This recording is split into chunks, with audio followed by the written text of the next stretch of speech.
Howdy. Yo, how's it going, man? How you doing, Grae? Yeah, all good. Been playing Xenoblade last night, but yeah, All pretty right. good. Oh man. Anyways, Yeah, welcome back. Welcome back to Project Eggroll. Hopefully everyone in the chat's having a good day. Yo, thank you so much. We got a raid earlier, like yep, literally from right before Wicked. we got From started. Wicked. Yeah. Yeah, thank you so much. Shout out to Wicked Virtue. Shout out. Thank you so much for the saucy raid. Thank you, everyone. Hopefully everyone is having a good day. And thank you for everyone hanging out. Mods, shout out to the mods. Mods, if you guys haven't already done so, like drop the link to Wicked's channel. But yes, we are back. And man, we are only a couple of days away from the Vegas meetup. And Grae, you're not gonna be there. Yeah. Like there's some stuff that might go on for me next week. No, not next week. Next year. I might be going to the US also next year. I'll Okay. let you know when that happens. Like if it does, like I'm gonna have to stay in the US for a very long time. Like maybe around 2 months, maybe. I'll let you know. I'll let you know what's gonna happen.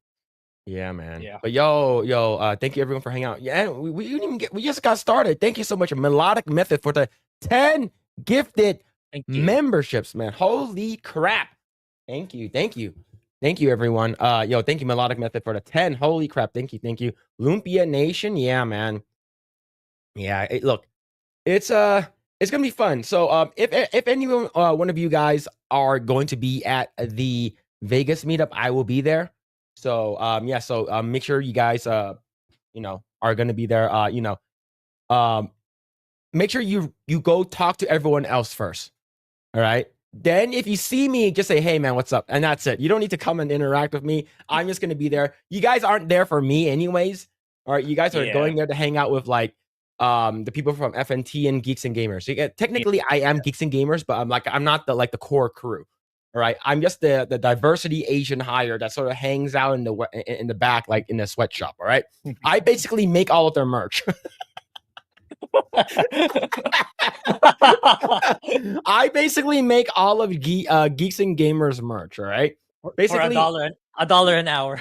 Yeah, and then X-Ray Girl and Perry Chan, they make the merch for FNT. Okay, so that's our contract. Oh shit! But anyways, chat. Hope you guys are doing well. I see Suka Madik, Donald McNamara.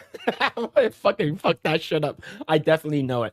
V Rio, Midnight Light, Psychotic Mongoose. So what's going on, dude? Mo Zamboni, Apollo Monopoly, Mr. Milquetoast, Just JK. Let's see, Melodic Method. Yo, thank you so much for the 10 again, man. Thank you. Hertz Donuts, Black Snape. I'm not gonna say that first name. What's going on? Thomas Brack Fire. Hope you're doing well. Let's see, continue going down. Let's go. DB Wild, what's happening, man? Hope you're doing well. See, the mystery. Hail all enjoying the new character in Brown Dust 2. And Brown Grae, have you seen the new character promo for Brown Dust 2? I don't even know what's Brown Dust 2. All right. I've been out of tune in pop culture news for the week because I was more fixated on like other content creators for the week. Like, yeah, I've been watching a lot of Kino Casino recently. I'll post it in a private chat.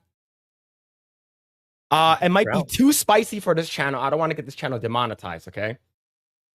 That's the newest character.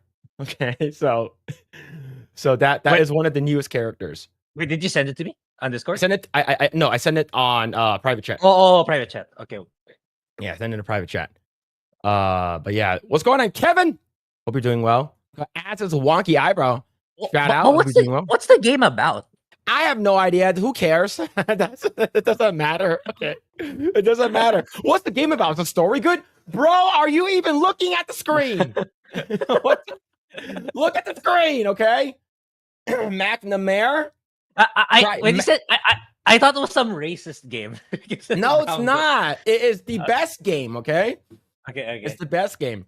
Was Carlos Lima? Hope you're doing well. Gary, you're on vacation? No, have fun on your vacation, dude. But man, yeah. I'm sorry, Kuren TV. See, so I'm continuing going down to make sure. Yeah. Yo, what's going on, Jedi? Hope you're doing well.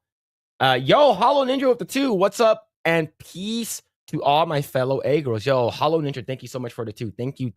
Hope you're doing well, man. Hope you're doing well, Hollow Ninja. And Mo Zamboni at the 2. Thank you, man. I'm going to Vegas via Spirit. See you there, Phillip. Oh man, no worries, man. I will basically astral project myself, and I'll be watching you from your side of your bed. So that's not weird at all, for sure. Definitely not weird. But yo, Mo Zamboni, thank you so much for the 2. Thank you. Is that the character with the blue tights? You goddamn right it is. Goddamn right. Let's go to Emily Kruger. What's happening? That one time at band camp. Hope you're doing well. Roblox head Leslie Headland. What is happening? But yes, so I sent it to Grae, and I will basically pull it up just for a little bit. Okay, I think we should be fine. But this one, I think it's okay. It's not so, for me. It's not so bad. It's for not you, it's not so bad, but for everyone else, it might be. Like, really? the fact that she pulled.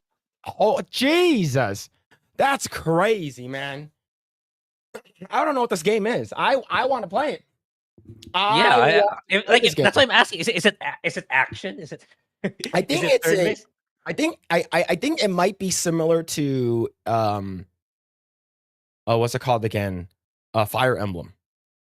But it's like 2D sprites, and then like when you this is like the characters and stuff like that. Yeah. So yeah, it's like I saw gameplay of this before, like maybe earlier this year, but this is one of the newer ones. Jays, holy, oh man, that's crazy. That's too thick for me. Hertz Donut. It's more like Octopath. Yeah, it's more like Octopath. You're right. Yeah, too thick for you. That's wild, man. That's crazy. Yeah, I should get into Octopath. I've been meaning to. I think maybe when I'm done with Xeno, I might do Octopath for next. Yeah, I played Octopath Traveler, the first one. It's really good. I didn't beat it. I was too busy to get like the master class, like because you can combine classes and you become like uber fucking strong. You can one-shot that's the thing. It's super long. That's the thing. That's the thing with JRPGs. They're really long. Yeah, and the story's pretty good. I wish, but it was more of like singular story, and then like at the end they come together, which is sort of weird. Yeah, I heard the second one does it better. So some people even suggest like if you haven't played, just go for the second one. Okay. Yeah, the first one's pretty good. I started out with the Thief. Yeah. I started out with the Thief. Yeah, I'm so like Lunar Remastered is coming out next week, and I do want to get into that one also. So there's so many games, so little time. Yeah, man. Yeah, that ass is legit. Too thick for me. I think more Octopath. Yeah, it is. Yes. See, the game is called Digging Cheese. What? As long as it has jiggle physics, feels okay with it. I'm okay with it. Yo, Melodic Method with the 10. Phil, what's the deal? She doesn't even have a penis. Why are you always Never mind. Never mind. All right, never mind. Melodic Method, thank you so much for the 10. Thank you. All right. I don't have a Fuda fetish, okay? Just because my byline says Fuda God doesn't mean I'm into Fudas, okay? All right, just want to let you know. But thank you so much, Melodic Method, for the 10. Thank you. I'll probably be playing Lunar Remaster 2 as long as I don't hear about the translation being updated for modern audience. I don't. Yeah, I was gonna reply to that. Yeah, I don't think so. I think it's just more of the way I see it's more of like the graphics, the voiceovers, everything stays the same, and it's just like more optimized for modern hardware. So yeah, I'll probably grab it when it releases on Steam next week. Yeah, man. Yo, what's going on, Sean? Hope you're doing well. What's this? Phil's 100% has a Fuda fetish. Nope, I don't. I absolutely do not. That's weird. Okay, that's weird. That's some gay shit. All right, let's go on DK's Kitchen. Hope you're doing well. DK's Kitchen. I don't understand why my chat thinks I like Fuda so much. Fuda God 2025. Oh shit. All right. So there's a bunch of stuff we're going to be talking about this week. Is my internet unstable? am I being is my A or little is bit. A little bit. yeah Right, like right now it's I'll, fine, but like you're sort of like glitchy and like you'll freeze from time to yeah time. yeah I'll deal with that right now. So yeah, I'll be back. Be right back. All right. No. Yes.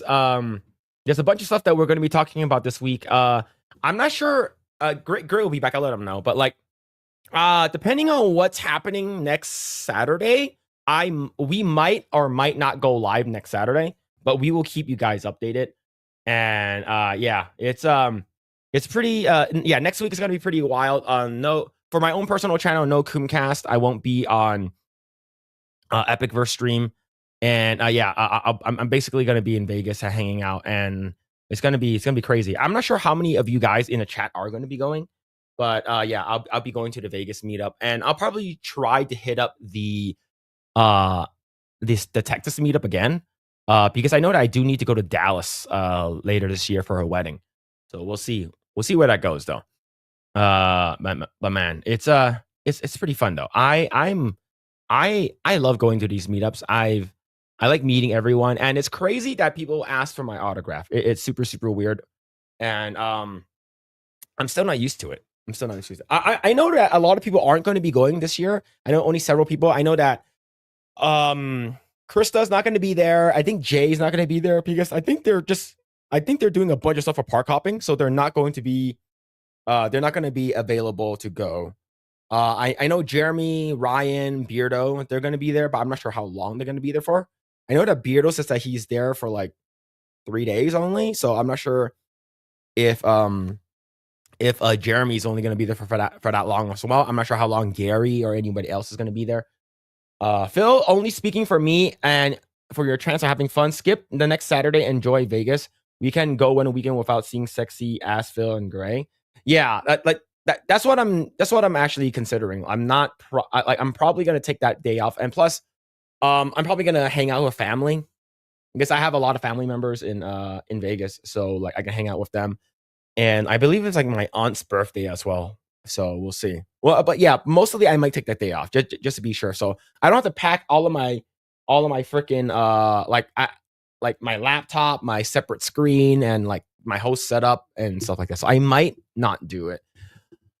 Oh man, but yo, what's going on, Chaz? What's happening? Hope you're doing well. I don't think I'd ever have enough money to go there and back. SoCal is too expensive. Got to get out of here. Yeah, man. I would say if you have the opportunity to leave California, do it. Like for me, I technically can move out of California, but it will require a lot. And the thing is, like, I don't want to move out of California without my in-laws, and they're not retired. Like my mother-in-law isn't retired yet. So that's the reason why we haven't really moved out. But most likely it might be Nevada, since like a lot of my wife's family is there. And I know they're basically starting the construction on the high-speed rail. And I'm not sure when that's going to be done. I believe Gavin Newsom and a bunch of other idiots here in California basically said that they want to get that done before the Olympics, which is in 2028. And we're having the Olympics here in LA, which is it's going to be fucking crazy. Now, the funny thing is, I guarantee you Gavin Newsom will remove a lot of the homeless people in Skid Row. 100%. They're going to remove a shit ton of people off of Skid Row. They're probably going to house all of them in like 4-star hotels and shit. And we're also getting the World Cup. The World Cup is going to be here, which is crazy. No way it'll be done before the Olympics. I don't think so too, because if that's the case, they should have it now. Like it will be. Now here's the thing. The trains are already good to go. I believe they're using the Bright Line, which are the same trains that are in the Bright Line trains are the same trains that are being used in Florida. So they have the high-speed rails in Florida, the high-speed trains in Florida, and that's going on right now. So basically, they have a bunch of those trains that they're going to bring here and to California, and all they need to do is lay the tracks. But they need to go through a lot of agriculture, and I'm not sure how that's going to work. And I know that the Republicans are against it. Like according to the California Republicans, they're against the high-speed rail versus the Democrats. They like it. For me, I would like the high-speed rail. So, like, if I just need to go up to the high desert area in Apple Valley and Victorville, I just take the train there. It takes about 2 hours to get to Vegas versus 4. So it'll be a lot quicker. You have a lot of more commerce back and forth, but that means that the house prices are gonna even skyrocket even more in Vegas, right? Because there's gonna be a stop at I believe there's gonna be a stop at Prim or Gene, and then there's gonna be a stop at like South Las Vegas. But we'll see though. And the world of cock. Yeah, the world cock. Yeah, Gavin Newsom ran for that first campaign. I don't think it's ever going to get done. I think it will. They already spent a shit ton of money. Like most of it is approved already. No, come to Texas. I do want to go to Texas. I actually do. The thing is, I don't think my in-laws want to go to Texas. Oh, you're talking about moving permanently? Oh, okay. Yeah. Like I know there's no like what was it like there's no like federal tax there. Yeah, see, there are 2 high speed rail projects. One is intended to link LA to Frisco, and the other one's from LA to Vegas. Yeah, the one from LA to Frisco was like I believe they tried to push that a long time ago, but you're definitely gonna have to go through a lot of agriculture and a lot of farms, and they're basically gonna. I think from LA to Frisco is a no, but versus from the high desert, right? Because you're gonna have like a bunch of trains, like the Metro Link from LA, and then it's gonna link to the one in the IE in Rancho Cucamonga, and then the Rancho Cucamonga train will bring you all the way up to Apple Valley, Victorville area, which is the high desert, and then the high desert, that's where the actual high speed rail is gonna happen. So that's the original plan, and this plan has been going on for like 2020. Yeah, 2020, 2021. It was proposed. And they're like, yeah, you should do it, especially during COVID. And they're not gonna have they're not gonna have as much pushback since most of the stuff they have to go through is desert versus actual housing. Yeah, makes sense. Yeah. Into San Francisco. Yeah, it's not gonna interfere with anyone. Yeah. And my DJ name used to be Oriental Immigrant because I used to lay down some crazy tracks. Yeah. We love Asians in Texas. If I was going to move to Texas, I'm not going to move to Austin or Houston or Dallas. It's probably going to be in San Antonio. I think I'll probably move to San Antonio. I think New Brunswick, I forgot what the city is called, but like people are like, you should move there. That's where all the rich people are. I'm like, think I'm rich? Yeah, I'm not rich. I'm a poor Asian. What's going on, Keely? Hope you're doing well. Good morning from Hong Kong. Yeah, don't trust China. China's asshole. Shout out people hanging out in Hong Kong. What's going on, Keely? LA to Frisco has been in development since 2008. No tracks has been laid yet. Lots of money has been laid out, but no tracks exactly. Right. So they said that all they need to do is lay down the tracks for the one from the high desert to Vegas. So we'll see how long that's gonna take. If they can do it in 3 years, right before the Olympics and the World Cup, well, that's really soon. But it's just the tracks, right? But you also need to put it. There are several stops, so it's gonna, instead of taking driving. For me, it takes me about like 3.5 to 4 hours to get to Vegas, versus people in LA is like 4 hours, and it's only gonna be like 2 hours.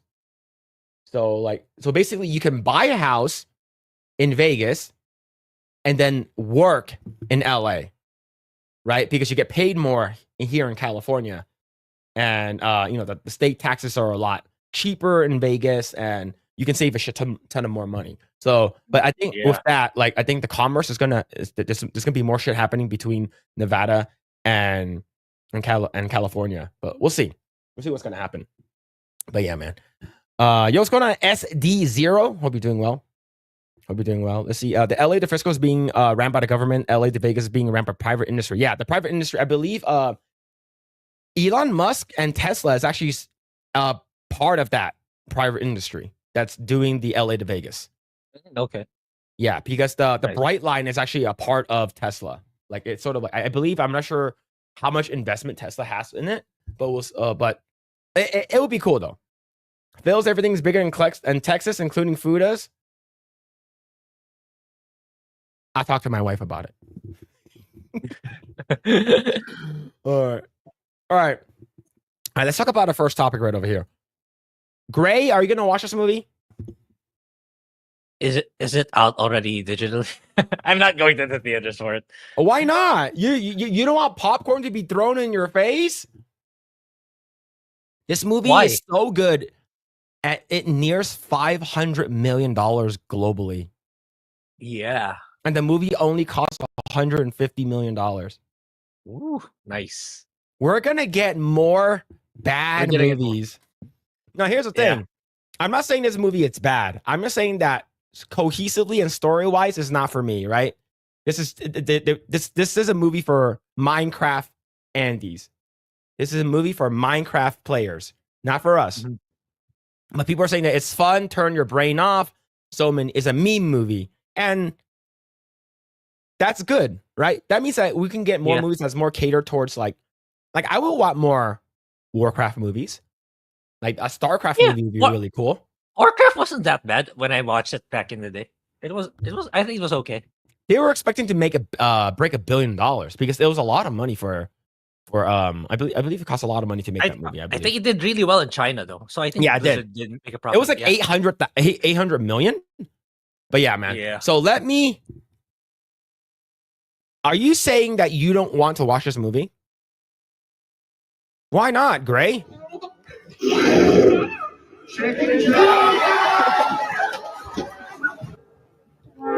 Imagine being the one who cleans up the theater.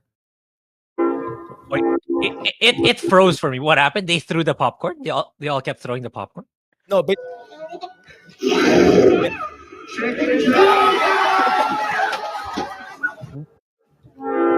why? Right. It's just the chicken jockey, Grae. It's chicken jockey, Grae. Get with the times, all right? Imagine you working at the theaters. Holy crap, bro. That look, and I'm gonna bring up another one. All right? This one is from a different angle. It's from a different angle, all right?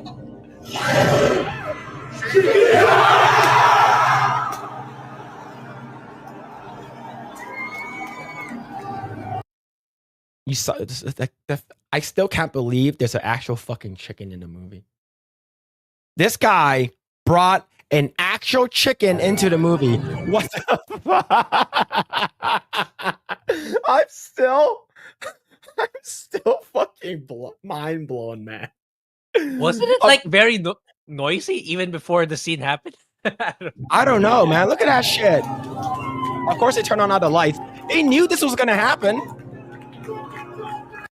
Like they knew this was gonna happen. This is crazy. Yeah. I have never seen this type of hype for a movie since Endgame.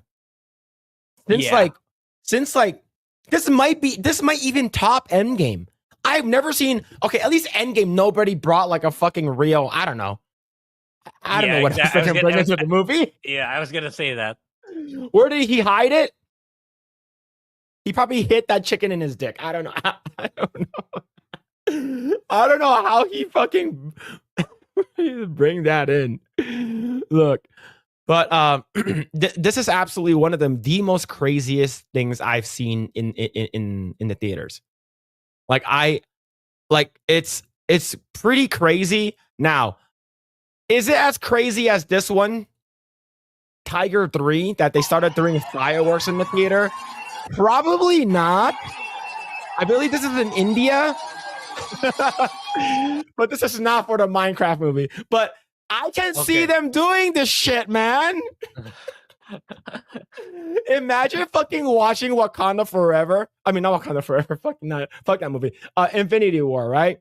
And fucking what's it called again? They about to get their ass dicked on by the by Yep. fucking the Chitaris and shit, like, and Thanos, right?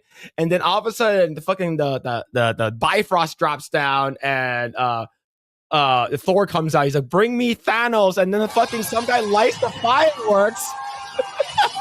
Yeah, uh, it's free. I don't know if it's by internet, but I can't see it properly. It's like it freezes by frame. But Oh but shit. yeah, man. But yeah, like this is literally like freaking fireworks, man. Holy jeez. You that Grae, would you go to a movie theater if it's No. I'm not paying to put my life on the to, to watch a movie. Oh shit, man. This is like, look, of course this is not as crazy. You know, that like it is pretty fucking crazy, but like this one, it's pretty wild, man. Like it is pretty insane that people would fucking throw popcorn in the air. Like, look at this shit, dude. Yeah. How much is a Those popcorn bucket? Yeah, no, I was gonna say those are expensive. Okay, how much is like, it's $8 for like a bucket. That's like Yeah. all of that popcorn I'm seeing right now. That's like at least like $100 down the drain. Just Yeah. so, just oh my god, man, Yeah. absolutely insane. So, Grae, you need to go. You need to go watch this movie. It's definitely in the Philippines that's not gonna happen. Or if it did, it already happened anyway. But yeah, But all memes. Like, we're not saying that every theater had this, yeah. right? We're just saying that Yeah. these were the exceptions that happened in the theaters. But one of the craziest things, an actual dude bringing in a fucking chicken, like that's crazy. Holy Yeah. crap! That is, yeah. Just bring an umbrella. Yeah, but and I believe parents are like, okay, make sure I want to bring my child there, my 8-year-old, 7-year-old son who plays Minecraft, but I don't want to go during like these crazy idiots, right? And you see this person right over here. You see this person over here? That's Yeah. that's the theater attendee. Like, that's Ye- one of the people who work there, the attendant. Yeah, like, what can he do though? It's not You like he can't can do kick out all. anything. Yeah, he can't kick out all those people. Yeah, but yeah, this is wild, man. But the fact that this movie has made almost $500 million goes to show how, if you cater to your fans, people Yeah. will come. And here's the thing, I'm extremely out of touch here. I didn't know that Minecraft was this big, but the thing is, it's fucking huge. Like, Yeah, it's it is. It massive. is. It's a global phenomena how big Minecraft is, and people are still playing it. Now, we're Yeah. gonna get a Minecraft 2 and probably a Minecraft. We're gonna get a Minecraft trilogy. Maybe 10-part movies. It might be like a Fast and Furious thing, right? So, Yeah. They're definitely gonna milk it some more. Absolutely. I was when he said Minecraft too. Wait, why are they making a sequel to the game? What you're talking about the movie? yeah, Is it- yeah, a Minecraft, like Minecraft movie 2, Minecraft movie 3, right? And it's, whether or not you like this movie made a shit ton of money, and we're gonna get more of this Yeah. type of movie moving forward. And I think they I think should it's make kind more of like type of movies like this, though. yeah, exactly. I was gonna drive to that. Like, it's kind of like a breath of fresh air. It's like we need movies to be like, kind of just kind of chill. It doesn't have to be like extremely well written, a really compelling storyline. It's like I think people are kind of fizzled out on that already. It's like you just make a fun movie that's not preachy at the same time, not too serious. Just like just go there and relax, have fun. If it's really funny and witty, then that's it. You did your job. We need more of those movies back again. Mhm. Similarly to like video games, like I'm so sick and tired of like ultra super photorealistic graphics games that all you do most of the time is just walk. I just want video games to be video games again, kind of like Astrobot and stuff like that. So I think there's got kind of a renaissance for that kind of entertainment, not just in Mhm. movies, but all across the different mediums. So Yeah. yeah, Yeah, I'm actually looking forward to how well this movie is going to be tracking. I think it's only been out for how long? Like a 2 week? weeks, a Like week or 2. 2 weeks? Like a week Yeah, or two now? I think this movie, it might cross $1 billion. I'm not sure, But the fact that it already made back its money, right? $150 million budget. I think I think it's going to be it's going to make back its money, and the fact that the fandom is so huge, I guarantee there are going to be parents who are like, you know what, I'm just going to wait for this to come out on digital. Yeah. I'm just going to buy it, you know, and versus bringing my son or my daughter to go watch this movie, and all of a sudden, like a person throws like sodas in their back or something like that. But yeah, man, this is absolutely crazy.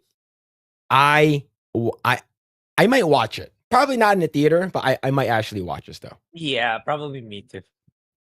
Even though I don't really know much about Minecraft. Yeah. Let's see. Yo, Steven the Leon with the 2. This lobby is trash and Beardo sucks dick. Oh man, yo, what's going on, Steven the Leon? Thank you so much for the 2. Thank you. I knew Minecraft was big, but I had no idea it was that huge. Yeah, same thing, man. That's exactly how I feel. Yes, Naked Gun. Yeah, I actually I'm looking forward to watching Naked Gun. I remember watching. Did you watch Ted, Grae? I've seen a lot of trailers. The bear, right? Yeah, the bear. The CGI bear. There's a scene where Liam Neeson was in it, and then he goes, like he goes check. He's at the supermarket. He's playing himself, and he's holding a box of Trix. You know the cereal. And he's like, to my understanding, this Trix is for kids, right? So basically, it's like a whole segment of him just talking about that cereal. And I thought that it was pretty funny, and I think that his dry humor can make the Naked Gun movie pretty interesting. And since it's a sequel, it's not a reboot, right? It's like a sequel into the future. So we'll see. I'm looking forward to Naked Gun. What's going on, Grumpy Old Gamer? What's happening, man? Hope you're doing well. They can't cater to men though. They're already botching Fantastic Four because men can be players and women have to be girl bosses. Yeah, man, we're gonna be talking about that. 100%. Let's see. Will Phil and Grae will be reviewing G20. What's G20? Is that a movie? Grae, you should review G20. Is that a movie? Is that Yes. a TV? It's a movie on Amazon. And this is a movie that they made because they thought that Kamala Harris was going to win. Oh, okay. So the president is black, a black female. And guess who the bad guy is? Blonde-haired, blue-eyed Homelander is the bad guy. Anthony Starr. Oh, I think I've read a little bit about it. Yeah. Yeah. Sounds familiar. Yeah, man. So yeah, it's gonna be good, man. Yeah, you don't mess with Liam. Yeah, show the Ted scene. We might get copyright for that one. We might get copyright for that one. But yeah, man. How about this? Great. I'll send you that clip and you can watch it on your own time. Actually, you know what? I'll bring it up and I'll just pause every so seconds. All right. Tricks. Liam Neeson. How long is this clip? Okay, it's about 20 seconds. No, it's about 2 minutes. Let me see. See.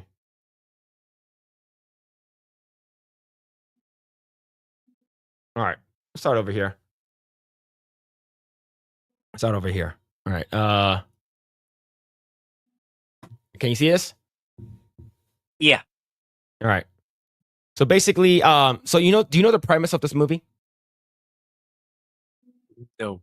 So, Mark Wahlberg is basically he plays the human character, and when he was young, I believe he had this bear named Ted, and like he basically like he wished upon a star or some shit like that, and like the bear came to life, and the bear grew up with him, and the bear like basically smokes a shit ton of weed, and it's based off, it's Family Guy humor. Okay. Yeah. So basically, yeah, it's Family Guy humor. A talking teddy bear, yeah, basically.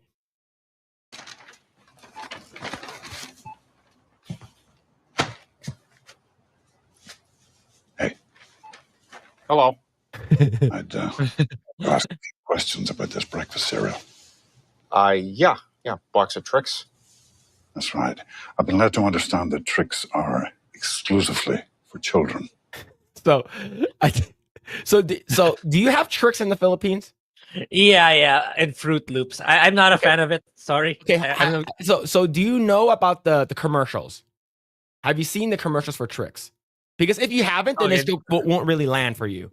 yeah, I don't. Sorry, no. So basically, there's this white rabbit. It's cartoon. It's all cartoon, right? This white rabbit basically wants to steal like this box of cereal from kids.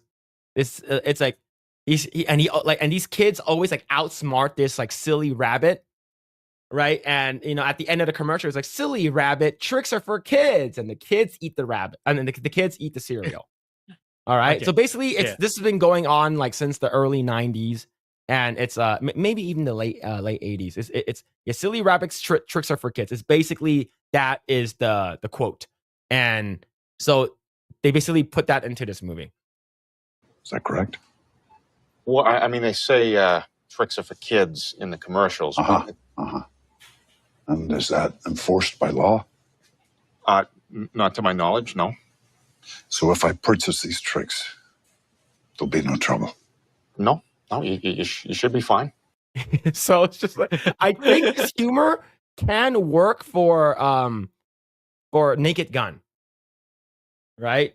I think they eat the rabbit. Yeah, true. Kids eat the rabbit. Yeah, maybe Asian. Yeah, the Asian kids eat the rabbit. Yeah, it's like that went. I was gonna say that went dark really quickly. Then you corrected yourself. No, it's fucking hilarious.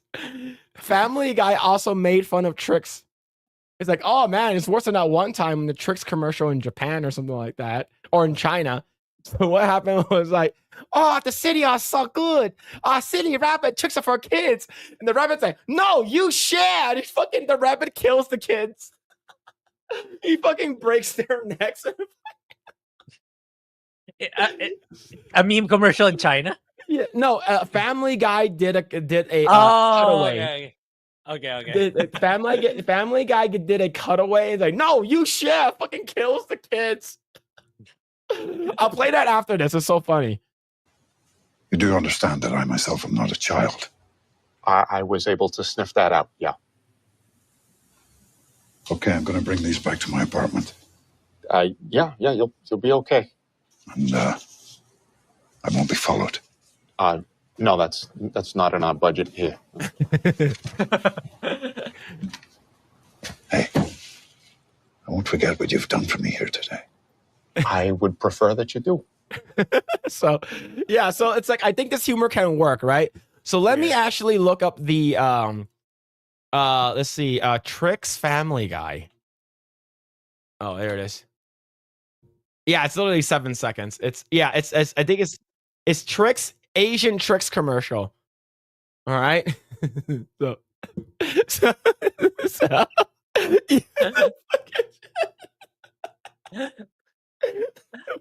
This fucking is so fucking good.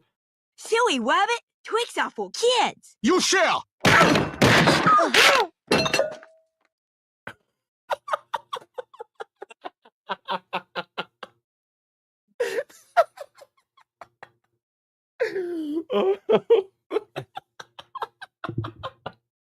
Oh fuck, man! Yeah.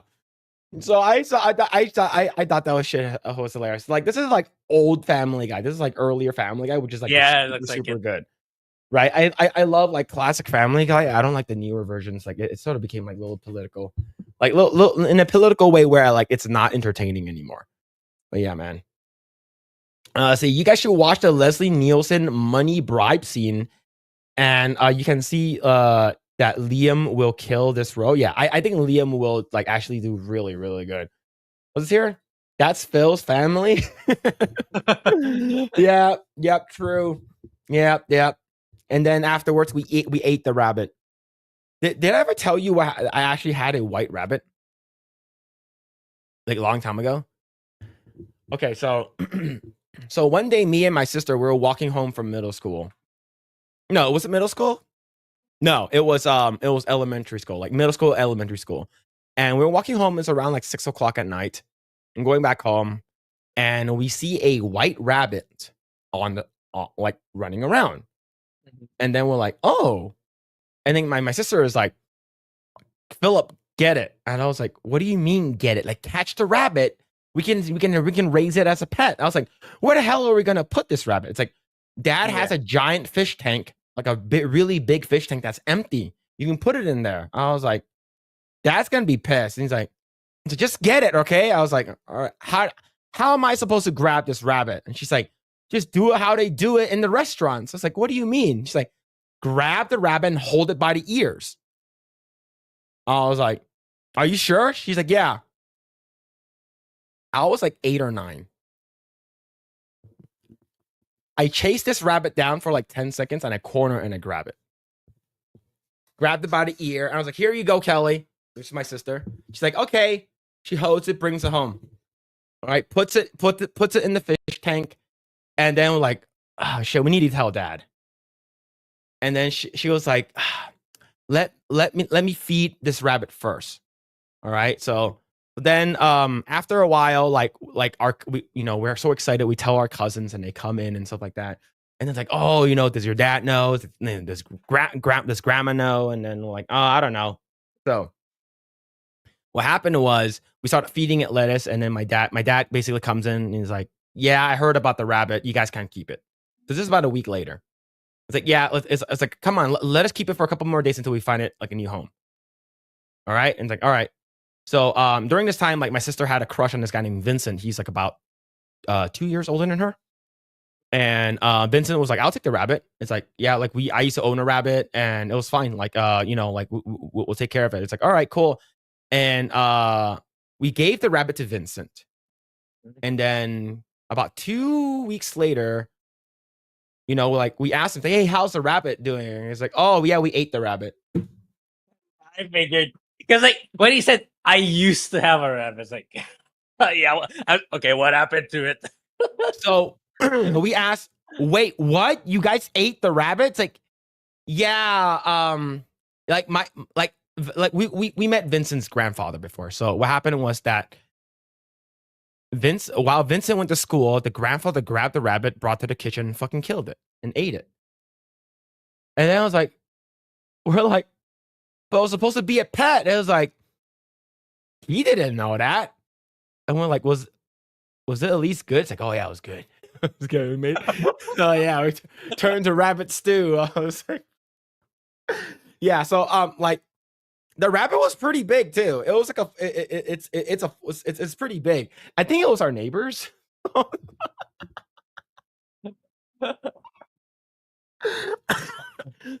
I caught the rabbit like a block from my house. I think it was probably our neighbor's rabbit.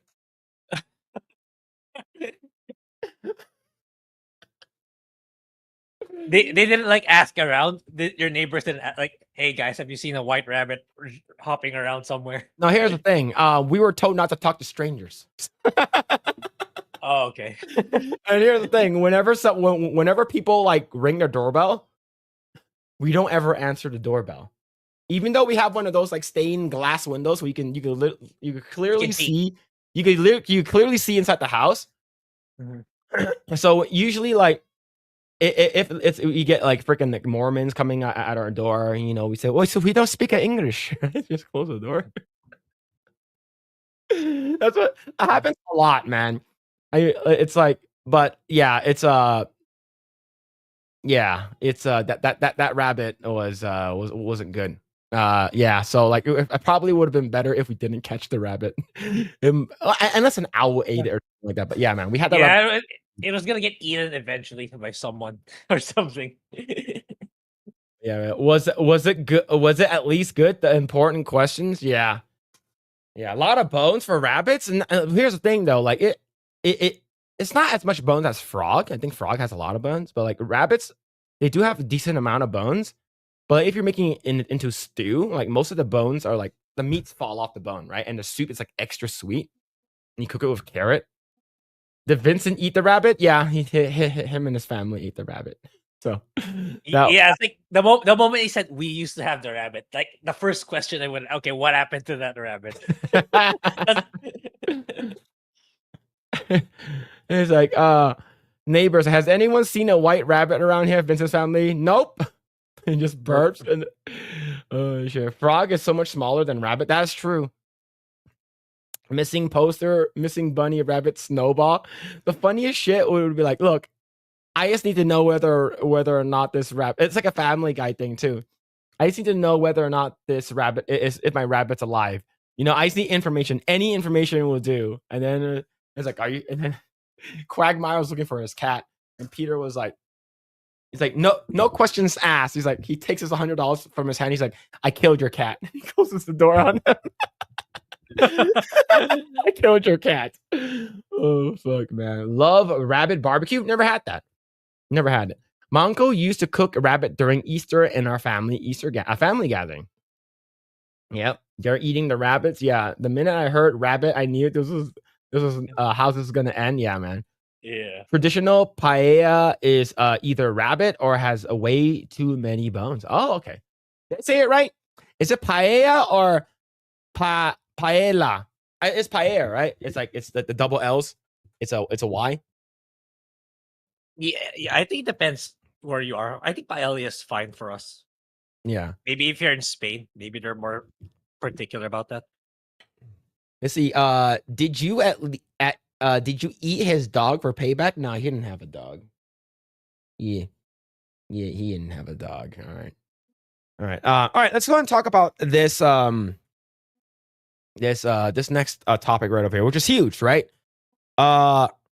It comes to us from That Park Place. Gina Carano responds to court victory in lawsuit against Disney. A small breath of fresh air as judge orders Disney to turn over actor pay records. Grae, what have you heard about this? I haven't really read the particular court document. In summary, Gina Carano is kind of winning against Disney right now. So, Mhm. yeah, court orders to disclose, I think, salaries of the actors in The Mandalorian and all other pertinent details, which is good because, like, you know, Disney's not gonna do that by their own volition. You're never gonna do that willingly unless legally obligated to. So yeah, good on Gina, and yeah, I'm glad this keeps on going and karma's finally coming back to Disney. Yep. Absolutely.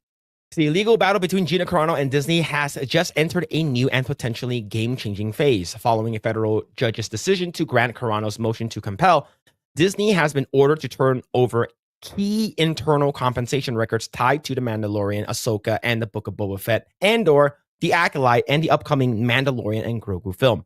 The ruling forces the entertainment giant to hand over verified spreadsheets and actors' contract data within 20 days, a significant victory in Carano's ongoing wrongful termination lawsuit.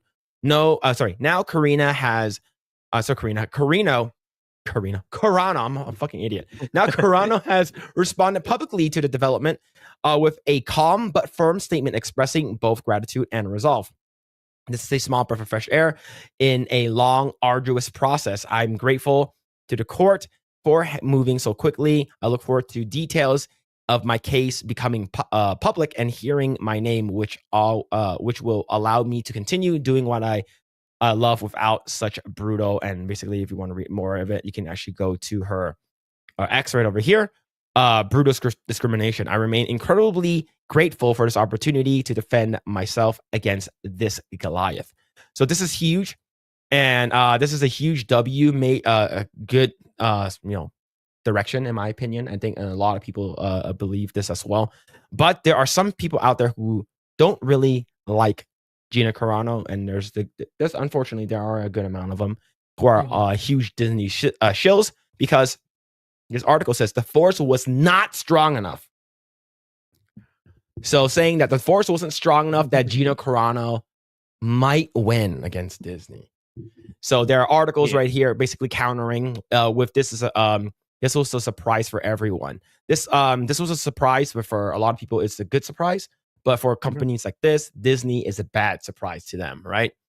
And it basically goes on and says the exact same thing and talks about Gina's involvement with Mandalorian, how she was going to get her own, I would say like her own spinoff show, and talks about her tweets earlier right over here. So there are other media outlets over there basically saying that this wasn't a good choice and how this is bad for the Force or bad for Disney or bad for Star Wars as a whole, which is absolutely bullshit. It doesn't matter who it is. It just how it happens as Gina Carano, right? If this happens to anyone, we will want that person to win. right? Like this is just Gina Carano is just the person that we're talking about here. So, but yeah, this is huge. I'm looking forward to seeing what's going to happen, and I don't think it's going to be filmed or anything like that because this is pretty Yeah, big. yeah. I don't think it's gonna be like the Johnny Depp and Amber Heard kind of public, you know, really open to the public. Yeah, I doubt that. Would Yeah, be so cool this though, is but yeah. yeah. This is from I believe this is her lawyer, right? Discovery motion granted in Gina Carano's case against Disney. The court is forcing Disney to turn over information about how stars like Pedro Pascal, Rosario Dawson, and others from The Mandalorian, other Disney Plus Star Wars shows, and the forthcoming movie, The Mandalorian Grogu. I'm going to bring up this actual tweet. Were compensated under a role. So this basically breaks down everything. And let's go ahead and read this actual thread. Disney must produce verified spreadsheets showing actor pay across multiple shows, key evidence that will help the show a financial harm that Disney imposed on Gina when it unfairly and unlawfully terminated her. While the court's order did not give Gina access to everything she was looking for, it made clear we can seek further evidence on actor compensation if our expert concludes such evidence is still necessary after we review what Disney produces in response to this order. The court is also required Disney to move quickly, giving them only 20 days to comply with that order. The order shows the court won't let Disney bury relevant information in this high-stakes battle by playing procedural games. Then this is huge. Absolutely huge. Big W for Gina. And I want her and her lawyers to take Disney down. You know, they have like 50 lawyers or some shit like that. at Yeah, Disney. and this is funded by Elon. So yeah. The sky's the limit for the funding for this legal team. Absolutely. Yeah, this is huge W. I stand with Gina Carano now more than ever, sorry. But yes, this is absolutely crazy. She didn't say crazy shit. Yeah, Right? exactly. Now, Rachel Zegler didn't get reprimanded. I'm not up to date right now, but I do hear like Disney's like demanding the money back from her. I think something like that. I'm not sure. I could be wrong on this, but I know there's ongoing disputes right now between Disney and her, and it might escalate to a case. I hope it does. I want the two parties to eat each other alive. So yeah, I hope it does. But yeah, I mean that compared to this, Gina did absolutely nothing wrong. Yeah. Yeah. Like she did nothing wrong. Like she didn't say something like, "Hey, come check out Mandalorian, come check out this new show, like I'm playing Cara Dune, check this stuff out. It's going to be awesome." Mhm. Oh, by the way, hashtag this or free this or whatever, right? Mhm. Rachel Zegler did that. Hey, Snow White's one of the most watched trailers ever. Also, hashtag free Palestine. She didn't say anything. All she posted basically like memes and beep bop boop and a comparison about like, hey, don't treat others because this is what happened in the past. Don't treat others terribly. Don't treat your neighbors terribly. That's about it. Oh, now let's go ahead and cancel her altogether. And I'm not sure how you feel about this, but I think cancel culture is officially over. Yeah, it's dying down for sure. Right? Like for me, like cancel culture is done. I don't think cancel culture and Me Too will ever gonna be coming back. It's like for me, like DEI has like 3 years at most. That's the ultimate maximum. I think it's even sooner than that because like they're running out of money. Like they cannot do content anymore that's based on government, and they don't have to think about profitability. Those days are gone. Like if they want to make a DEI powered product, they have to make sure it's profitable for them to continue. Otherwise, it's just gonna fade to obscurity. Yep. Oh man. But yeah, I can't wait to see it. I can't wait to see it. See. Not sure if anyone has been haunted by a rabbit. If I was haunted by a rabbit, I'll eat that ghost rabbit as well. I'll eat the ghost rabbit. Yeah, maybe Spain more particular about their Spanish. Yep. Sweet baby pig, slowly spit, barbecued, gray nose. Yep. Eat that lechon. The Lechon is the best. Mhm. Pedro Pascal's earning come out. Yeah, that's gonna be crazy. Disney is losing on multiple fronts. Yes, we love to see this. I want to see Disney lose. It's all like for me, I'm all about the whole David versus Goliath thing, right?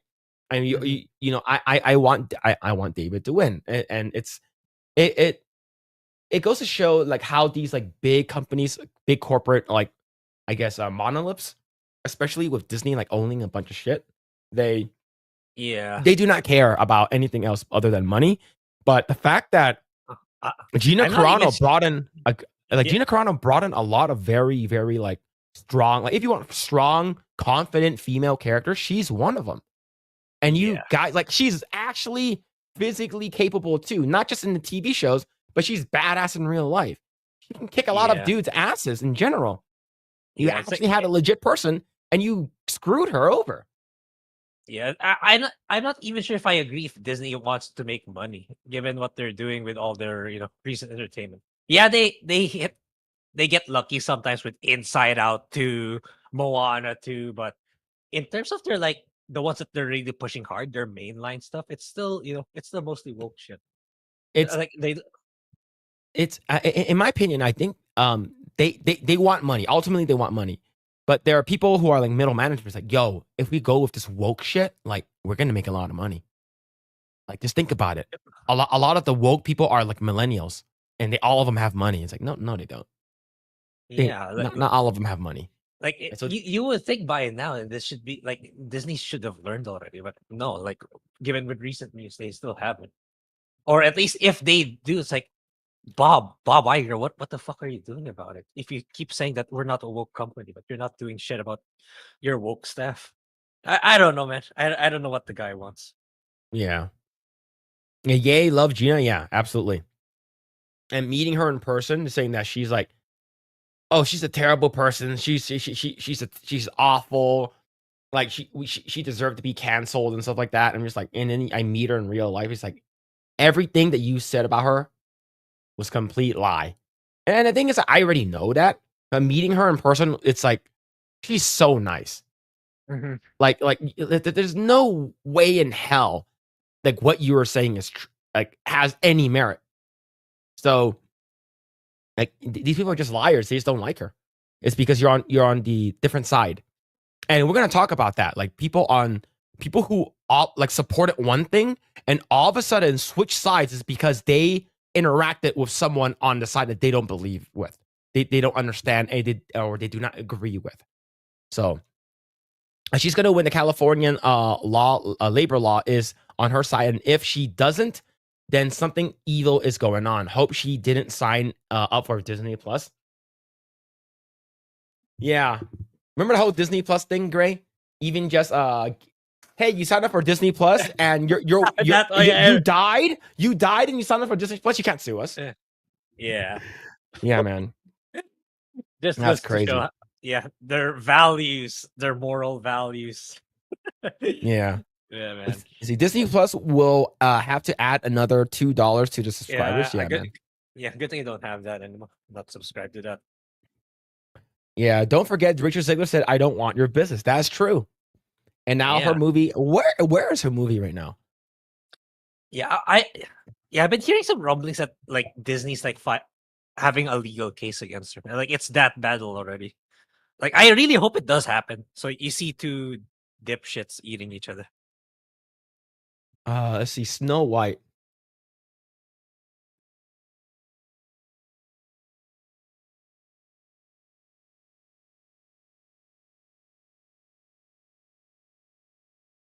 Wow, it didn't even hit 200.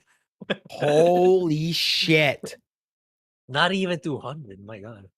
It did. Yeah, it didn't even hit 200 box office worldwide. It's holy. You love to see it, man. Holy crap. Man, this is awful. Mhm. This is astronomically bad.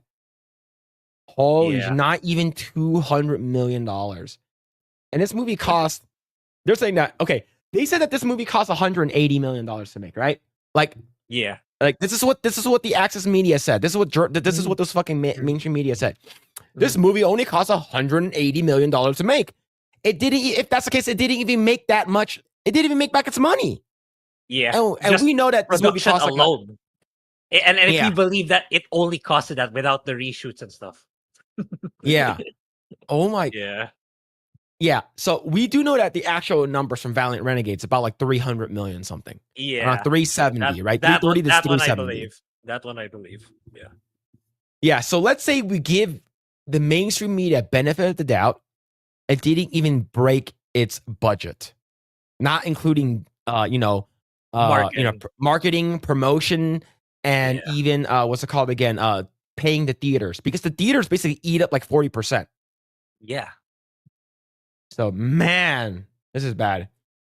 Let's see. I don't know. At most, it could be gone for 4 years. It depends on who gets in office. I think that if we do well in the midterms, in about a year and a half to 2 years, if we do well in the midterms, and we keep the House and the Senate, JD Vance will run in 2028, and everyone's going to vote for JD Vance. Yeah, JD Vance is really fucking good. Like, he's so good. Like, and he's basically like, hearing him JD Vance talk, it's like you can get a lot of the people in the middle to vote for him, right? Because a lot of people, I don't like how Trump talks. It's like, JD Vance doesn't talk like that. Yeah. So, what's going on, Tommy Halter? What's happening, man? Universal is up and Disney is down. Yeah.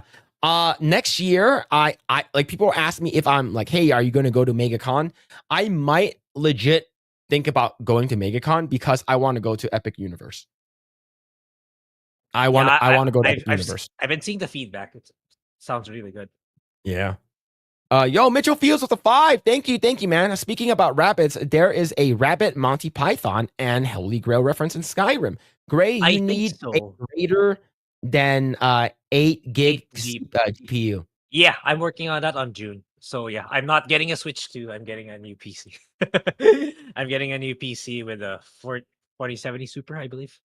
Yeah, I think that's good enough. I know you said that it's not, but I see it. I think 16 gigs should be fine. What is the gig of 4070 Super? I don't remember. I know there's a TI Super and a Super. I think the Super is like 12. I think. And then the TI Super is 16. Oh, okay. A 12 should be fine. A 12 should be fine. You just need more than 8. Yeah. Yeah. Because like the way I see it in the next couple of years, I don't see Microsoft or Sony like, oh, look at this mega ultra super mega realistic water reflections. I don't see that happening, especially with the economy right now and the purchasing power of people. And look at how mad people are. Well, a lot of people are with the $80 per game. So I don't think, the way I see it, Sony's not going to try to up their costs with graphics even more, given the situation right now. Maybe in a decade from now, but not in the next like 5 years. That's why I think 4070 Super is good enough. Yeah. In my opinion, yeah. Or if you want to go to Team Red, if you want to go to Team Red, Team Red, you can buy like a 16 gig one for like $600. But that's if you want to go to Team Red. Because I think as of right now, I think Team Green is not doing so well. But if you like the whole ecosystem of like the GeForce experience and stuff like that, and you already have a bunch of drivers with it, then Team Green is fine. But I think Team Red is doing really well. Yeah, I've seen a lot of people say that, but at the same time, I also see like a lot of people say, but overall, in terms of overall experience, you won't run into much problems with Team Green. But I don't know. Yeah. I still have time to think about it, but right now, I'm still kind of fixated on that unit I said last week, 2 weeks ago, because I think it's perfect given the price. It's not overly expensive, and the specs are actually pretty solid. They'll last you for several years at least. That's how I feel. Yeah. Thank you so much for the super chat. Thank you. I went to a kids trampoline place, and their waiver had some kind of clause. Really, essentially, they could do stupid stuff, and we can't sue them. That's retarded. That's retarded, man. That's a while. Yeah, you gotta read all the NDAs and the TOS Grae, did you watch the Human Centipede episode of? The Human Centipede episode of South Park? No. So, Kyle, he basically he signed, he basically didn't read the TOS of for like the license agreement for Apple. And that shit's fucking long as fuck, right? Nobody really reads the TOS, nobody right? reads those. Yeah, nobody reads those. So of course he didn't read it. And then one day he's at home, he's clicking, and basically they came, like a bunch of government people came into his room, took him and sold his mouth into another guy's butthole. And then he was in the middle. And there was a Japanese guy in the front, and then I believe the females in the back or something like that. And then and they're like, wait, he's like, I didn't know that was gonna happen. It's like, wait. And then all of his friends are like, you didn't read the TOS? You always got to read the TOS. He's like, wait, what did the TOS say? He's like, so Butter starts reading it. It's like, for whatever reason, Apple has the ability to sew your mouth to another guy's asshole. Right? So that's part of the agreement. So they basically made a joke about it, and he gets like abducted, and he basically gets turned into the Human Centipede. So but yeah, it's pretty wild, man. And the episode that they worked on is it's 6 Days of Air, which is the documentary that they did on South Park. Like, it's based off of that episode. So it's a good episode. Like, a lot of people are like, oh, I'm not into South Park, but like, South Park in the beginning, like, I can give you exactly which episodes where like you should start watching South Park, and it gets really fucking good. And then like, I remember I was talking to someone, they're like, oh, I never got into South Park. Like, I don't get it. Like, which episode should I start watching? And I tell them, like, you should start watching this, probably the Make Love Not Warcraft episode. Start watching there, and then I can give you like a cliff notes of like the character personalities and stuff like that, and who's gay, who's weird, and who's an asshole in the show. And then you watch from there. Like, it's really, because everything sort of from that point on, everything is sort of current. Right? Bigger, longer, uncut. You're talking about the movie? The movie's pretty good. And then you do see some good boobs, right? And you do see Kenny's face for the first time. But yeah. Let's see. Disney is eating at least a $200 million loss. Yeah, man. Phil, do I have a critic list account? I do not. Maybe we should do in for a Project Eggroll. A critic list account. Oh yeah, I've been seeing that. Yeah. Yeah, maybe we should. Best musical? Didn't they win like best music or something like that? I forgot. The budget was between 240 and 270, and it's probably not including marketing costs. Yeah. Fuck Snow White. There have been countless of live action adaptations of Snow White's story. None of them have needed that kind of money to be made. Yep, exactly. And you got one that has Sigourney Weaver in it. Right? Let's see. 12 gig isn't enough for AAA games now. Devs don't know what they're doing. Everyone is switching to Unreal Engine despite Unreal Engine's great engine. People don't know how to utilize it. Yeah. Like for me, it's I think like Grae, it's like it really depends on what you're playing. So if you're playing, I'm playing Cyberpunk on Max, it's like, yeah, probably not. The thing is, like, I have no intention of like getting 4K. I'm still at 1080p. Not even 14. Yeah, I'm still playing at 1080. Because like the hard part about like increasing your resolution is like the faster your GPU will become obsolete. Because like let's say like the next tier games, like you cannot do them at 1440 anymore. You can only do them 1080 if you want to max it out. That's why I just stick to 1080. That's the standard for YouTube videos anyway. So I'll stick to 1080. So 12 GB should be enough. Yeah, and there's only like some videos that I watch that people have it at 4K. It's rare. Yeah. It's not often. Like everyone basically uploads videos at 1080. Yeah. I don't play games at 1080. Like my monitor is at 240 hertz, which is like really fucking smooth. But like I don't need to stream. I don't need to stream or play in 4K. Like I don't need to do that. And I'm not playing on like a massive screen either. I think my screen's what 27 inches, which is like pretty big, but it's not like fucking massive, and it's like right next to me. So yeah, mine's just like 75 hertz. It's not even like 144. And yeah, so like I'll be fine with 12 gigs. Like the crazy thing is like the monitor that I'm looking at like the chat and everything is 60 and the one like over here is like 240. When I slide my mouse over, it's like night and day. Like holy fuck, man. It's Oh, okay. Yeah. yeah, Yeah, like the one yeah, yeah. the one I'm here looking at right now is like kind of like my gaming monitor, which is not even Mhm. like just 75 hertz. But this one on the one with the webcam in it, I bought it for like what $60, Mhm. but it's fine. It's all right. It's not the best, but it's still okay. It's still Yeah. it's still in working condition. Yeah. Let's see. Yeah, 1080 30. No drop should be standard for consoles. Performance mode is such a scam feature, in my opinion. For me, it really depends on what game you're playing. If you're playing like Yeah. an action game that doesn't require like precision, like like if you're not playing like a FGC game, like a fighting game, like Street Fighter, like you need like precise reactions and stuff like that, then like I think playing in graphics mode is fine. But if you're like you love the 60 frames per second, like for me, I was so used to Final Fantasy 7 remake because I played it on PS4, Yeah, that's and that one only it's capped and locked at 30. yeah, and so, Yeah. that's what I'm saying. It's like example for JRPGs. The Mhm. only two ones that right now that are graphically intensive, in my opinion, is remake, FF7 remake, and Final Fantasy 16. All the other games they don't have high requirements. Metaphor has really, really low requirement. Persona has really, really low Mhm. requirements.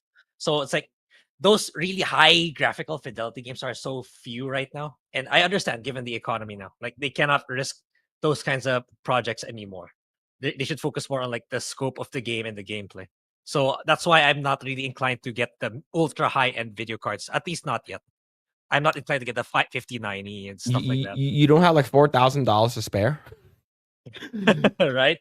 It's Yeah. not worth it right now. There's not a lot of games where you can maximize it. Yeah. See, Mitchell Fuse says 120 FPS is all my eyes can see. See, like for me, like people are like, oh, like playing on PC and like, oh, I need to play Minecraft on like 4K, uncapped frame rates. I'm like, We what? can do that already in our PCs. We don't need to upgrade anymore. Just Minecraft. Yeah, like what? What's going on? Chan got that good fro hair. Look, I don't know. It's like I bought a new blow dryer and then not blow dryer, like a hair dryer, and like I put a little bit like what's it called again? A little like product in there, and I just like it basically just stayed up. It's basically like fluffy. It's not crunchy, but it's fluffy.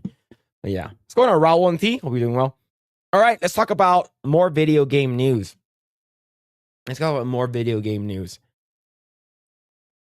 Nintendo cannot catch a break. Now, I originally was going to play Breath of the Wild because I've never played it before. I had a Wii U, but my ex kept it. And then when we broke up, she gave it away. And I was sad. And then I got the Switch. Everyone was talking about it. I was like, is the game fun? They're like, yes, but you need to, get new swords because your swords will break. I'm like, yeah, that sounds gay, so I'm not going to play this game. And then everyone was like, it's so good. It's one of like the best like Zelda games ever. And then Tears of the Kingdom was so good, you got to play it. And then I'm like, I don't know. And then when they're like, hey, we're bringing it to the Switch too, you get an increase in performance and frame rates and quality. It's going to look way better. I'm like, all right, cool. I'll actually consider getting this game. Until I heard that's going to be $90. Yeah. Grae, what are you like? Nintendo, stop. When people are like, oh, Nintendo is so greedy. Nintendo is so freaking greedy. What are you doing? You know that Nintendo never reduces their price on first party games ever? Yeah. Well, they do sometimes when you see some retails, but it's not by a lot. Maybe $10, $20, $30 if you're lucky, but that's about it. But yeah. Grae, did you know that there's a game that came out near the launch of the Switch that's called ARMS? Remember that game? Yeah. Nobody fucking cares about that game. Nobody's playing that game. And even the character that's in Smash Brothers, nobody uses because she sucks big dicks. That game is still $60. Yeah. Nintendo is basically saying, hey, for better graphics and better resolution and better frame rates, you can play this 8-year-old game for $90. Yeah. In my opinion, like there's still gonna be some people who's gonna get this a significant amount, but it's up to the market. I personally am not a fan of like Nintendo stuff. Like for me, you guys know me. The most I'm invested in is Fire Emblem, and I didn't even get the latest one. I didn't even get engaged yet. So it's not that much of a big deal for me. That's why it's like I'm not really super outraged about it. But yeah, it's up to the market to decide. Like if you guys don't buy it, that's the time when Nintendo will really drop. Otherwise, if they can get away with it, they will. That's how corporations behave. Nintendo Andes and Nintendo fanboys will buy this game. Yeah, that's the thing. Oh my god, this is infuriating, man. I was legit Yeah. gonna buy this game. It's like, oh shit, I've never played Breath of the Wild. Let's see what the whole hubbub is about, right? It's not like it's Ocarina of Time or anything like that. It's not like a fucking like staple. But this one, people are saying that this is like a very good entry for people who have never played a Zelda game. This is a good a good way for you to get in. It's great on the Switch. Yes, this game also includes the DLC. But still, it's fucking $90. Yeah. Right over here. The original Breath of the Wild cost $60. The DLC cost $20. And now you can play this game on a Switch 2 via backwards compatibility. However, there's a Switch 2 enhanced edition of the game with better performance and graphics. If you own the Switch 1 Breath of the Wild, you can pay an additional $10 to upgrade. So over the course of its lifespan, you have paid $90 for the game. Yeah. It's a lot. So yeah, it's if there's enough people that in the eyes of Nintendo that bought it, then they're gonna keep that price. And that's the thing. They know that eventually, if you really want it, you're gonna get it anyway. That's the sad part. So Yeah. I don't know. There needs to be enough people to not buy it, but at the same time, there's a group of people like who has a really high amount of disposable income. Okay, $90, it's fine.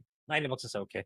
But I see why people are upset, especially in the economy right now. But yeah, vote with your wallets, guys. So if you really don't want it, then yeah. But for people who really like Breath of the Wild and want that enhanced performance, they're probably gonna grab it.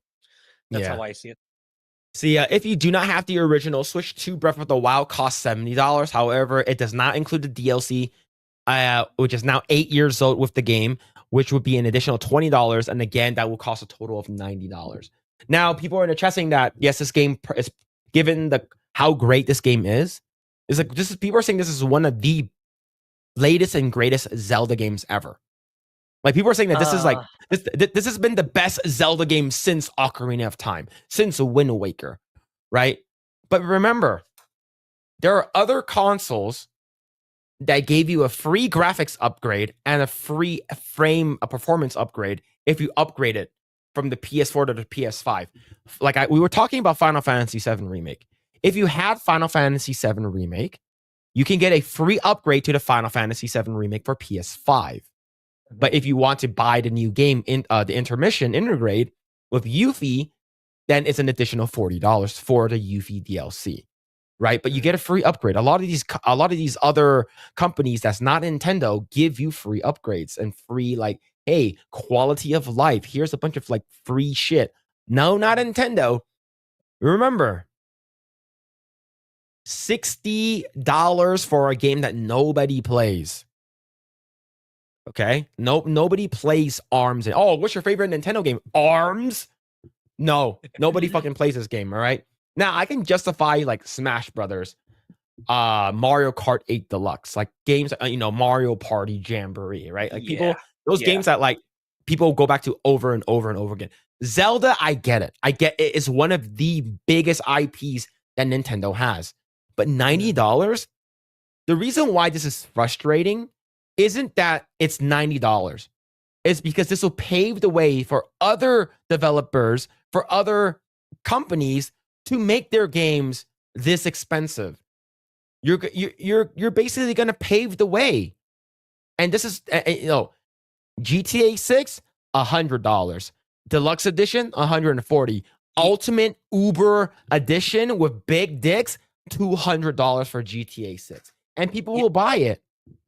yeah, the way I see it, it's like kind of like a the market will correct itself. Like you said, Phil, it's like only the highest of the high tier IPs can command that kind of $90 to $100 price. Like yeah, Smash Brothers, Zelda, GTA, those games. Only very few. It's like what if like a C tier dev or a C tier game tries to do that, I think they're shooting themselves on the foot. It's like you were better off just selling your game at like 60, 50, 60, $70 than trying to sell it at 90. That's how I see it. Like, oh, you're selling at 90? Yeah, I don't think that's worth it. That's how I see it. It's like I think variable pricing, like the way Doug Bowser was talking about it, I think it's here to stay. It's like devs will eventually know how to price their games properly. Not necessarily, oh, just because this big IP charged at 90, this means that I'm gonna charge at 90 also. I mean, we're already seeing it a lot in Japan. Like a lot of the big JRPGs, they're usually just still 60. It's not even 70. Only very few are 70, like Final Fantasy, the next mainline Final Fantasy or Dragon Quest. But the C tier or B tier JRPGs, they're usually just priced at 60. So they kind of know their lane already. It's like, oh, my game is only worth 50 or 60, so I should price it that way. That's how I see it. For those like GTA, the sports games, they know that they can command that price. So like if you were like in the perspective of managing the company, wouldn't you want that? I know it's expensive, but you have to put it in their shoes. Like if I can get price at 90 and people will still buy, Oh, they regardless of the absolutely will. yeah. And here's the thing: I'm not mad that people will buy it. I'm mad that people will buy it. Okay, I actually am mad because people will. It's Nintendo, Yeah. right? Here's the thing: will I buy the console? Yes, I will buy the console. Yeah, the console Right. is honestly, Yeah, but with all the I think the features, console it's is fair. fine. It's Yeah, fine. I think the console price is fair.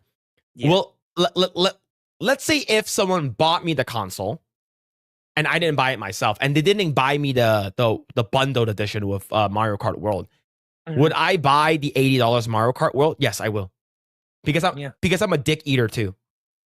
Like the thing is that like I don't practice what I preach. I fucking complain and I'll still fucking buy it because I'm a fucking cock eater, and I hate it. I hate being a cock eater. Right? Yeah. But there are a lot of cock eaters out there, and I'm one of them. And the thing is that people will buy this shit too. The Last of Us Complete Collector's remastered edition. Is it out of stock? I'd be surprised if it is. Okay, this thing. Release date's July 10th. Oh yeah, I forgot. Yeah, the digital one's out, but they did this so that they could ride with season 2. That's all there is. Because like season 2 comes out tomorrow, so they're just riding on that. So it's like, okay, well, let's just re-release and people will eat it up. Like the crazy thing is, how many times have Last of Us been remastered? Right, 2013, 2014, 2020, 2022, 20. Oh my God, man, what is happening, bro? And people will still buy it. Yeah, just get the Last of Us PS4 version, then you'll be fine. You don't need to get the rest. The rest are just like, trying to grab cash out of you. But yeah, it's like, look, if I were like a Nintendo executive and I know that people will buy the $90, why wouldn't I? It's like, I don't give a shit what the internet says. I don't get like I get more money, and that's all that matters. That's how so it's like it's really it's like this is a topic that's been going on for like 2 decades now. The best way to fight back against it is if you don't buy it, which I'm interested in the hardware just to upgrade my existing Switch library, but I'm not interested with the current lineup, not even Mario Kart. Yeah, man. And the thing is it pricey? Yeah. Is it expensive? Should the price go down? Absolutely. But the thing is, I'm still gonna buy it. Like, I'm waiting for like a compelling JRPG before I jump in, but I don't see it. There's nothing in there for me. I'm not into Metroid Prime. Yeah, it's nice if I have it, but I'm not really after it. Same goes with Mario Kart or Zelda. Yeah, hot take. I'm not a fan of Breath of the Wild, so not like the software lineup. It's not compelling at all. Like I'm more interested with Kirby Air Ride because I have more memories with Kirby Air Ride than with Mario Kart. As in high school, I played that a lot with my friends. no, like here's the thing. let's say by Christmas comes Christmas during the Game Awards, Nintendo announces a Smash Brothers Switch 2 is in development, and they said the game is going to cost $120. I hate myself, but I will buy it. Like I will. It's fucking Smash Brothers. There's no other games like that. Yeah. And like the thing is that like Sakurai's a fucking genius. Like he's so good at what he does. Right? He's working on Air Ride 2. So like that's his fucking baby. So once he's done working with Kirby Air Ride, he's gonna be working on Smash Brothers for Switch 2. And if they're like, hey, we're gonna make $200 for Smash, I will buy it. Yeah.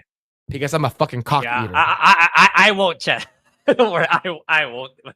But I can see why. It's like I don't know. It's like a lot of people like I've been watching a lot of people getting upset like in the YouTube videos, but at the same time, like but you guys are buying it. You guys are pre-ordering it. So what do you guys want to happen, man? I have restraint. I can wait, but I have so much games. But you guys, the ones who are making these outrage videos, you guys are the ones who's pre-ordering it. You guys are the one who's buying it on day one. So nothing's gonna change if you, regardless of how much rage baiting or how angry you're gonna be, if you're gonna buy it anyway. Yeah, look, it's hold up $20 to $200. Look, it's not gonna be $200. But I'm saying that if they price it at $200, people will buy it. And do you know why people will buy it? Imagine playing a free game. Playing a free game and then spending $800 on microtransactions. Yeah. Because that shit happens all the fucking time. Like I'm okay. I'm okay paying for Smash Brothers like $200 price point if every character release, like every character pack is included. I don't have to pay anything extra. Like the entire game, $200, right? Because people will pay a shit ton for Counter-Strike. Like all of these skins from like these gacha games, people spend hundreds of thousands of dollars on that game. Oh, but the game is free. You can play it right now. But people spend a shit ton. People are okay spending $600, $800 on a fucking gacha game. That's the reason why if Nintendo will come out and it's like, hey, you can have the like ultimate mega dick suck edition of Smash Brothers with all of the DLCs will, from the end of time will be included because you bought the mega dick smasher edition. Then I'd be like, okay, cool. But if I'm buying that game and then like every fucking DLC comes out, it's like $40, $20, like it's gonna be expensive. Yeah. So, but yeah, like I'm comparing with like people who are like, oh, it's expensive. It is expensive. Like I think Smash is gonna be $80 actually. I think it's gonna be $80, and then like those character bundles that's gonna be coming out, like new characters. You get 4 new stages, 4 new characters for like $20. Yeah, right. It'll probably go over 100 given if they're charging $80 just for the base game. Yeah, but yeah, it's like that's I know it's not the best answer. It's like I could have easily made like YouTube videos getting outraged about it, but for me, like I couldn't find myself to do it. It's like what you really need to do at the end of the day is not buy it or wait for a discount. That's all there is to it. That's really it. I'm sorry, Grae, but like when it comes to Smash Brothers, I'm a fucking I will guzzle that cock, man. Yeah, that's like there's only right now for me. There's only 2 big JRPGs that I want. It's Trails in the Sky first chapter, which is only like $60, and the Raidu, the one that got announced in the Switch Direct, the Switch 1 Direct. The Raidu remastered, which is like I think just $40. So it's like it's like I'm not looking the Mario Karts, the Breath of the Wild. So I'm not really looking forward to those. So I have that restraint of not buying it on day one. So that's really the answer. And like people are not gonna do it because like a lot of people feel that $80 or that $90 price tag is gonna be worth it. Yeah. So it's fucking expensive. The thing is that like there's only several specific games that I would like. Okay, yeah, I if it's like if it's like $80, I will buy it. If it's like over 100, I'm like, fuck, that's a lot, right? Yeah. That's a shit ton of money for like a game. And how often am I going to be playing this game, right? Am I going to be playing this game all the time? I remember when Smash Ultimate came out, like I played it like nonstop for like 3 months, right? I put a shit ton of hours in it. Like I had to go through, like I went through like all the story and stuff. So I basically beat the story in like 3 days, like which is considered like, I guess, average. But I think a lot of people, like, they love Zelda. Like they love Zelda, right? Like for like case in point, I think Krista will buy this game for $90, right? Yeah, like, absolutely. Like Breath of the Wild is one of her favorites, so I know she'll do it. But the thing is that if there's one of them, there's millions of them, and this is going to set a very bad precedence and very bad standard to other gaming companies that will, oh hey, people this is going to be a hot shot game. We're going to price it at a higher premium because people will buy it. Yeah, I like I'm saying, it's like it's the price is going so high up there where just because the top tier company like Nintendo do it, I don't think necessarily that the smaller tier companies will follow, because like I said, they know they're shooting themselves in the foot if they do it. Like it's like a 5 out of 10 shitty sloppy game. You're gonna price it 90. It's gonna go down in price really fast, like Ubisoft games, like EA games. So you just have to wait a little bit, just 2 months, 3 months. It'll be half off already. So the way I see it, like Nintendo can command it because like people are just gonna buy it up. And it's like I also don't see the problem. I know people got mad at Doug Bowser when he said like when He's the not the Switch interviewer, one. yeah, because like what I don't know what do people want him to say? It's like, oh, what about the interviewer said? Oh, what about, don't you think it's too expensive? What do you have to say about the people who can't buy this? That's what I would say also. It's like, oh, okay, you can't afford it now, then there's the Switch one still available. You can buy that one instead. Then if you really like it, then upgrade to Switch 2 eventually. I don't know why people are mad about that. Mhm. Why are people angry? What did you guys want him to say? It's because it's the Pokemon broke a poor boy thing, man. If you're a broke boy, just say so, right? Well, Well, he's not wrong. It's just people don't like that he said it. That's it. He's not wrong. Like if I were him, it's like I kept thinking, if I were Doug Bowser, what would I say? I would say the exact same thing, man. What else do you want me to say? It's like, Yeah. I think that's the nicest way of saying, like, get the first version of the console first.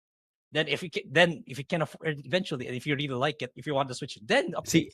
See, like what he should have done was like, all right, so these games are this expensive, right? How much is a cup of Starbucks coffee? It's like $6 to $8, and you get it like every day, right? Let's say 5 days, right? 6 times 5, 30. So that's $30. That means that if you don't drink Starbucks for like about a month, you'll be able to buy one of those games, and this game will satisfy you for at least like 40 to 60 hours, right? Especially if it's something like Breath of the Wild or even Mario Kart World. So I think like but I think people just don't like. I think people just got PTSD, right? Because Don Matrick said this with the whole connectivity thing with Xbox One, Xbox 3. We do have it. We do have the the non-online version, and that's called the 360, and people didn't like that shit.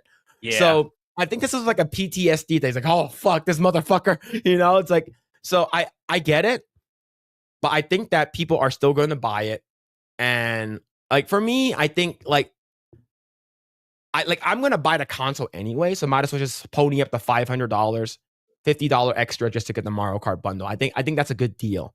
But in terms of actually buying the game itself, I will have to justify it, because some people are, like you said, they have extra money just lying around, and it's like, hey, I can buy this whenever I want, right?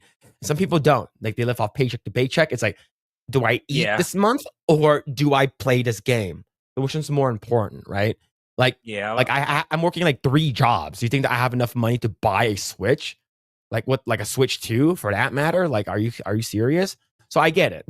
Like people aren't like, there are people who are like, if they need more money and they're living off like food stamps and shit like that. And there are people who aren't as lucky as other people. So for me, I think that this game should have gotten a free upgrade, and that's it. I think if you have the game, you have to say you already bought the game. It's a free upgrade. I don't think it should be extra. But like if you're talking about a completely new game, then you have to find a way for you to justify it because moving forward, games are going to be $80 for first party titles. God of War, Yeah. any games are coming out of from Sony or Nintendo moving forward, I would say it's going to be a premium. It's if people buy it, it's at $80 and people will buy it. They're just going to move the prices up. Now, if you're factoring inflation, a lot of people say, "Oh, games cost $60 back in the day, $40 back in the day." If you're factoring in inflation, the games are like $120, right? Yeah. So, I think where people you just don't drink Starbucks every day, right? $6, Yeah. it's not a lot, right? But if you're paying $6 a week, right, and you're that's fucking expensive, man. Like Yeah. that's $120 for coffee a month. Yeah, and I know this is not like the popular thing to say, but if you're having that much of a hard time like saving up for the Switch 2, it's like I really think you should like prioritize your income first, like find ways to increase your income. And like you can always wait. Like you don't have to get it on day one. Like just wait for the discount if it's really that hard. Like it's like it's really popular right now on YouTube to be outraged about it, but it's like, yeah, honestly, it's like it's for me. It's like just don't get it then. Don't get it or wait for the discount. That's all there is to it. Like, and if enough people do it, then maybe Nintendo might reduce the price. But for me, it's like, yeah, it's like if the price is too much, then don't get it or wait for the discount. Or it's like maybe it's like invest in like getting new skills to get better paying jobs. Like I know that sounds kind of insensitive, but it's like maybe it's like it would be better if you look at it that way. Like find a means to like increase your income. Yeah. So you can meet that price. Otherwise, yeah, just wait. Nobody's forcing you to buy these things on day one. To buy everything. Yeah. Buy the $90 price tag. Buy the Switch. Like you don't have to do it. Nobody's forcing you to do it. Yep. Yo, we just got rated by Hypnotic. Yo, welcome, Bigot Army. Yo, thank you for the raid. Thank you, Bigot Army raid. Clap on your cheeks. Yo, thank you, Hypnotic. Yo, shout out Hypnotic. Thank you so much for the raid, man. Thank you. The bigots are coming. The bigots are coming. Yeah, man. Yo, thank you so much for the raid, Hypnotic. Thank you, man. Shout out to all the raiders. Thank you. Mitchell Fields with a 5. He said, "We don't love Zelda in a non-Blair White way. We love Link." Why you guys always bring up Blair White? I didn't bring up Blair White at all this stream, and that's oh fuck, man. Yo, thank you, Mitchell Fields, for the 5. Thank you, man. Oh shit, man. Thank you. How much is a coffee at Bikini Barista stands? I don't know. How much is a Cavateño? You should know. You should know. Bigot Army Ray, clap on your cheeks. Yo, what's going on? Bio T Wolf, what's going on? Hope you're doing well. Travis S, the Bigots Army the bigots are coming. Yep. What's going on, dude? Is it Dalker? Hope you're doing well. Yeah, for a Forgotten Vet, what's happening? Commander Sonak, hopefully I said your name right. Mr. Melancholy, raid, protect those cheeks. Yeah, man. Fudokum God. Yeah.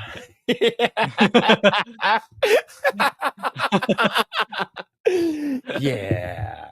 Did I hear Blair White? How's he doing? I don't know. Why are you asking me?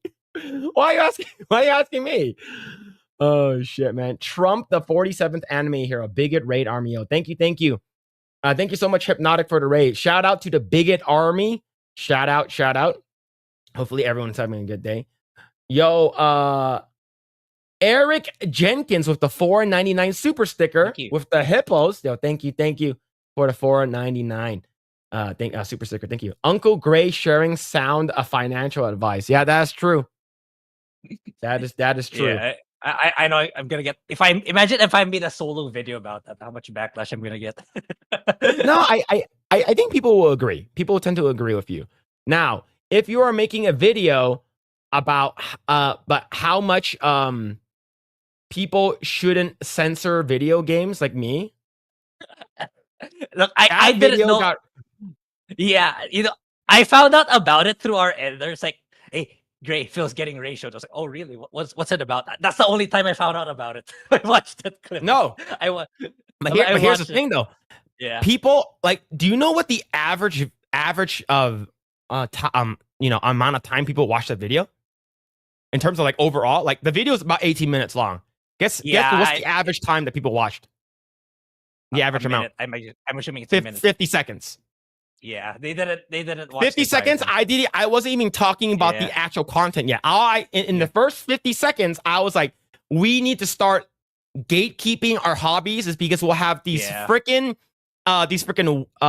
woke Karens that want to censor these video games, right? And here's the thing. None of them do you know I have like 400 comments. Yeah, I saw. It's like I was scrolling through. Check this guy's hard drives, guys. Check my hard drive. You're an incel. I was like, what the like you guys didn't even watch the fucking video. Yeah. Right? So now here's the thing. Like how many, let me check that video right now.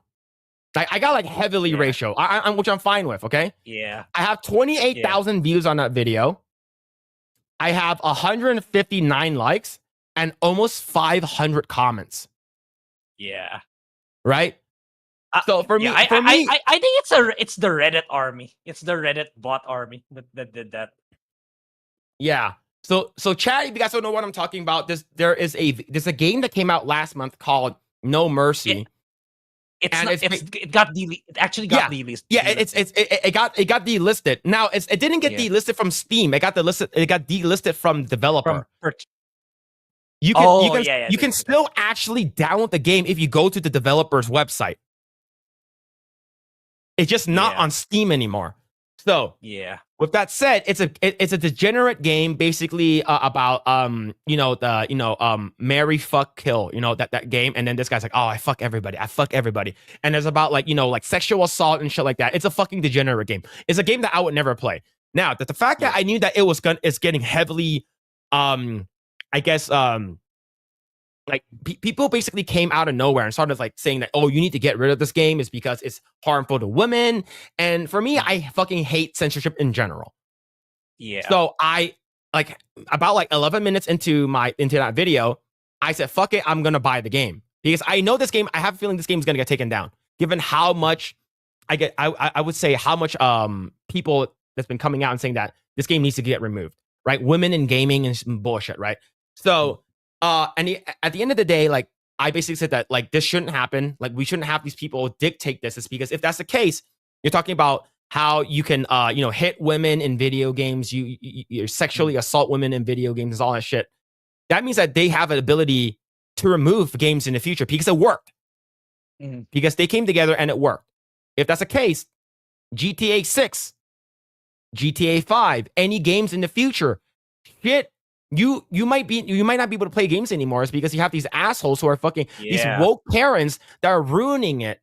They're trying to censor the games, right? Yeah. It's not like, and the people are like, oh, check this guy's hard drive. This guy's a gooner. Wow, you're defending a game about rape. I was like, what the fuck are you talking about? I'm not defending this game. I'm defending this is just, I would say, a vessel. This is just a stand-in for any type of game. I don't care what it is. I hate censorship. Okay, if it's Stellar Blade, if it's fucking Baldur's Gate 3, I don't care what game it is. Exactly. So, where do you draw the lines? Like, if you're just gonna end up just increasing the goalposts. Like, what every game is about, like what drinking a cup of tea, so nobody gets offended. Yeah. Look, like someone mentioned, like nobody had an issue about Love in Deep Space. Now, here's the thing. The reason why they don't like this type of game is because they have nothing better to do. They have nothing better to do than to fucking, oh, you don't like this? I'm going to fucking censor this game. And it's fucking bullshit. I fucking hate people who are like, oh, I want this shit to be censored, man. It's awful. It's like, shut the hell up. Yo, Anime Mania 500, thank you so much for the gifted membership. Thank you. Yeah. So like I'm basically talking about this is a censorship issue. It's not about this game. This game is just a topic of it. It's not what my actual it's not what I'm actually talking about. I'm talking about censorship in general. If Mhm. are they going to remove the fact that you can beat up a hooker and take back your money in GTA? Exactly. That's don't you think that's a lot worse Yeah. than the game? Like if you're Yeah, going with man. that argument, like GTA did it way, way long, like two Like I decades remember ago. playing the GTA for PS2, and my friend was like, "Yo, check this out." Ghost picks up a hooker from the side of the street, drives to the back of like a dark building. The car starts moving. It's like they're fucking having car sex, and then the hooker gets out of the car. He comes out and shoots the hooker in the head. Takes back the money in GTA. I'm like, oh Yep. shit, this game is crazy. Yeah. So those are the type of games that they're going to monitor now Yeah. because this worked. No Mhm. Mercy is no longer on Steam. This worked, so they Mhm. won. So whether or not if it's removed by Steam or is removed by the developers, it doesn't matter. It's the fact that it's no longer there. I may be the last person who bought the game. I have it. I can't show the store page. Yeah, because there's checked literally a Asmongold. bunch of Yeah, boobs everywhere. Yeah. I can't show it. Yeah. Like the best argument they can make is that it's too easily accessible for people underage. That You can make that argument. So I said that, right? So I Yeah. said that Yeah. like there's actually parental controls and Yeah. and you can actually like in order for you to buy a game, you immediately get an email. You get an email Yeah. saying that hey, you can turn off like I think it's called like family share or whatever it is, right? Mhm. Because you can actually share your games to like a friend account. Like for instance, let's say I bought a game on Steam and my brother wants to play it, I can share that game to him directly. As long as like he gives me his email, I can share that game directly to him via Steam. Same thing with family share. You could turn that shit on. It's like, and people are like, oh, it's actually very easily to actually get bypass that shit. How about you don't put your fucking credit card? How about you put your credit card and don't put your PayPal account? Because if you put I believe there's a way for you to put your credit card and whenever you need your credit card, you need to type in like the CVC number or something like that. Just make it harder. That's it. And if your kid wanted to get that and they got it, then it's your fault for letting your kid do that shit. Mhm. Right? It's as a parent, as a person, a parent or guardian of these little kids. Like but that's not actually the reason. That's not the reason to get this game banned. Is because it's actually violence towards women. Shut up, bitch. Shut the fuck up. All right. It's like there's a lot more other. It's just this is one of those games where this is the target. What's the target this week? What's the woke mind virus after this fucking week? Oh, this game. Let's get rid of this game. Women in games. That was a mistake. That was a fucking mistake, man. And the thing is that when I started working at the company that I used to be a part of Fox, okay? Before we got absorbed into Disney and then we got sold off. When I first started working at the game that I'm working on right now, I was like, where are all the women? There was no women in the studio. Where are all the girls? Right? Is it just a cock fest? What's going on? And one of my coworkers like, oh, they're having a women's retreat in Denmark. I was like, what is that? It's like a woman in games. I was like, oh, okay, women in gaming. So they did an all expenses paid for every woman in the studio to go to Denmark for free to do this seminar and get okay. And I found out is basically how to get more feminism and feminist messaging in video games. That shit was a fucking mistake. All right. And I'm not saying that women in video games are bad. All I'm saying is that woke women and woke fucking Karens in video games are bad. They're the reasons why we're getting a lot of people who are basically saying, oh, you shouldn't be playing this game because, oh, you know, butts are too big. Oh, you're gooner bait. Oh, why is Emma Frost so hot in Marvel Rivals? Shut the fuck up, bitch. Who asked you? The fuck we talking about here? All right? Like, man, like, this pisses me the fuck off, chat. Like, sorry. Like, gee. Oh my God, I can't show that. Jesus Christ. Dude, oh my God, there's so much Rule 34. Holy shit. Hold on. Let me go to actual Marvel Rivals. Oh my god, man, I can't show any of that. I can't show any of that. Holy jeez. All right, Marvel Rivals official account, and let's go show Emma Frost. Okay, I'll bring up Emma Frost is because this was like everyone was talking about this shit. All right, so I'll bring this up right here. So this is the Emma Frost video, one of them, right? And it's like, oh, why are you sexualizing her? Bullshit. Shut the fuck up, fucking pussies, right? And they're like, oh, she's too hypersexualized. And if she's not hypersexual, like, oh, she looks like a man. Oh, she looks like a fucking, a drag queen. Shut your fucking bitch ass mouth. It's because they added more booties into the game. All right, they didn't just cater to the men; they also cater to the women. Phil cannot handle all the Emma Frost Rule 34 Fuda art. Look, there's a lot. There's a fucking lot of them. There's a lot of Fuda art, man. Holy shit! Look, let remove that, and let me bring in the Marvel Rivals enhanced butt cheeks. Okay, Marvel Rivals. Okay. All right, right over here. So they did this, I believe, yesterday. So Marvel Rivals slightly gave male characters bigger butts in season 2 patch. I think this is fine. I don't care if the guys have bigger butts. I don't really fucking care. I'm never gonna play any of the guys anyways. And if I may play Venom because he has the biggest cake. But I digress. But the thing is that like a lot of people are like, holy, whoa, damn. Not just the males, but this was just a butt patch. I'm here for it.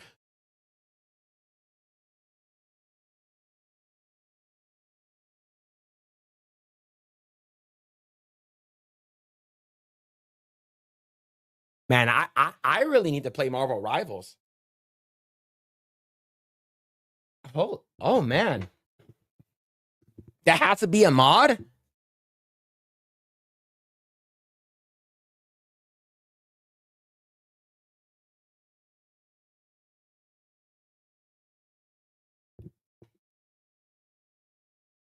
Yo, I need to start playing Marvel Rivals, man. Holy shit.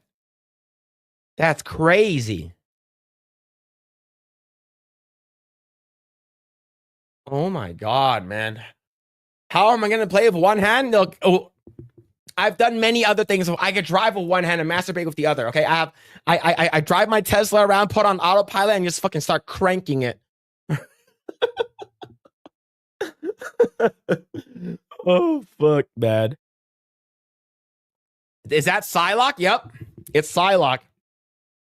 Bro, imagine getting offended by seeing a gorgeous female characters like couldn't be me, man. These people are just soft as fuck. Yeah, man. That's crazy. Holy shit. Yo, Eric Jenkins with the 199. Listening to women in general has been a mistake. Oh shit, man. That's hilarious. Yo, thank you so much for the 199. Yo, Mitchell Fields with the 2. Jiggle physics are real in real life. That is 100% true. 100%. Now, I believe the reason why there are people who are basically saying that, oh, this is women can't live up to the standards of acquiring unrealistic body I don't know, like measurements or whatever. I was like, do you know who Maria Nagai is? Do you know who like Henri Okita? Like all of them, like those are actual legit like body proportions that are natural. Well, Maria Nagai, I believe she got implants, but she still looks great. But the thing is, the reason why is because we have these Karens who normalized that it's okay for you to be fat as fuck and being ugly as fuck. Right, Grae? Like, don't you have like a... Okay, chat, let me know. But Grae, Do you have like female friends, and like there are like a bunch of hot ones, and all of a sudden there's like a fat, ugly one that's in there? There's always one. Like a yeah, hot, probably. like this hot, attractive girls will always usually have one or two fat, ugly bitches in there. Now, let me tell you how that is. All right. The reason why is because they know that these fat girls will never be able to compete with the hot, attractive ones. So they're gonna continue telling them that they're fat, but saying that, hey, it's okay, you know, healthy at any size, you know, slay queen, yeah, bro. You know, like you're watching one of those like fucking girls that rate themselves, and they always rate the fat one at the hottest one. Is because they know that they're not any type of competition. And these people have been doing this shit for years. Fucking years, man. And then they're like, oh, you know, like, and then and all of a sudden, these fat girls have confidence now, saying that, hey, man, why aren't there fat girls in video games? These are fake expectations for women. Shut the fuck up. Have you seen Bella Danger's ass? It's fucking huge. Holy shit. Man, but anyways, yeah, sorry. I'm getting heated just talking about asses, but my pants did get a little tighter because fucking my zipper is grating the shit out of me. But yeah, man. Grae, what do you think about this though? Yeah, the latest designs, they're pretty good. The Marvel Rivals. I only saw the Emma Frost ones. I haven't seen this one. Who's this? So this one is Psylocke. Look, you don't have to. She's Psylocke. Oh, okay. And this one is Magic. This one's Magic. Oh. Yeah. But yeah, they still got it. Yeah. But the guys also got a butt update. It's not just the girls. Okay. Yeah. So Nice. yeah. So look at like just like people who are like super mad. I'm watching. They're giving men dump trucks.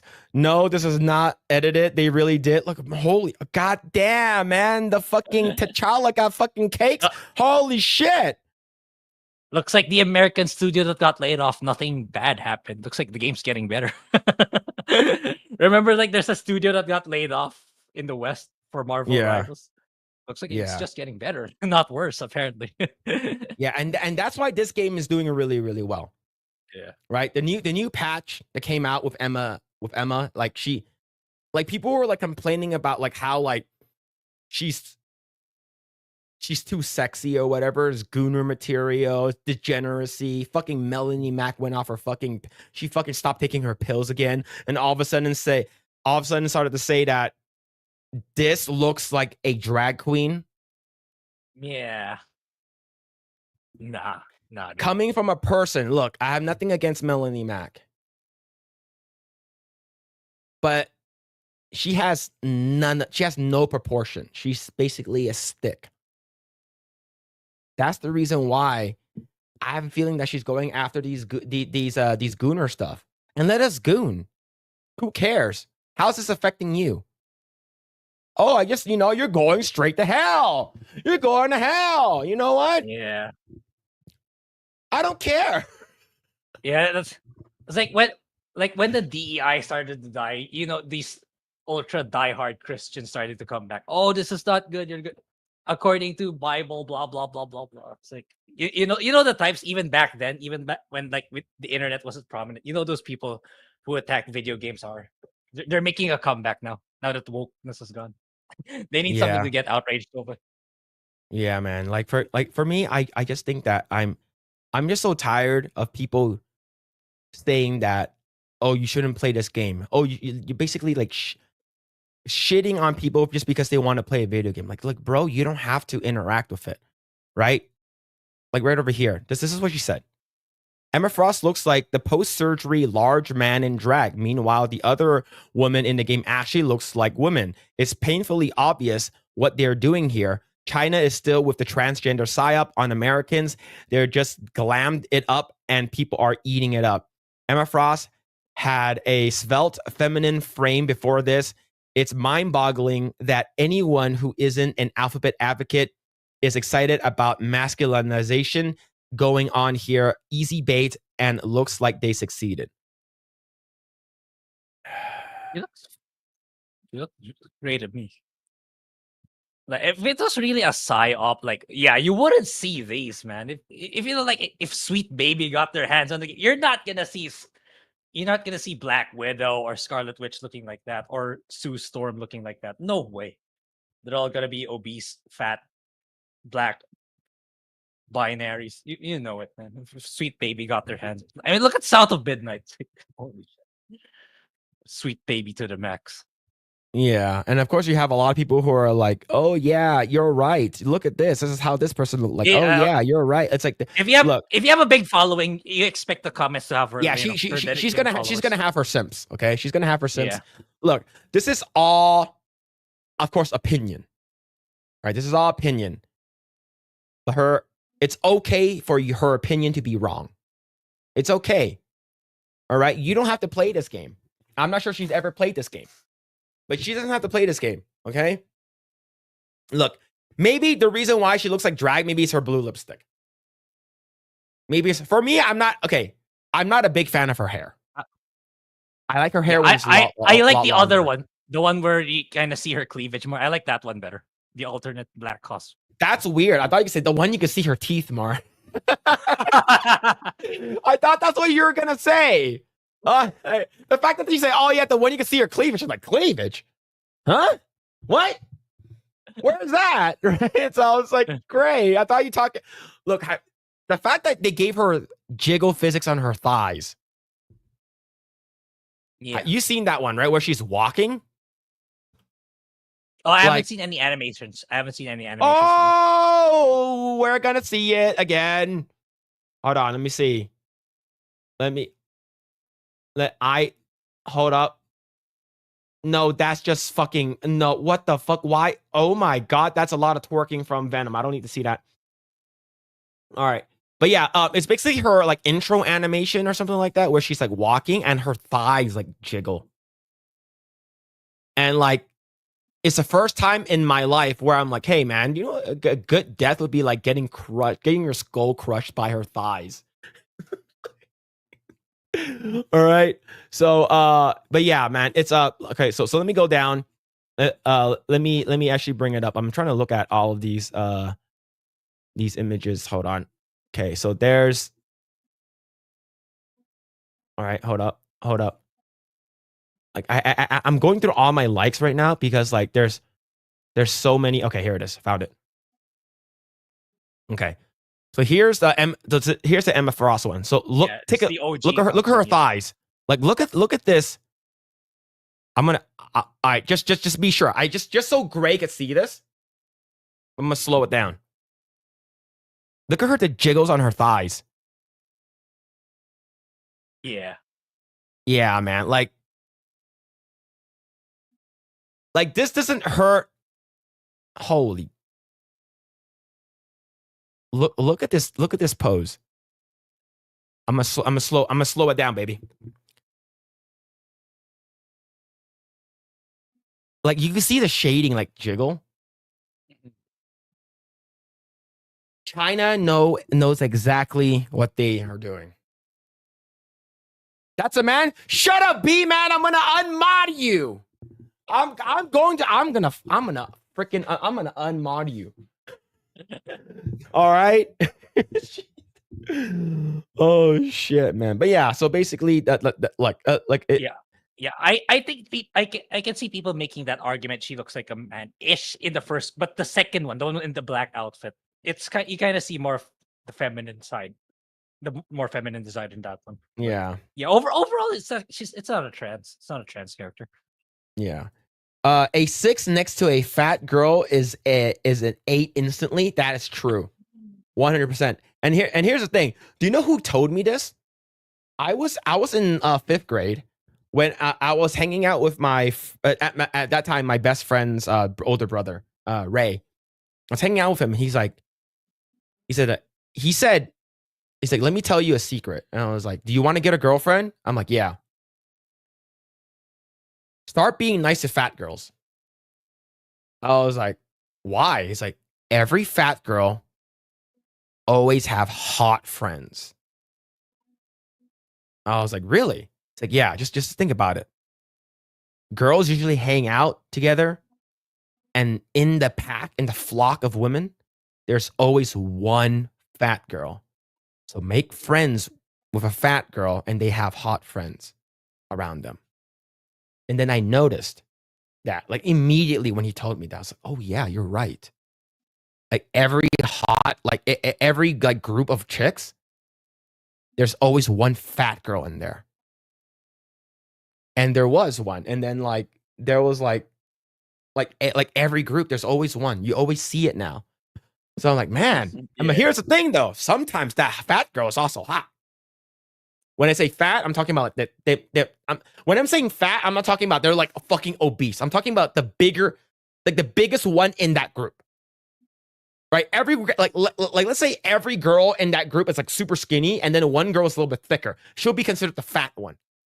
Right? Because in my group of guys, like the one I grew up with, like all of us are pretty like skinny and lean, and this one guy's a little bit like chubby.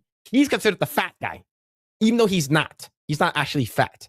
You know what I'm talking about? When I'm saying fat, I'm talking about the one who is bigger in that group. And the thing is, it works, man. Grae, I'm giving you life advice right now. You should be writing this shit down.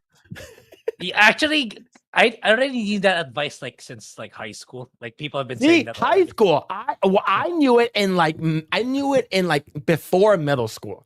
Okay, so I knew this shit before middle school. Okay, I was like 12. No, I was like 10 at the time. I was like, yeah, okay. Like during that time, I didn't really care about getting girls, but it made sense. It made sense. Yeah, it does. It does. Yo, thank you so much, Mitchell Fields. Thank you. Yo, Mitchell Fields again with a 5. A good night. I got to drill some holes and steal not a woman. Oh man. No worries, man. You go make that money, man. Yo, thank you so much, Mr. Mitchell Fields. Thank you so much for the 5. Thank you. Eric Jenkins was the 4.99. Melanie hit the wall and on the downslope, so now she's shamed because she can't compete anymore. It's kind of sad. Oh well. Like she's still cute. I think she just needs to tone it down with her Bible thumping, and she'll be fine. Yeah, I think she just needs to pivot her content into like, and I think talk more about like the games industry or her favorite games or whatever media, rather than the preachy content, and she'll be fine. That's what I think too. Yeah. Thank you so much for the 4.99. Thank you. Yo, Mitchell Fields up to 2. Women know how to walk to shake more. That's 100% true. And there's a reason why girls. Thank you for the 2. But there are also reasons why women wear like heels. It also accentuates their hips and their butt, which is great. Solon the Lich is with the 100 ARS. I don't know what that is. But yo, I don't know either. But thank you. Yeah. Thank you. After a decade of change of Marvel properties being under Disney's ideological clown car, being bastardized, Marvel Rivals designs are amazing. Western devs and Nedia can sit and spin. Yeah, like NetEase is they've been doing really well. That's the ones that does Marvel. They know their fan base. Like they know exactly what they're doing, and all of these like characters, even the guys, they're all like good looking.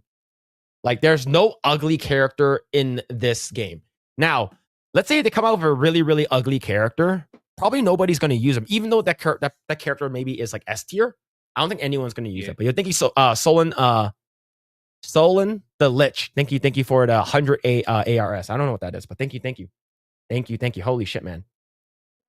Appreciate it. Thank you. Let's see. Let's go back up. Let's start reading right over here. Repent, melodic method. Yeah, repent. Everyone has to repent. All right. You got to go to church. And you got to repent. So I need to go to confession, Father.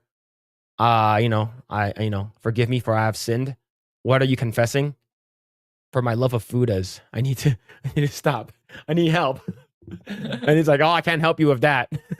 Does that rule apply to food Phil? I don't want to talk about it. Okay. This is my favorite part of the night so far, yo. Apollo Monopoly, thank you for hanging out. A real talk, yeah. He's talking about Gorlock to Destroyer. Oh fuck, man. Let's see. They know that those girls don't eat large portions. Leftovers, queen slay, queen. Yes, 100%. Doesn't a fat Fuda mean a bigger? Never mind. No, I don't think it works like that. Phillip's a chubby chaser. Okay, B man, you're like this close. I'm gonna unmod you this close, all right? But I'm not a chubby chaser, but I'm more of a.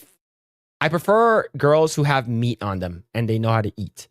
I don't like the ones that are like gym babes are fine, but like if they're like I this like growing up in a predominantly Asian community, like tiny everything. Tiny fucking anything, man. It's like all of them are so thick skinny. They're super thin, and it's awful. Phil likes the blue-haired land whales. Confirmed. No, what the fuck, man? No.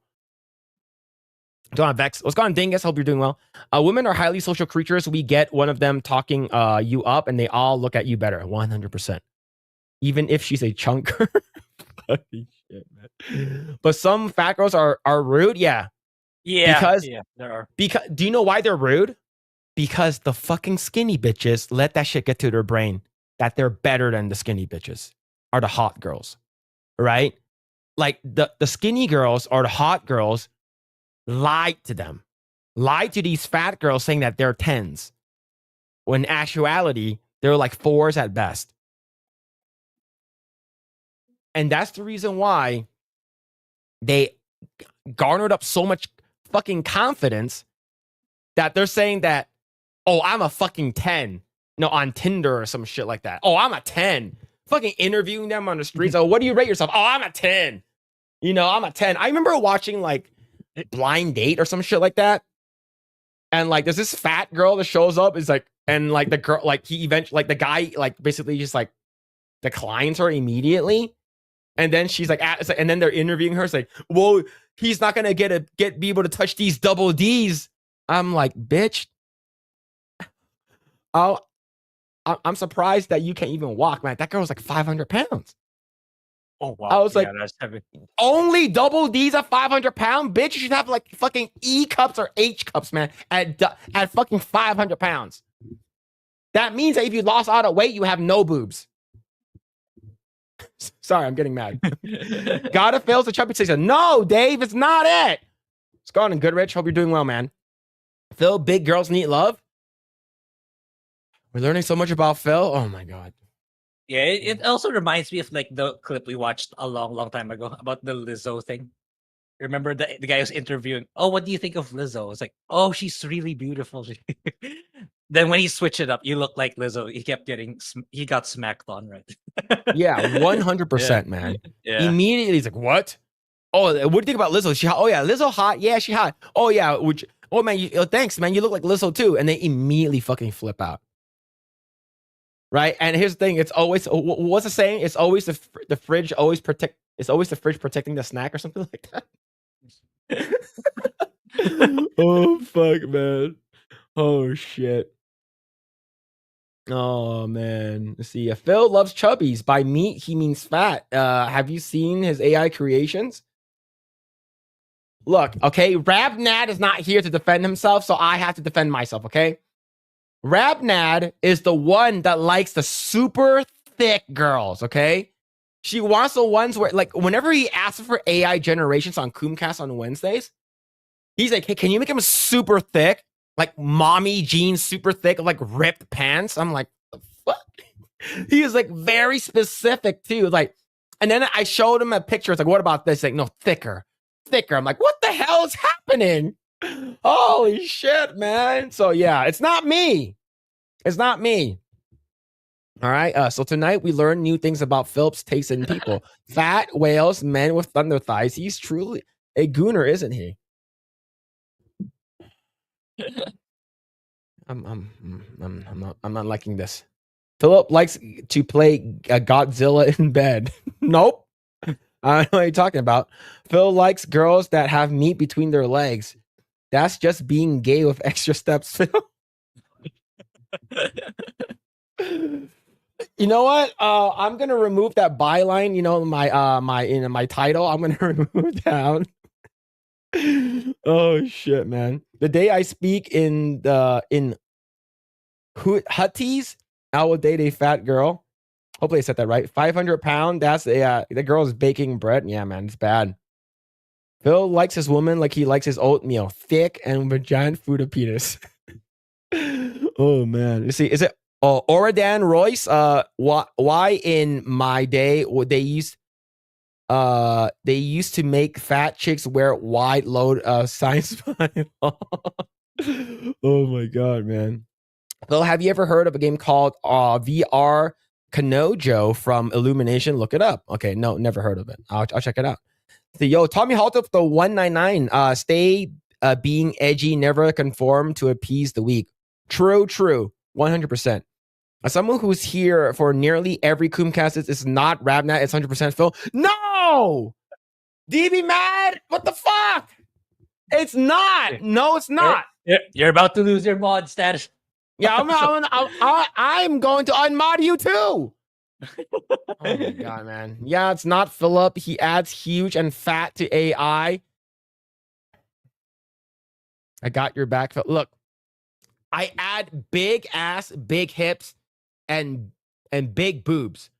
The AI, you know what? I'm not gonna. I don't need to explain myself. I'm not gonna explain myself. All right. Phillip takes a fat woman to bed, makes her dress in Godzilla costume, and goes, Gojira is coming.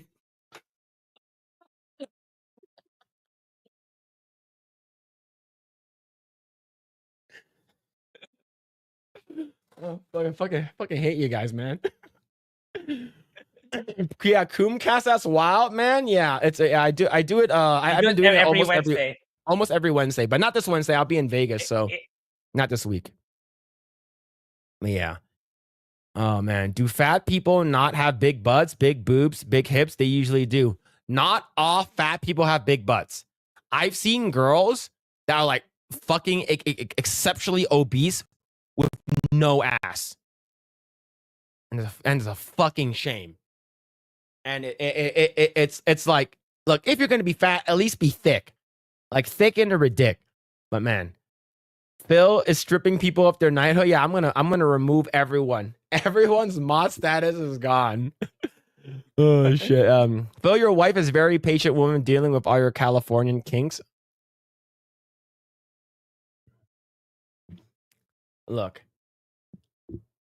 I think I mentioned this before, but I was talking to my wife after one of our streams, and I was like, hey, like people basically said that I basically, you know, I'm in love with Blair White, and she was like, yeah, she's hot, and I'm like, yeah, she's pretty good looking, like in terms of like, you know, being a trans, right?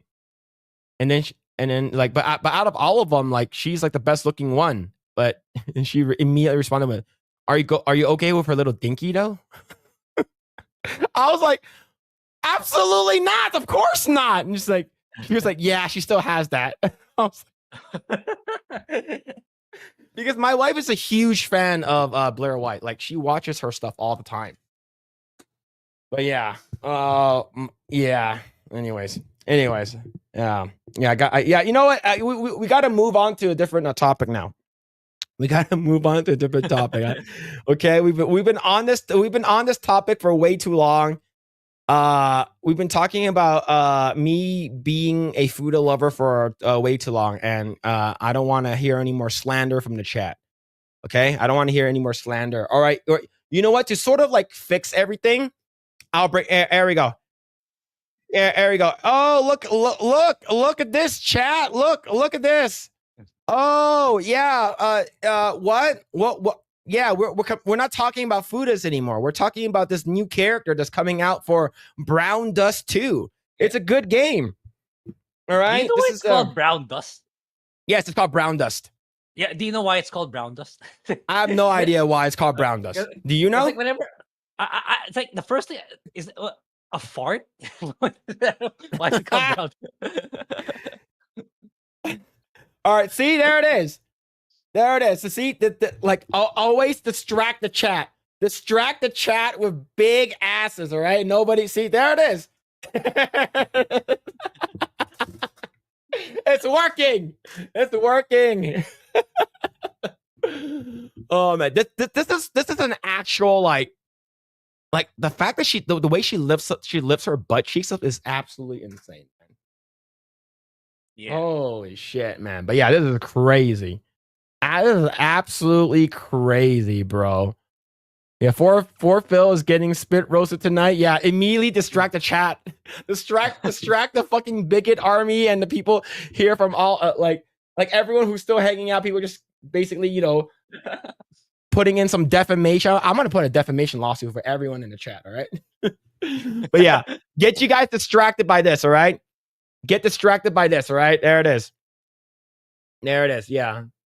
This is actually impressive, and from an artistic standpoint, this is all done in spine. Most of these animations are done in spine. Right? So what they usually do is like they would draw everything first, and then they'll animate it in spine, which is really, really good. Holy shit, man.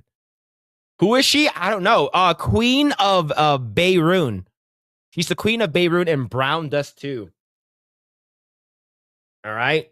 Proper thick, not like Phillip hippo hunting. Look, the person that wanted the hippo Gloria is in the chat right now. Thomas Blackfire is the one who wanted me to generate Gloria, the hippo, from Madagascar. All right? Thomas Blackfire was the one who wanted. I actually generated Gloria, the hippo, from Madagascar. Yes, he did. Yes, he did. Oh my fucking! Look, chat. Look at the girl. Look at the girl. Look at the girl, chat. Look, the distractions. Oh my god, man. Jeez. Look. All right. We gotta move on, bro. We gotta move on. Oh my god, man. All right. All right. Let's go ahead and talk about our next topic, okay? Talking about next topic. Grae, I think Fantastic Four is gonna suck. Yeah, absolutely. Was it Right. next year? Is it this? No. This year. It's coming out in a couple of months. Yeah. Yeah. This is oh man, it's gonna suck. Vanessa Kirby confirms Fantastic Four First Steps explores gender politics with Sue Storm. Now, we do know that it's been confirmed that she's gonna be pregnant in the movie. So that's the reason why she's sort of going to be taking a back seat. She's not really going to be fighting too much. Is because she is pregnant with Franklin Richards. So that's the reason why she's not fighting too much. Now, maybe like later on in the movie, she has to fight because Galactus shows up. And then she's like, I'll have to fight. Womanhood. I'm fucking pregnant and I can make force field to protect my family. That kind of shit, right? Mm-hmm. So, yeah, it's, I'm not sure how I feel about this.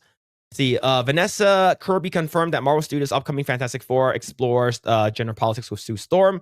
Kirby spoke with Entertainment Weekly saying, if you played an exact 60s Sue Storm today, everyone would think she's a bit of a doormat. Nah, I don't think so. That's what you think, but it's probably not what people want right now. Yeah. Especially with the Sue Storm of Marvel Rivals. It's incredibly well received. So, yeah, strong disagree. And this company is not learning at all. So figuring out how to capture the essence of what she represented to each generation, where the gender politics were different, and embody that today was one of the greatest joys of this. The idea that Sue Storm was a doormat in the early Fantastic Four comics is ridiculous. In the second issue of Fantastic Four, she turns invisible and breaks herself free from the federal detainment facility. Later in the issue, she works with the team to take out Skrulls who have been posing as them and framing them for various crimes. On top of Kirby's comments, Entertainment Weekly's Christian Holub shared that Kirby Storm is the head of the Future Foundation, and she has helped achieve global demilitarization and peace. So basically saying that Sue Storm is basically the leader of the Fantastic Four. And we sort of heard about this couple, maybe like last year. A while back. Yeah. Yeah. So this is, in fact, it sounds like it's going to be true. She's going to be the leader. And I think this is going to make Reed Richards, given the fact that it is played by Cuck Dick Pedro Pascal, he is going to get cucked, right? Because he's not going to be the leader. And it's going to be led. Now, here's the thing, though. It's led by a straight white woman. Maybe they might change her to black. I don't know what's going on. But, like, if you're gonna go woke, go full on woke, okay? If you're just gonna, if you're gonna go gay, go all the way, right? I think Shackman elaborated, if Reed is the most scientifically intelligent person, then she is the most emotionally intelligent person on the planet. Between two of them, they're building an idealistic society. So we do know, I believe that they are supposed to be in a different universe, not in our universe. Is because if they were in our universe, then they would have helped with the whole Avengers shit, right? Because Reed Richards is supposed to be the smartest man in the Marvel universe, not just the MCU, but the universe itself, right? Furthermore, Kirby shared that she ensured her depiction of Sue Storm was not the stereotype of goody, sweet mother. She explained one of the things I love the most from Sue's history is when she becomes Malice and all her dark stuff comes out. I was obsessed with that chapter of her life, so I wanted to make sure that there were tones of malice in there with her, that she wasn't just a stereotype of a goody, sweet mother. I've always been really interested in the mess of femininity and how can you be both? How can you be all the things? Not just the tough, invincible, powerful woman, but also a mother who gives birth, which is itself a superhero act. I love that these characters are real humans in a messy family who argue and try to work it out and get things wrong. So the whole malice thing, I know that's part of the story, and I believe that they might explore that maybe in Avengers Doomsday. But this is not just one offset. This is not just like, hey, here's the thing that happened that's gonna fuck up Fantastic Four. This is from Joseph Quinn, and he plays Human Torch. Kevin Feige and I were speaking about previous iterations of him. He was branded as this womanizing devil may care guy, but is that sexy these days? I don't think so. This version of Johnny is less callous with other people's feelings. Yeah, this is dead. Yeah. The thing is that And like this is not they're the, prominent this is not the cast character. too on Doomsday, right? We saw the casting of the chairs. Yep. They're like next to Robert Downey Jr. So it's like, oh god. Yeah, not like I'm more concerned with what Doomsday will be because of this movie. So are they still gonna push DEI shit on us? Like, yeah, if that's the case. Like, you're even with Robert Downey Jr. on it. So it's not gonna do Infinity War or Endgame numbers. If you guys are gonna push for these stuff some more. Yeah, now Disney never learns, man. They never do. Now they sort of did say this, like I said this on Epic Verse as well. They sort of did this with Sanji from One Piece because he was the womanizer. He was a simp. He loves girls. Whenever the girls show up, there's always like heart-shaped like eyes, and he goes like fucking ballistics for them, right? And he'll never attack or hurt a girl. Mm-hmm. But in the live action, they changed him up to sort of be more of like a kind of beta. Yeah, like sort of a little bit of a beta, right? But he's like, I'm not like a tier 3 simp anymore, right? I'm not a tier 3 sub to Pokemon's Twitch channel. I'm more of a chivalrous man. You know, I respect the woman, right? Because, but that's not what Johnny Storm's character initially is. He's more like, he is basically like fly by the seat of his dick. And he didn't care about anyone else's feelings too much. And he's sort of an asshole. But he sort of like, he's a good guy, and he sort of gets talked down to by like his sister and shit like that. It's like, dude, you got to be better. And he sort of does that really, really well when Chris Evans played him in the original Fantastic Four movies. And I like that. Like he is a womanizer. He knows he's good looking. He knows he's hot shit. He knows he can get away with it, and he gets the girls. I remember there was like a scene where this girl comes to him and he was like, he just got out of the shower, and he's like, "Oh, you came here just because I just got out of the shower, right?" And I guess the dews and the water drips that's on his body turns into steam because he sort of like heats up his body. Like we like seeing that kind of stuff because it's fun, but you can't do that with this snowflake culture, cancel culture, post Me Too garbage. And I think this is not gonna bode well for the movie. Yeah. Like, I think people are still gonna watch it, of course, because it's Fantastic Four. This is supposed to be one of their biggest movies of the year, but I don't know. Like this makes me not interested anymore, especially with like the Vanessa Kirby shit too. I think they'll probably turn in a profit, but not a lot. I agree with you. It's like probably a little above like break even. That's my guess. Like it's like I think you're just introducing these because like the normies, they're not for me, they're not really into Fantastic Four as much. They don't know it that well compared to like Iron Man or Captain America or Batman, DC, and Superman. So you're gonna need to introduce them hard. And if this is your way of doing it, I don't think they'll make a compelling cast of characters if you water them down this way. And it's not like faithful to the original comics. So yeah, not doing a good job with the marketing. If this is the content of the you're implying this is the content of the movie. It's not. I'm not looking forward to it. Not as much like if ever we're gonna watch it, we're just like for the sake of reviewing it, kind of like Snow White. That's the vibe I'm getting now. Now, like I said, I would love to be wrong. I hope this movie is good. It's because if this when it's actually is good, then we will actually have like good movies in the future. But we do know this is Disney. We know this is Marvel Disney, and it's not going to be good is because like that's Johnny Storm's like story, right? It's for him to grow. Like you sort of don't give him any like personality. If he's sort of like then if because every person has a specific personality, right? Reed Richards is a smart one. You know, Ben is the grounded. Ben Grimm is the grounded one since he's a rock. Johnny's the hothead, and then Sue is the the I guess you would say the more nurturing type because she's a woman. But you can't do that is because woman strong woman, right? And then you can't have a hothead womanizer anymore because then you're gonna make him a pussy. He's gonna be super gay, and like I hate that. I fucking hate that about like these characters that they're fucking butchering and they don't fucking care. It's like, oh, this is for a modern audience now. Yeah, back in the day, she's a doormat, but not anymore. It's like, oh man, now, like I said, we can be completely wrong. This movie could be fucking good. But we also said that about Snow White. We also said that about the Marvels, Madam Web.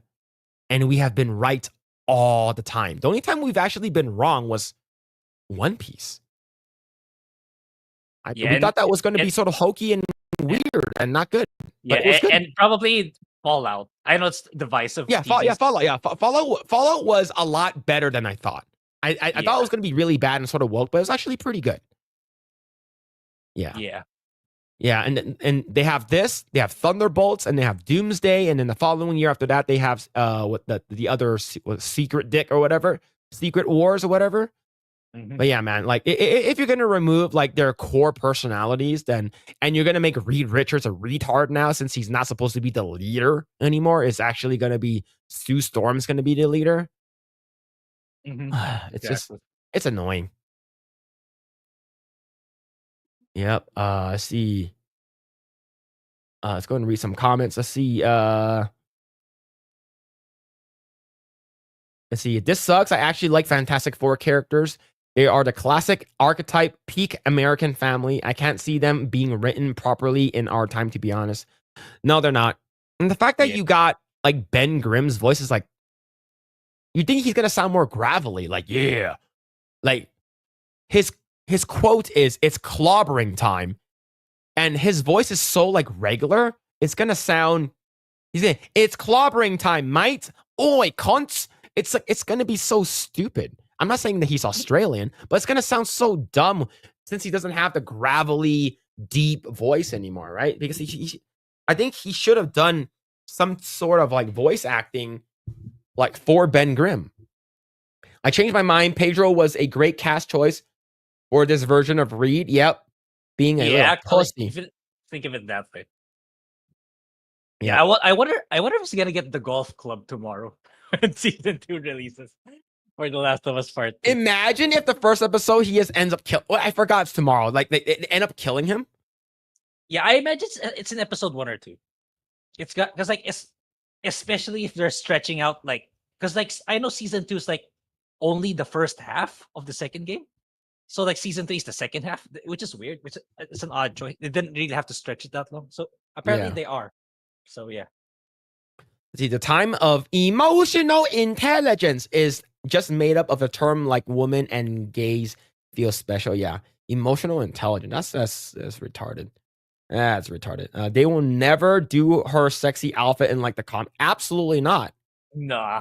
Nah. Remember in Elizabeth Olsen, she said that there was too much cleavage for Wanda, and Scarlett Johansson said that her character was too hypersexualized in Iron Man 2. Scarlett Johansson does not know the definitions of femme fatale. And Scarlett,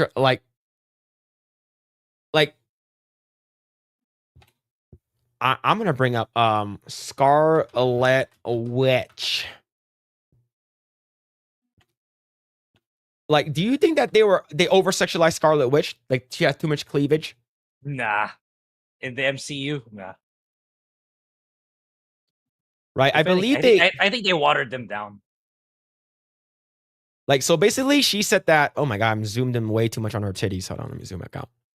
So basically, I believe this was her in like they said that they gave her too much cleavage. It's not that bad, man. It's pretty tame. Yeah. All right, that's pretty damn tame. So yeah, it's not even that bad. Now the thing is, like, they will never do stuff like this ever again. Like, do you remember Iron Man 2? When Black Widow first shows up, like he was boxing, right? And then she gets into the ring, like very slowly. You're like, holy fuck, who is that? And then what's her name? Natasha Romanoff. And then he fucking like Googles her in his tablet and zooms into her boobs. Yeah. They will never do that shit anymore. Yeah. Right? That sort of like adult, crude, funny humor. Never again. It's because everything has gone Disney, and Disney is a fucking American family-friendly company, so you can't do that. And it just it sucks. And but do you remember that scene, right? Do I need to bring it up? I remember that scene. Our chat. It's actually, Grae's fault that you're not getting it. I was gonna say bring it up again, but bring it up again anyway. But yeah, it's absolutely upsetting that we won't be able to get like comic accurate characters. But Ben Grimm is comically accurate. It's like, yeah. After but the thing is, if the story sucks, no one's gonna fucking care. Right? No one's actually going to care at all. But yeah, it's sad. Definitely sad. All right, I'm removing Elizabeth Olsen's cleavage, chat. Cleavage gone. Let's see. The thing is non-binary and was renamed to the they. Oh shit. Iron Man was a womanizer and an a-hole, and he's the most popular MCU character now. Yep. And they won't be able to do that. They're not going to be doing that anymore, unfortunately. Phil, you are forgetting Ironheart and Wonder Man on Disney Plus. Yeah, I don't care about those. I do not care about. I'll probably check out Last of Us Part 2. Maybe make a video too. Depends. Yeah, man. It's I'm sad. Let's see. It's clobbering time. Yep, they're not gonna have that, Lord Shadow. Not gonna have it. Phillip, they use their looks to get the jobs, become famous and older, and then regret it and blame others. Exactly. That's what Scarlett Johansson did.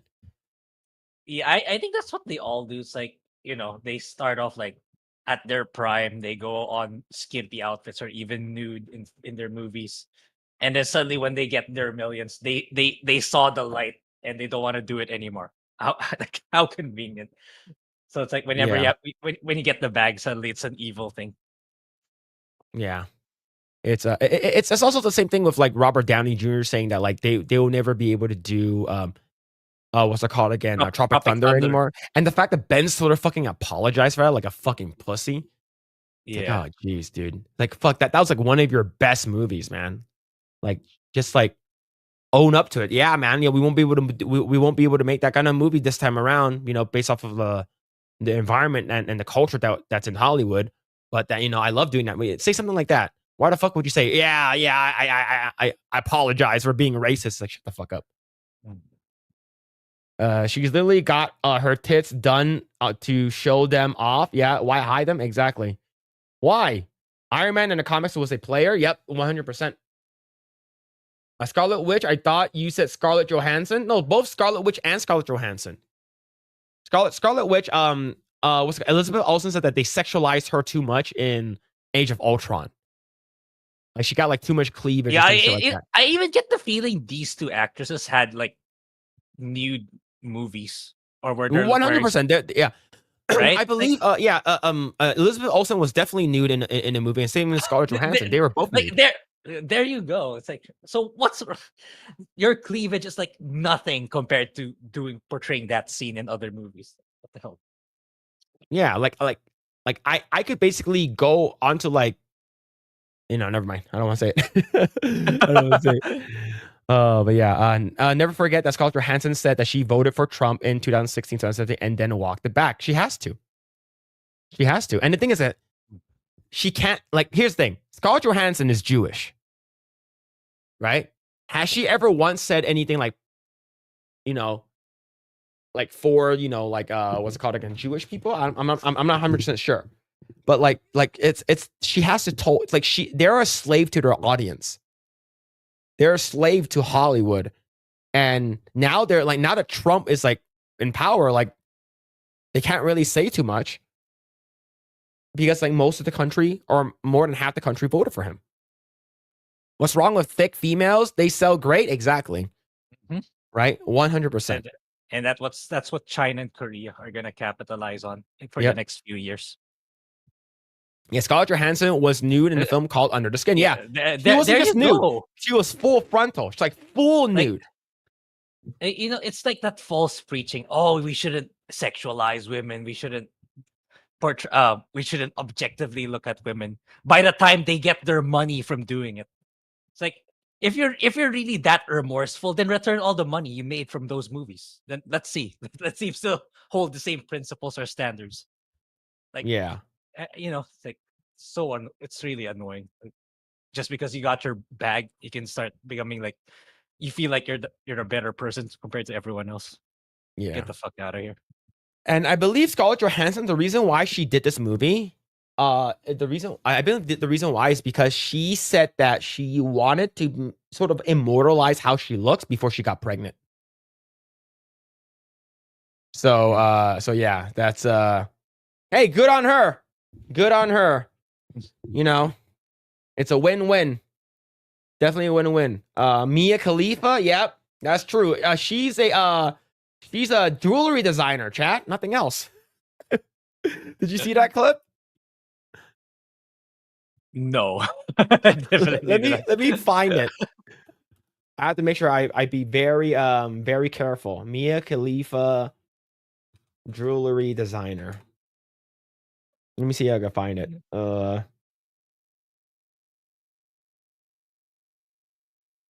Let's see.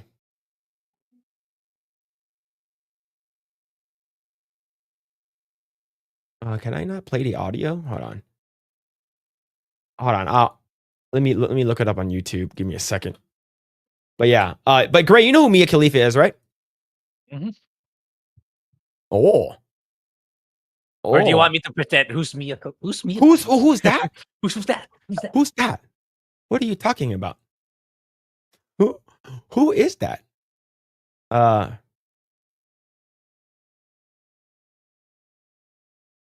right, let me see.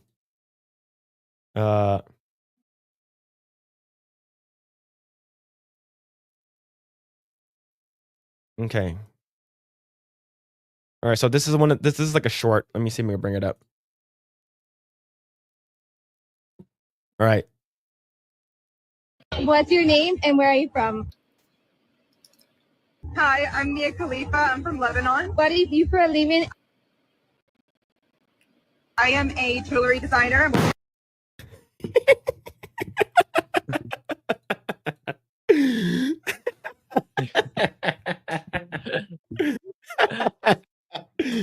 Yeah, jewelry designer. Yeah, true. Do you sell your stuff on Etsy?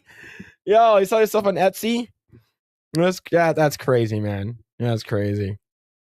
Yeah. Elizabeth Olsen and Thanos did a sex scene in Old Boy. Yes, they did. Yes, they did, and that's the reason why Vision got the craziest death. He got the Mind Stone ripped from his skull. Is because Yeah. you can't have sex with her. She's mine. Oh man. It's Hollow Ninja 2. The biggest chest in DA Veil Guard is paper flat. Yep. Yeah. So it's just a really shitty game. Apart from all the woke stuff. Hollow Ninja. Thank you so much for the 2. Thank you. See. Funny enough, Sasha Grae is a streamer here on YouTube now. Super chill. I heard, and so is Shibuya Kaho. Grae. Yeah. You know who that is. I already showed you a picture. Yeah, I know. I didn't know before. Now I do. Yes. Yeah, Shibuya Kaho and Sasha Grae. So Mia Khalifa is the most whiny little bitch I've ever seen in the industry. She refuses to accept that she's sold her dignity as a woman and being human for easy money. Just live with your choices, bitch. Yeah, and then she like fucking go on to like a talk show and said, I only made $18,000. I'm like, bitch, you are one of the most searched for porn star like ever. Yeah. It's because of the one where you wore a fucking hijab. And I wonder if you go back where you came from, you will probably not be alive. Yeah. Who is Mia Khalifa? Shut up, Thomas Blackfire. You know who she is. You, not Wiz Khalifa, Mia Khalifa. Okay. Oh man. Oh man. Well, Mia has received a lot of pearl necklaces in her movies. That's jewelry. You're not wrong. You are not wrong. Pearl necklace designer, true. Mia Laquifa's prawn vids are some of the most unintentionally funny shit I've ever seen. She's not great, unfortunately. And the thing is that she basically what happened was that she was a stripper before. And like her boobs were like super small, like double A cups or like A cups or maybe even B at most. And then like no one really cared about her until she got implants. Right? And then then like she didn't really pop off until she did the one she wish she wore a hijab. It wasn't that she wore it, it was the fact that there was a story on the internet about it. I see. She can't go to the Middle East. I think that's been verified. Yep, she can't go. MIA is a rapper. Yes, MIA is a rapper. Let's see. She never had the rights to the vid. She probably just got one-time payment. She probably did only make that much money. Yeah. Well, here's the thing. Doesn't she have like an OnlyFans? Yeah, I mean, like even if like let's say that one video that made her viral, she only got one lump sum payment. Now she's known to the world, so she could have done a lot of other stuff, other content. So yeah. Who is Abella Danger? You know who Abella Danger is. Grae probably don't know. Yeah, I don't. But War Wizard, I guarantee you know who Abella Danger is. Now, I prefer Abella Anderson, but I think Abella is only like the fact like she has like a big butt, and that's it. Nothing, not she's not really that great. I prefer Abella Anderson. Okay. Not Wiz Khalifa, Jiz Khalifa. Oh man. Yeah, she just kind of laid there and took whatever. Yeah, basically. Like, see, she shouldn't really do anything. Hitomi Tanaka, Shibuya Kaho, Miho, Ichiki, Sukada, Shiori, Yu, Shinoda, Ra, Anzai, Anri Okita, and Maria Nagai. You got to put in Maria Nagai. That one is she's actually pretty damn cool. Julie Designer. So all those white things she has sprayed all over her face with some kind of yeah, true. And then she sells them. Oh shit, man. Oh shit. Phil show photo? No. Bella Danger sounds like another cringe rapper. I'm not gonna say anything. Is she in the Bible? No, I don't know. What? Who's Piper Perry? I don't know who that is. That sounds familiar though. Okay, I think we have successfully turned this into a Coom stream. It usually does turn into one, unfortunately. This guy speaking Japanese, sign him up for a next scary movie. Yeah. Hello? Hello? It's like, Honda, Mitsubishi, Toyota.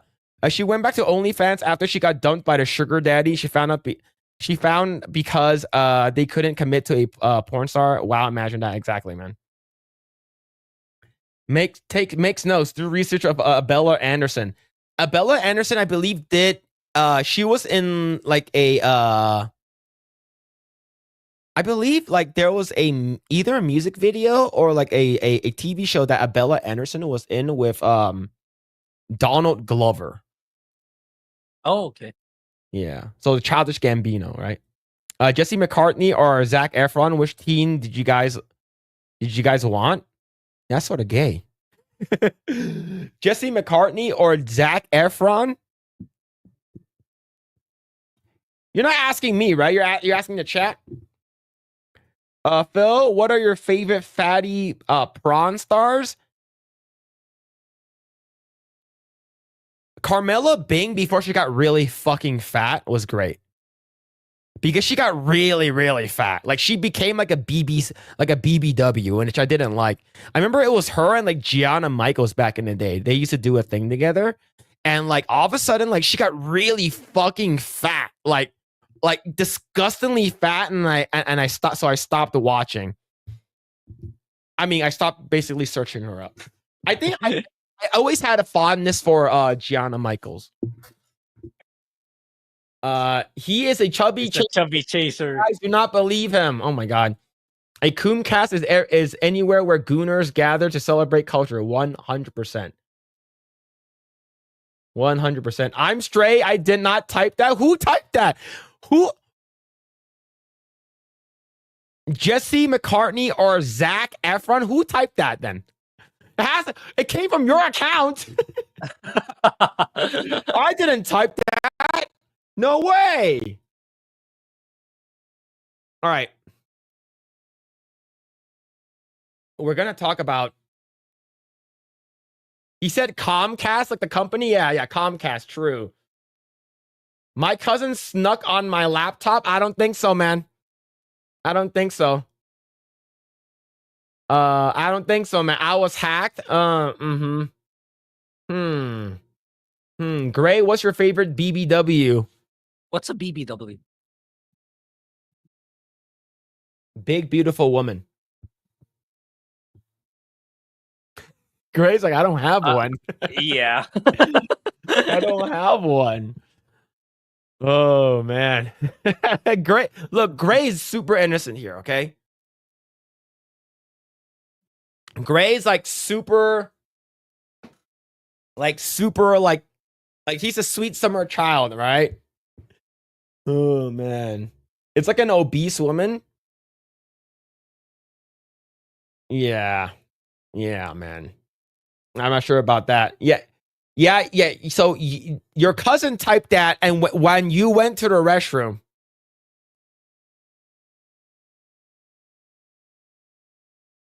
Well, BBW. Okay, for me, BBWs are like they're like fat and thick, but not like fucking obese. Like I don't like the obese one. I don't.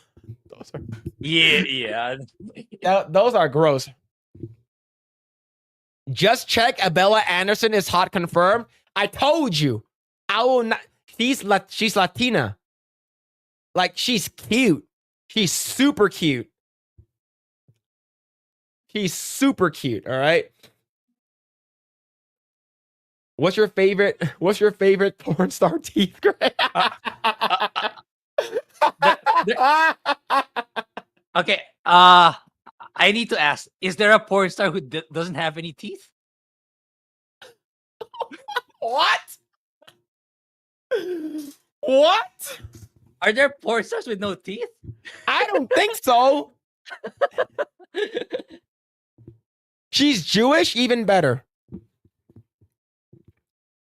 Oh man, she looks like a Latina. That's why. All right, we're gonna talk about Devil May Cry.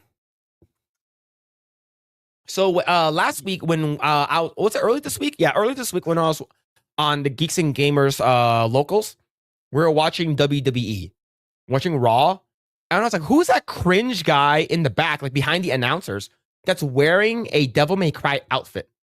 But okay, and if you guys don't know, WWE Raw, you can actually watch it on Netflix.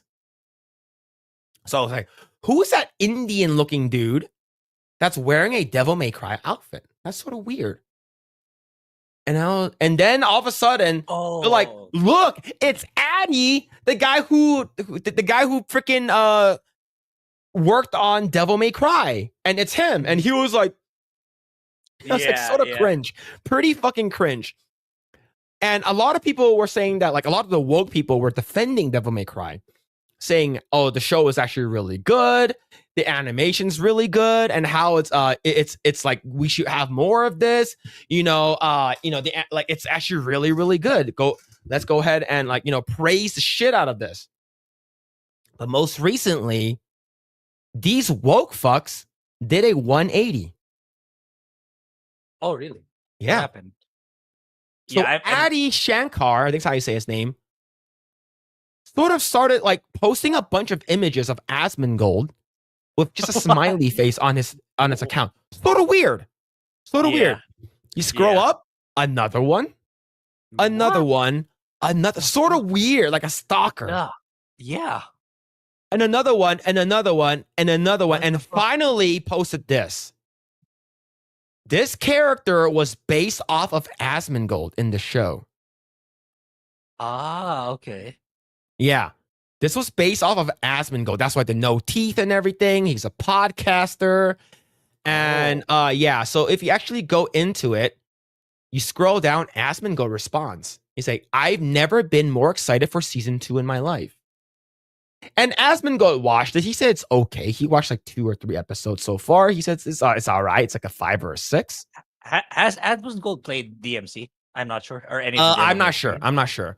So, and then Addy responded to, "They laughed at you and worshiped the late night talk show puppets who were built to distract them from the truth. Now the terrorist demons from hell are here. Keep spitting facts. Truth has a resonance." And all of a sudden, everyone came out and attacked Addy. Let's go and read some comments. Just going to leave this here. What you made is not Devil May Cry, which is fair. This is not Devil May Cry.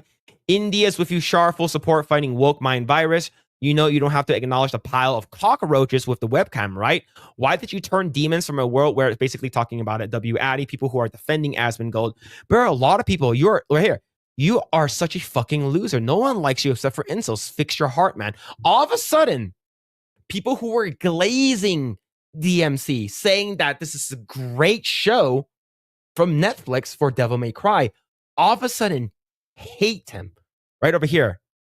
You really are a joke. Not only did you manage to piss off actual Devil May Cry fans, but now you've pissed off the more left-leaning fans that would have and were defending this show because of this singular tweet.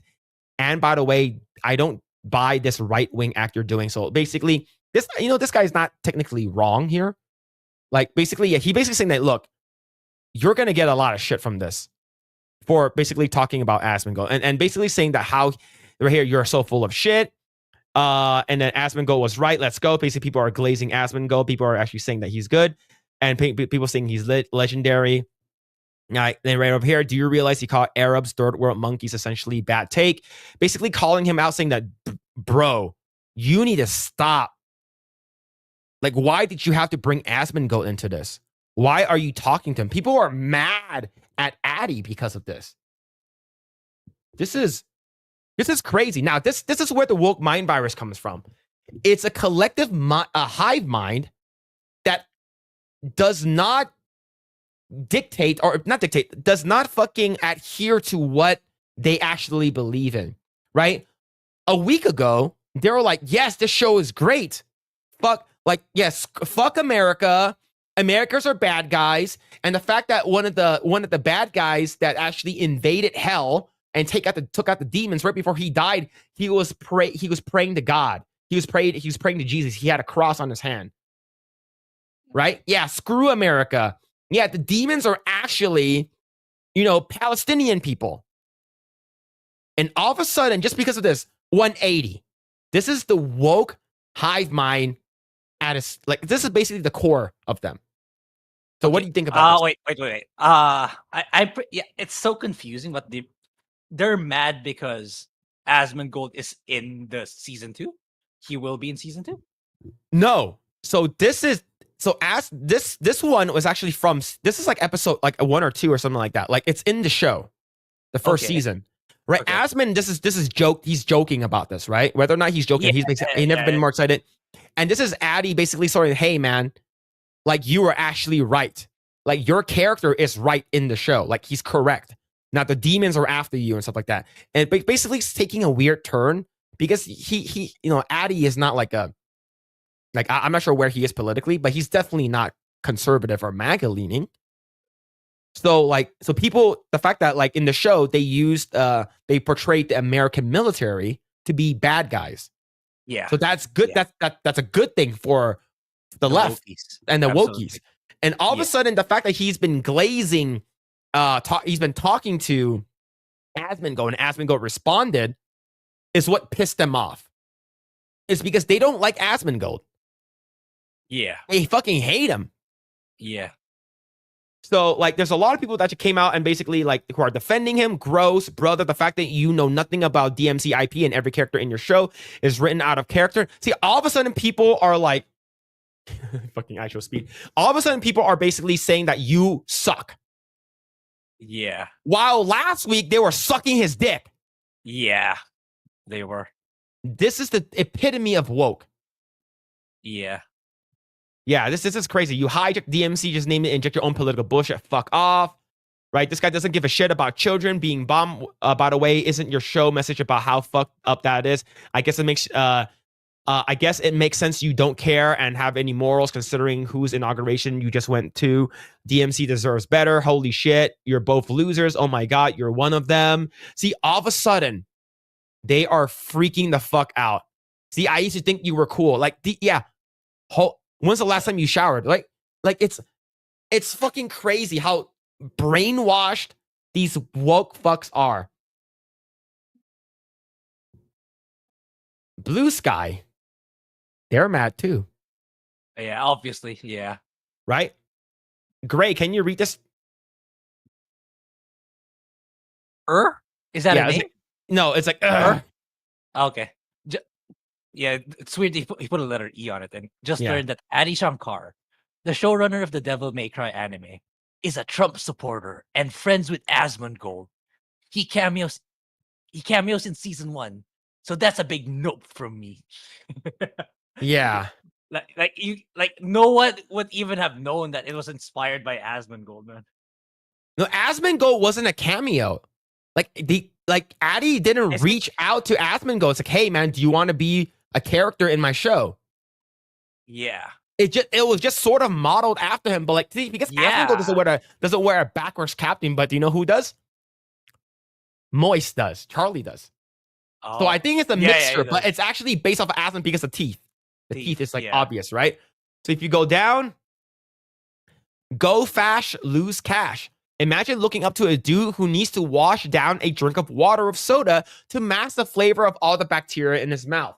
I'm honestly wondering if Amy Lee of Evanescence knows of this, seeing how she did a song for the absolute train wreck. She's a lot better than getting mixed up with this kind of mess.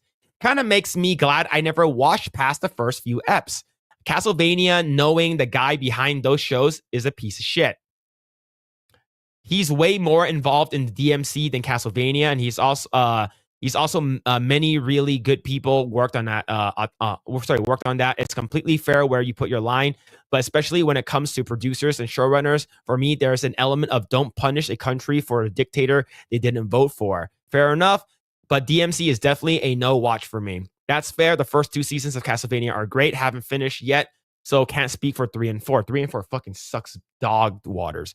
This is why we can't have nice things. So why can't people just be decent human beings and not support literal dictators? Who's the dictator here? Well, the thing is, Asmongold? okay, no. The fact, okay, here's the thing. It's transitive property.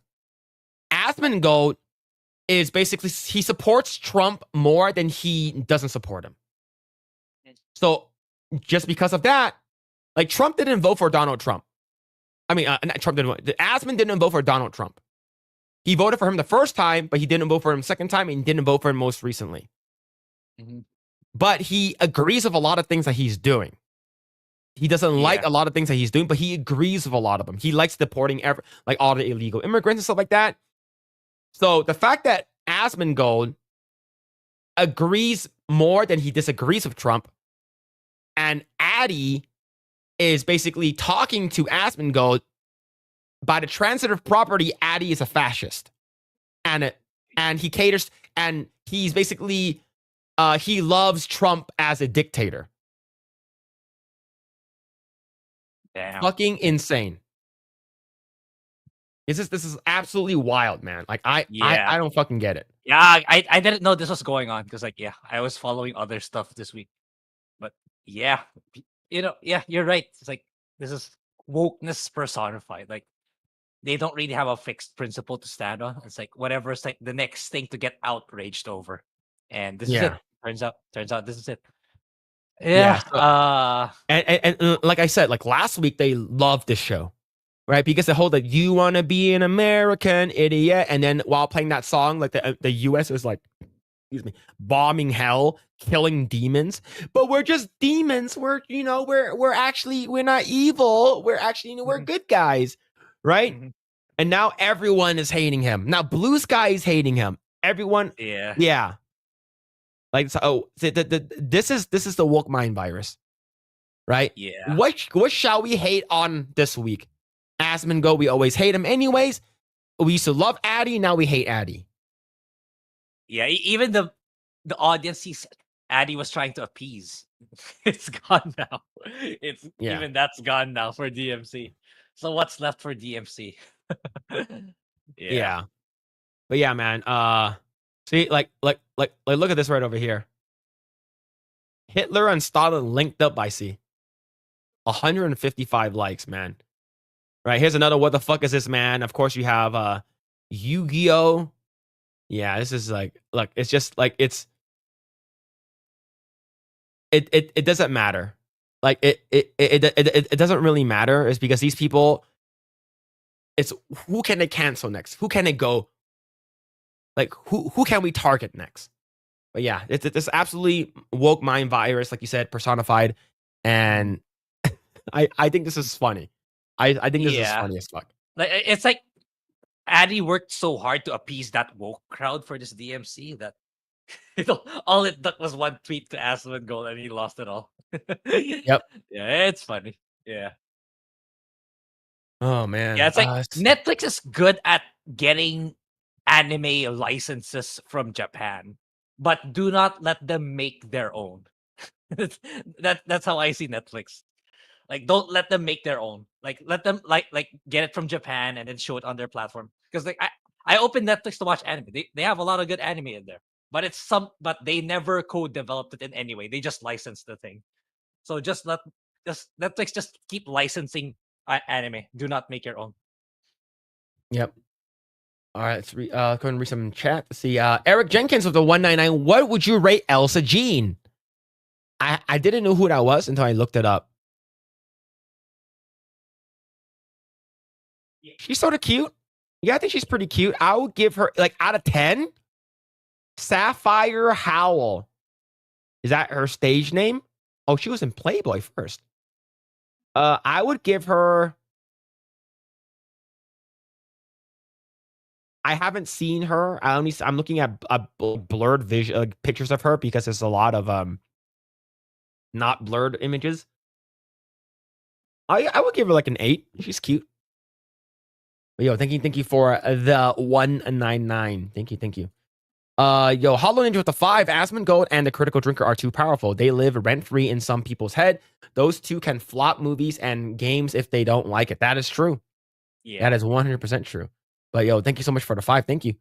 Yo, Hollow Ninja with another 5. DMC 2 is one of the worst sequels ever.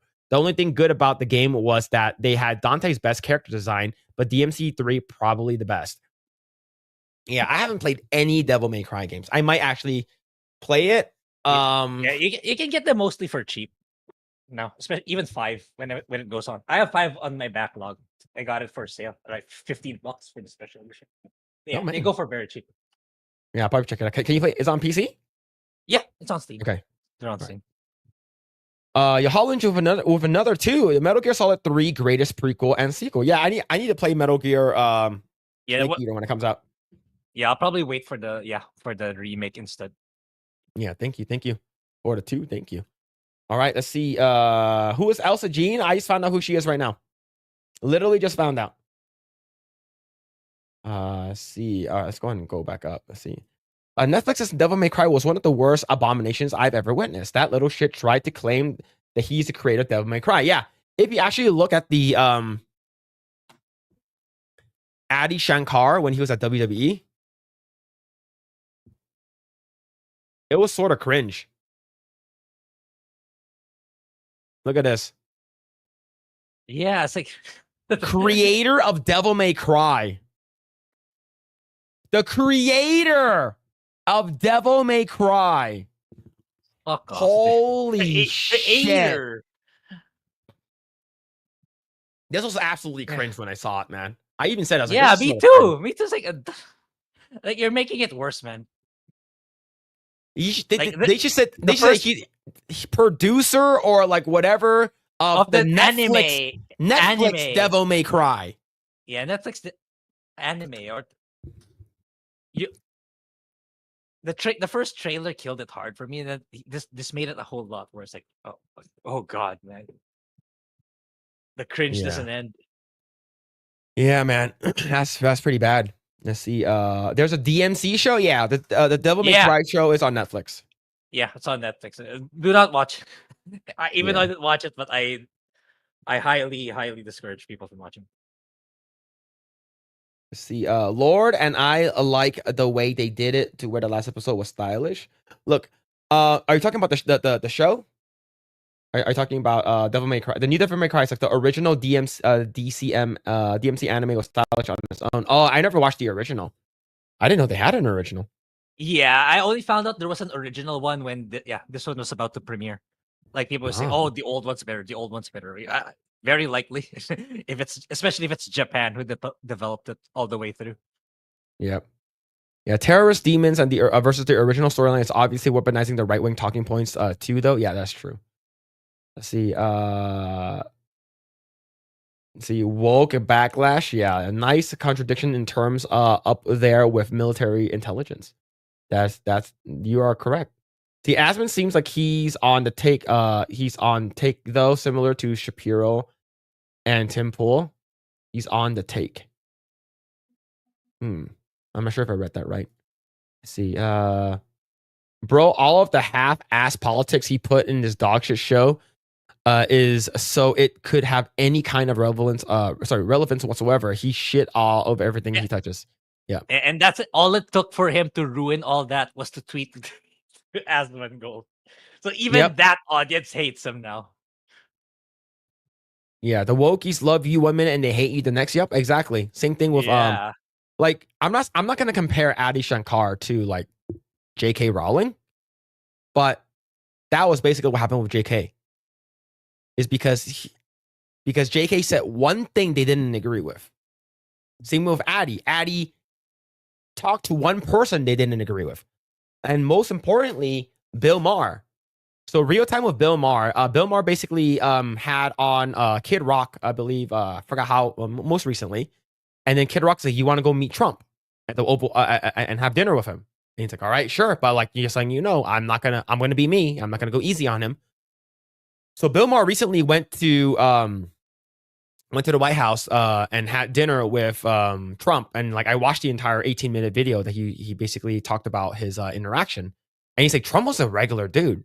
Like he doesn't interrupt you. He's actually nice. I called him out on a lot of stuff, but he's like, he's not the guy that you see on TV. He's like a different person. Yeah. Right. And then like people are basically trying to cancel Bill Maher again. Like I don't like Bill Maher, but like they're trying to cancel him because he said that Trump is not the monster you think he is. Yeah. It's what you're seeing is not the true Donald Trump. Right. So it's just like people, it's so stupid. It's like people are trying to cancel like Anna Kasparian. Like for me, I think the more right-leaning Anna Kasparian gets, the hotter she gets, right? Which is great. But people are like trying to cancel Anna Kasparian because she's like, oh, I'm politically homeless now. Same thing with Cenk Uygur. Like, oh, the fact that he went on to some right-wing, what's it called again? Like convention and stuff like that. And like all of a sudden they try to cancel him. It's so stupid. You guys were on his side. It's like that's the reason this woke hive mind is fucking retarded. Mm-hmm. Let's see. Netflix should not be trusted with making anime now. Absolutely not, unless they're making, I think, more cyberpunk Edge Runners. That was good. I like that. It's more misses now than hits, in my opinion, for Netflix. Like, yeah, Apothecary Diaries, Solo. Well, it's not really exclusive. Yeah, I started watching Solo Leveling. I'm like 4 episodes in. It's pretty good. It's pretty good. Yeah. And they should here's the thing. stick to licensing. And so my close friend Dave, he's a part of the Emmys program, and he invited me April 30th to Hollywood to go meet with the people that worked on it. Oh yeah, you should watch the entire thing then. Yeah, like, and the thing is that season 2 just wrapped like a couple of weeks ago. So like season 2's finished. Yeah, so I need to like catch up. Like I'm in like episode 4, man. Episode 4 and 5. I'll be okay. Yeah, because like I'm prepping like a list of because like it's a long trip for me to get to the US, right? So it's like I'm prepping I'm consolidating a list of some anime for me to watch along the way. So I got Nier, I got Cowboy Bebop. So now that you're saying Solo Leveling, do Cowboy Bebop. Yeah, Cowboy Bebop is a one and done. Like if you're not including the movie, it's a one and done. So yeah, like, Nier also like Nier. I played the video game, so I know it's already concluded in season 2. So I'm getting the ones that already concluded, or at least the one that hasn't had that's not ongoing yet. So I'll probably get Solo Leveling too. Yeah, so I might take up this offer to go. It's like I'm gonna meet with like the producers, like the Japanese producers, and they're gonna have like a talk, and then I believe the American voice actor, the guy who plays Jin Woo, he's gonna be there. So I like the thing is that I'm watching it in like subbed, so we'll see. But I'm enjoying Solo Leveling so far. It's actually pretty cool. It's an isekai, but with like it's not your traditional isekai. Yeah. Wait, how are you with Konosuba? I'm about to reach the end. Okay, I stopped at episode 2. I haven't gotten a chance to finish. Like I'm episode 2. Yeah. Like was it episode 2? You got it. Yeah, I just met Darkness like at the end of the episode. I think that's like 3 or 4. I think, or maybe it's 2. Maybe it's 2. But no, it's 2. It's episode 2. Actually, the funniest. It's still the funniest one in season 1. Like Yeah, out of so- all the episodes so far. Yeah, End of episode 1. I need to continue watching it, man. But like, I have to. I need to like get ready to like get my trip to Vegas and shit like that. So yeah, Philip's a fake Asian. Well, I failed algebra twice. I 100% fake Asian. 100%, man. So if there's a ton of nuance there that should be broken down, Dems and Republicans both support Israelis pedos. So man, yeah, like for me, like I don't. I consider myself politically homeless. I'm not even part of the, like, I am registered as a libertarian, but right now I don't even consider myself a libertarian anymore because the Libertarian Party is so fucked. Like, it's like, oh, they want to, like, their thing is they want to be left alone. I get it. Like, me too. But the thing is that, like, oh, you can do whatever you want as long as you leave me alone. Wait, whoa. So you're saying that grooming children is cool as long as you're being left alone? Are you saying that having men be in women's sports is okay as long as you're being let alone? I'm not for that shit. Like, I need to say something. So I feel like I'm not even a part of the Libertarian Party anymore. I feel like I would be more conservative libertarian, but like I feel like I'm more politically homeless now, which sort of sucks. But yeah. So the DHS TV TP program, right-wing Republican head William Aberneth is still pumping DEI and wokeness into everything. Yeah, fuck him. That's the two sides of the same coin. What the fuck is Erg? Did his brain malfunction? I think so. See, Castlevania even exposes the transhumanist agenda via geo-engineering. Yeah, I believe that's like a later episode, right? See, yeah, 3 and 4 were ass. Yeah, season 3 and 4 wasn't that good. Like, they basically they explore more of like Alucard, and then like they explore more of like these like the side characters that you don't really fucking care about. Wait, which was this the one?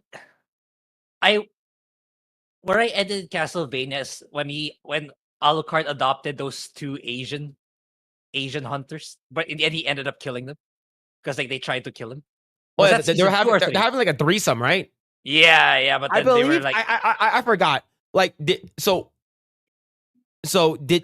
they kill Dracula yet? Where you are?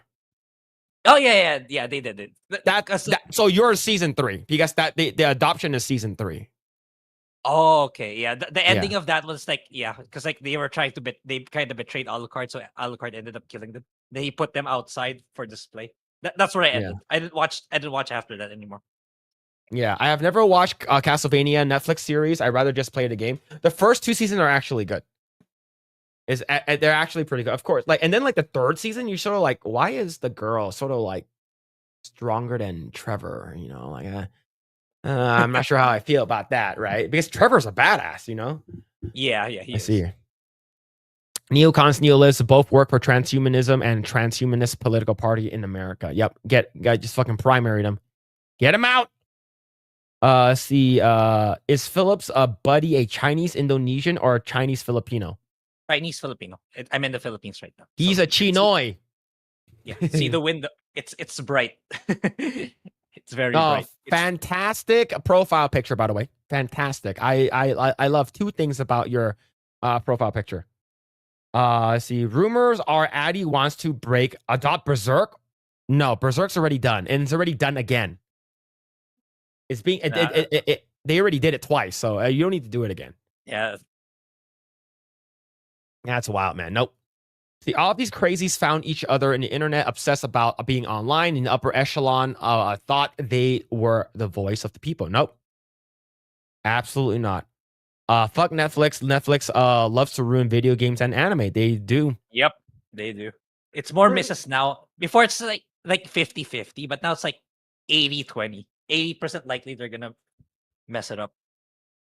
Yeah, see, Devil May Cry 2 has a bigger environment than the first Devil May Cry, but it's a huge disappointment. The worst sequel. So I can skip DMC 2? Yeah, I heard I heard a lot of not good things about 2. But you can it's not strictly like you have to follow it in sequential order. Like I know DMC 3 is like the prequel, but in terms of the timeline, it's the very first one. So you just start with whichever you want. It's fine. It's like you're not gonna miss out a lot on the story. See, breaking Capcom remastering original DMC 1. Is that true?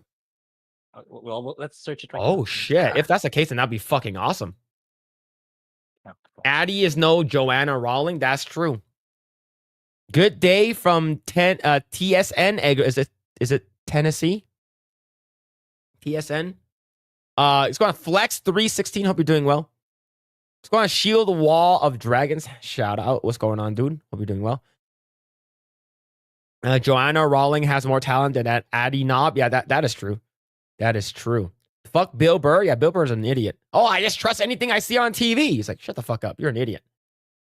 That was during I think that was during COVID. The actual Devil May Cry anime was better, but I remember having issues with it back in the day. It takes place before and leads into Devil May Cry 4 because it was made as a way to hype up the game's launch. Oh, okay. I see. Okay, yeah, makes sense. Yeah.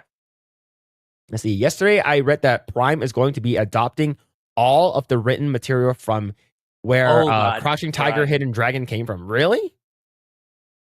Prime, though. Prime, Amazon, right? So are they going to bring back Ang Lee? I mean, they kind of... Well, Michelle Yeoh has been like in flops recently, like Blood Origin. Yeah. Cenk is a moron, but never ban cancel. Yeah, he's a moron. He 100% a moron. See, they turned on Elon for voting for Republican. That's true. That's 100% true. Let's see, yo, Hollow Ninja with the 5 action games are making a comeback, and I love it. We got Ninja Gaiden, DMC, Stellar Blade, Wukong, Wu Chang, Phantom Blade. The list goes on, man. Yeah, 100%. Yeah, really all good. of them in Asia, none true. in the US. Yeah, thank you so much for the 5. Thank you. It's a Sturgeon. Let's see, Bill Maher is swaying with the wind. The truth becomes so clear that looking at himself push woke garbage and made him think twice. 100%. Let's see. Let's continue going. Solo Leveling is great, and we should all watch. Yeah, I heard it's so good that it's getting a live action adaptation from Korea. The premise is also like they're playing in an MMO, right? Yes. Okay. So like raid dungeons, what's it called again? Instances and stuff like that, raid bosses, all that kind of stuff. So if you play MMO before, like you'll know exactly what they're talking about. What the hell is this? DJ with the $100. Holy shit, man. That's a lot of money. Yeah. Thank you so much, DJ. Literally, Grae created a fight in the Hypno disc. I spent 7 years in, how do you say that? Mindanao. Mindanao. That's one of the 3. I know the zombies. What do you call the 3?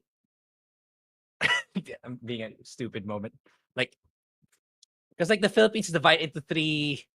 It's not regions. It's like Luzon, Visayas, and Mindanao. So it's like he's in the bottom portion of the Philippines. Mm. And yeah, I don't know what Kumayan means. Sorry, but yeah, good. Yeah. So wow. Okay, you're pretty far off because like I'm in Metro Manila. It's like, and I wouldn't think that people in Mindanao would like tune into stuff like this. But yeah, thank you so much for the 100. Okay, I'm being an idiot right now. So, what are they? This is such a stupid. I know what Kamayan means, but Kumayan?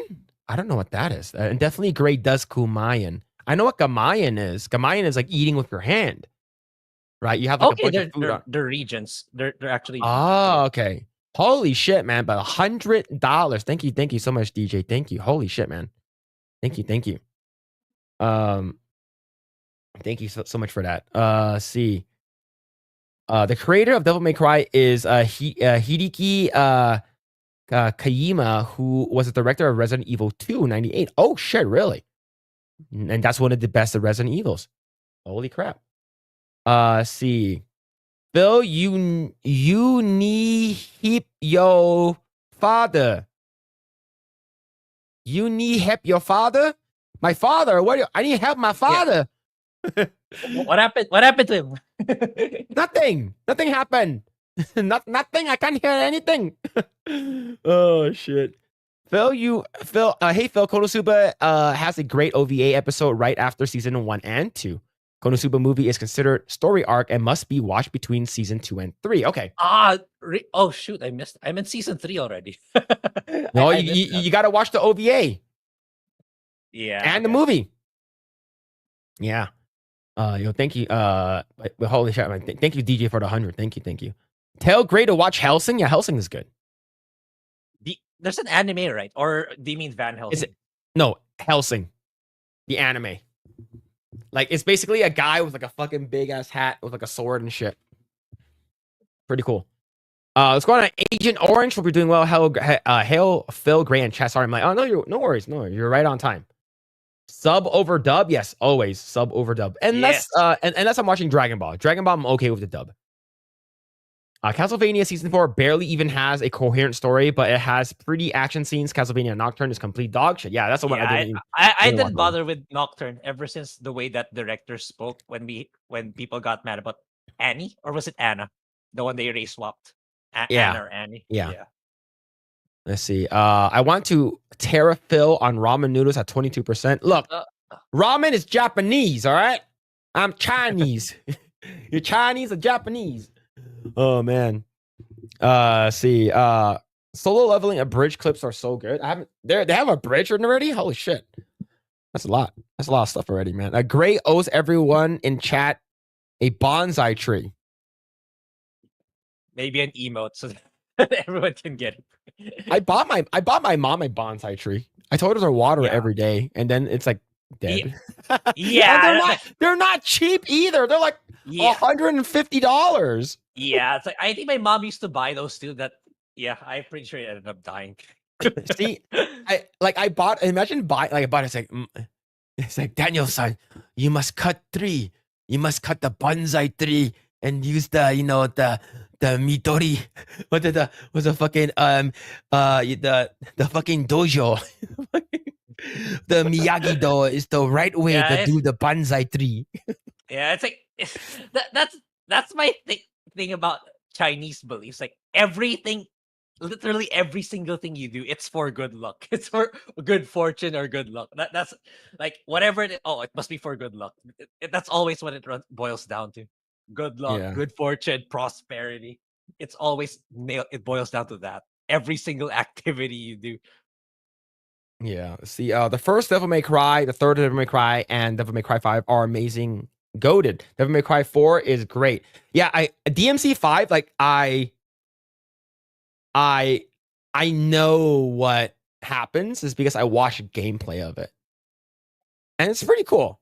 And you get to see some butts in the games, which is really nice. But unless you got the censored version. Yeah, but it's a giant shiny part that's like all of a sudden like covering someone's. Yeah, stupid. Yeah. Play the Devil May Cry games in the order they came out because the gameplay advancements between games are massive. So starting with 3 would be a massive mistake. So 1, 2, 3 OG anime, 3 comic, and 5. Yeah, I recall trying out 3 when I was like in high school, but there's this weird, like it depends on what version you get. Apparently, like I know it's like the early days when I got DMC 3 the first time on PCs, like the default said they're normal. For some reason, when they shipped it to US, the normal mode is actually hard mode. So that's why it's like I had a really hard time early game, so I ended up quitting. So I don't know if that still applies up to now. If like if you have to set it to easy or something to make it easier for you, because like it is kind of tough if you're not super into action games. Yeah. See, it's called the Lumpia Triangle. What? Lumpia Triangle? Oh, is that the regions? The 3 regions? I don't know. But Lumpia is good. I like Lumpia. I hate anime. You weren't you the one who told me to watch Konosuba? Konosuba. I don't think you hate anime, unless you're talking about someone else. You see, Hollow Ninja with the 5. I want a new Stephen Chow movie with Stephen Chow in it. Either Kung Fu Hustle 2 or Shaolin Soccer 2. I'm hearing we're getting Kung Fu Hustle 2 soon since 2004. Wow. They were working on Kung Fu Hustle 2 for a long time. I don't think we're ever going to get Shaolin Soccer 2. I think Shaolin Soccer ended in a very good way. They said that they were working on Kung Fu Hustle 2 for a while now, ever since Kung Fu Hustle 1 ended. And I remember like he was working on it, and then he worked on like an alien movie, like a little kid alien movie, which I didn't watch. And then he made the Journey to the West like thing that was on Netflix for a little bit. Like I believe he was a director and writer. He wasn't in it. But now Stephen Chow is like almost 60. Like he's pretty fucking old now, you know, like Yeah, I'm not saying he's that he probably can't do it. Like he's no Jackie Chan. yeah. And it's like he's probably on retirement mode already, given his age. Like he has enough money to retire for the rest of his days. So if I were Yeah. him, like I wouldn't blame him either. Yeah, but yo, thank you so much for the 5. Thank you. Project Lumpia. Yeah, true. Let's see. Phil have seen sister leveling funny shit. I've never seen that. I don't know what that is. It sounds like a porn. I might check it out now. Or a spin-off of solo leveling. I don't know. Yeah. Does the main character have a sister? Maybe. Yeah, I don't know. Have you guys ever thought of doing an Eggroll meetup? You mean me meeting up with Grae? Or are you talking about just like meeting up with like the people from the chat? If that's the case, I don't think we have a big enough audience for that. Yeah, I was good. Like 1 or 2 people will show up, and that's probably it. Like yeah. I would rather meet up with them at a bigger meetup. Yeah. Right? Since I'm sort of like part of like G&G, I'll meet up with like G&G. I might legit actually be able to do something for next year for the Vegas one. Like depending on what goes down with my employer right now. Because I'll probably talk about it with Phil when we're done for today on what's gonna happen. Phil reads all my regular chats, so I owe you a super chat one day. No, man, no worries. Yeah, it's fine. No, like I don't need you got a super chat. Just hang out here and just chill, which is great. Wax on and wax off. Don't send Phil food games. Don't send food games, please. Now we need modernized child's films. Nah, I think you can't. It's because the way he makes his films are very, very different from how Americans would make it. Like it's like it's like even if you watch like like a lot of the old stuff, right? Like Stephen Chow stuff all of his stuff has been all comedy. He started doing martial arts when he started his first martial arts film in terms of like actual like him being the main character and actually doing legit martial arts was Shaolin Soccer. But he was in the Chinese Odyssey where he played like the Monkey King, that was like back in like 92, 93, which was great. But like he's mostly a comedic actor. And he actually was like a little like I guess backstory from Stephen Chow. Like he was actually like he grew up really, really fucking poor. And he always wanted to be a martial artist like Jackie Chan and like Bruce Lee and Jet Li because they were great, but he didn't have enough money. So all he would do was he would practice martial arts from the TV. Like, so he'll watch like Jackie Chan do moves and he'll copy it. And that's like something I would do when I was a kid too. But he did that growing up and he didn't have enough money to go to like to take martial arts. His mom and dad didn't pay for any of his classes. So he was self-taught in a way. So he started doing like comedy stuff, right? He started doing like I think it's called like Kings of Comedy, some shit like that. He did a bunch of old stuff back in the day, like God of Cookery. And he did a lot of Bruce Lee sort of like parodies. And it was great. And then like his first major breakout for the US market was Shaolin Soccer. Like Shaolin Soccer came to the US. It was in theaters for a little bit. And then Kung Fu Hustle came to the theaters in the US for a little bit. And that's where it popped off. But like that's all we got, right? And there's a movie called CJ7. Yeah. It's basically about an alien. And like it's funny, but it's not like martial arts, like the stuff that I would like, or a lot of people would like. So people were waiting for Kung Fu Hustle 2 for a long time, and he started to direct instead of like making movies, like and to be starred in. So, but yeah, man. I'm fading fast. Have a great night, gents. So take it easy, Melodic Method. Thank you so much for all the super chats and the gift and memberships, man. Thank you. Maybe Stephen Chow can just help produce films. If you're going to have Kung Fu Hustle 2, they're going to want to see Sing in it. If Sing is not the main character, no one's going to watch it. It's just that simple. Like, you're not going to have the same appeal. You can call it Kung Fu Hustle 2, and if Sing is not in it, then no one's going to watch it. I guarantee it. Let's see. Ninja Gaiden creator Tomonobu Itagaki has beef with the producer of DMC4. Not Itsuno, the director. He's right. DMC4 enemies are more like targets instead of enemies. Still good enough though. Yeah. I need to play DMC games, man. Yeah, and he I know Tomonobu Itagaki kind of had beef with Tecmo. I believe Tecmo at the time, not yet Koei Tecmo, but Yeah, the guy never made a rebound ever since like he left, and like Ninja Gaiden was a lot better with him around compared to what it is now, I believe. But Yeah. yeah, pretty sad. Yeah, we're not getting Kung Fu Hustle 2. Like, we're not getting District 9 2. Yeah, man, not getting District 9 2 pissed me off. Like, it Yeah, was a one-off movie. I was mad. Yeah, I think that it would have been ripe for a sequel if, spoiler alert, he managed to become a human again or something like that. How long did he have to wait? Was it What- like 30 years or something like that? It was like a fucking long time, right? In order for him to come back with the medicine. Oh, did he get cured? No, He no, didn't. he never. But he said that I like if you get me and my son out of here, I can come back and help you. Yeah, and it was like 30 years. He's like, all right, cool. How long would you be gone for? It's like 30 years. Like, 30 years. So like, fuck. Oh man, it was so they would ruin the sequel. Maybe not back then, but then he Yeah. made Chappie, and Chappie was all right. You know, like Chappie, like Hugh Jackman was the bad guy. It was sort of weird. It was all right. But yeah, I love District 9, man. It was so good. I love that movie. Yeah. So you're pretty sure Jeremy will let you grift and do the G&G thing? Probably not, man. Yeah, you can see Phillip at Geeks and Gamers. I'm at Geeks and Gamers Play. I'm more on Geeks and Gamers Play. Phil, look up Solo Leveling, a bridge sister leveling. Okay, I'll check it out. Who's it done by? If it's done by Team 4-Star, even better. Sister Leveling is hilarious, a bridge series of solo leveling. Oh, that's what it's called. Okay, got it. Have you guys seen Iron Monkey? Yes, that's the first time I've seen Donnie Yen. I've seen it. I've seen it in the Chinese version too, where like the bad guy's head explode, which is cool. Did you see Iron Monkey, Grae?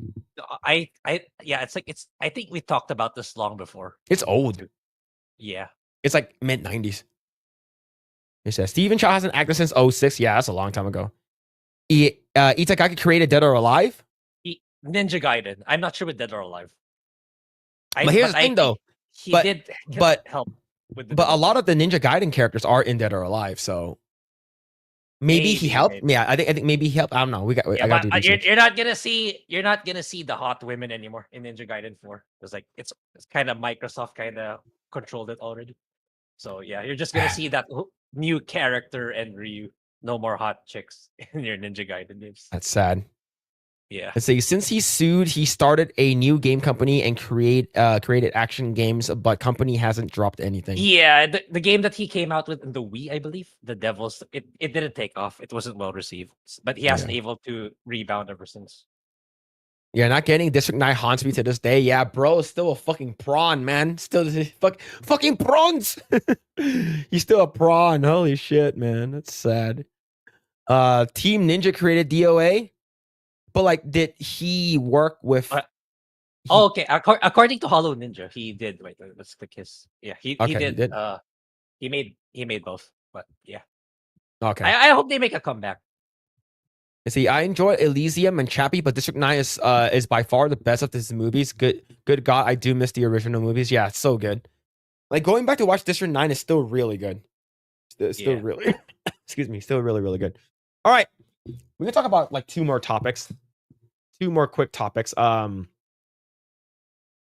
Yeah, we'll talk about here. All right, so I do want to talk about this. So this from Variety on X. Power Rangers head writer Tony Oliver admits it was such a mistake to cast a black actor to play Black Ranger and an Asian actor to play the Yellow Ranger. First of all, I have no issues with this growing up watching Power Rangers. No Oh, issues. yeah. I was gonna ask. Oh, the old one. He's pertaining to the old ones. The original. Nobody gave a shit about that. And it's funny that like he named the Green Ranger Tommy Oliver, sort of similar to his name. But yeah, Oliver says none of us were thinking stereotypes when these casting decisions were originally made. The series kicked off in August of 1993 with Walter Emmanuel Jones as Zack and Toy Trang as Trini Kwan, rest in peace. It wasn't until my assistant pointed it out in the meeting one day that Oliver realized these castings were upholding stereotypes. During the show's casting, Oliver said, the Black Ranger seems to have the swagger of the group, while the Yellow Ranger was a peaceful one who tends to be the conscience of the group. They were looking for actors who had to play these qualities. Who fucking cares, man? It was awesome. Yeah. Like growing up, I remember like me and my cousins, like basically we were designated like as Power Rangers. Like, oh, you're the Red Ranger, I'm the Black Ranger. Like Yeah. like I was automatically given the Black Ranger, but out of all of them, like he had a gun. His power axe turns into a fucking shotgun. Okay, so like that's fucking cool, and he's the foundation of the Megazord, right? So and like this was good. Like no one actually no one complained about this when it came out, and of course like season 2 they changed it up, right? The Asian is now the black, and the black is now the white and not the yellow, right? Because in this basically season 2 of it. Johnny Young Bosch, which is like half, I believe he's half Asian, I believe, or quarter Asian. I forgot. He's Asian somehow. He's a Black Ranger, and then the Yellow Ranger became a black girl, which is like, and he knew how to dance. Of course, he had swagger. Like, who cares, man? No one fucking cares about this. It's sort of the same bitches that said, "Oh, we made the TV show called Friends, and we didn't know how homophobic we were." Given the fact that the two creators were gay. It's like, shut up. Yeah, exactly. Now, this is not just me bitching about this and saying that, who cares? Walter Emmanuel Jones denies racism behind his Black Ranger cast and calling it a mistake would dismiss the impact it had on countless of people. 100%. Exactly. Do you know how big of an impact Power Ranger was, especially in the US? We had no idea what the fucking Sentai Rangers, whatever Hentai Rangers were. Toku Sentai. Nobody knew what the hell that was outside of the US. We had no idea Power Rangers came from Asia, came from Japan, right? Until I was older. I was like, oh shit. Like, come on, the Black Ranger. The one that these white liberals are defending. I'm defending you, Black Ranger. And you gotta admit, the music, the intro opening song for Power Rangers with the fucking guitar riff, it goes so hard. And it has one of the best guitar solos. Oh my god, man. I can just play that. The song is so good.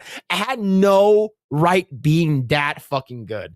But yeah, rather than looking at his Black Ranger casting as case of unconscious racism, Mighty Morphin Power Ranger star Walter Emmanuel Jones says that he views his time tuned into the Morphin grids as nothing less than an honor. What fucking based. I'm glad that he didn't use this. Oh yeah, it was racist. Hey, here's my GoFundMe. Exactly. It's like, bitch, no one cares.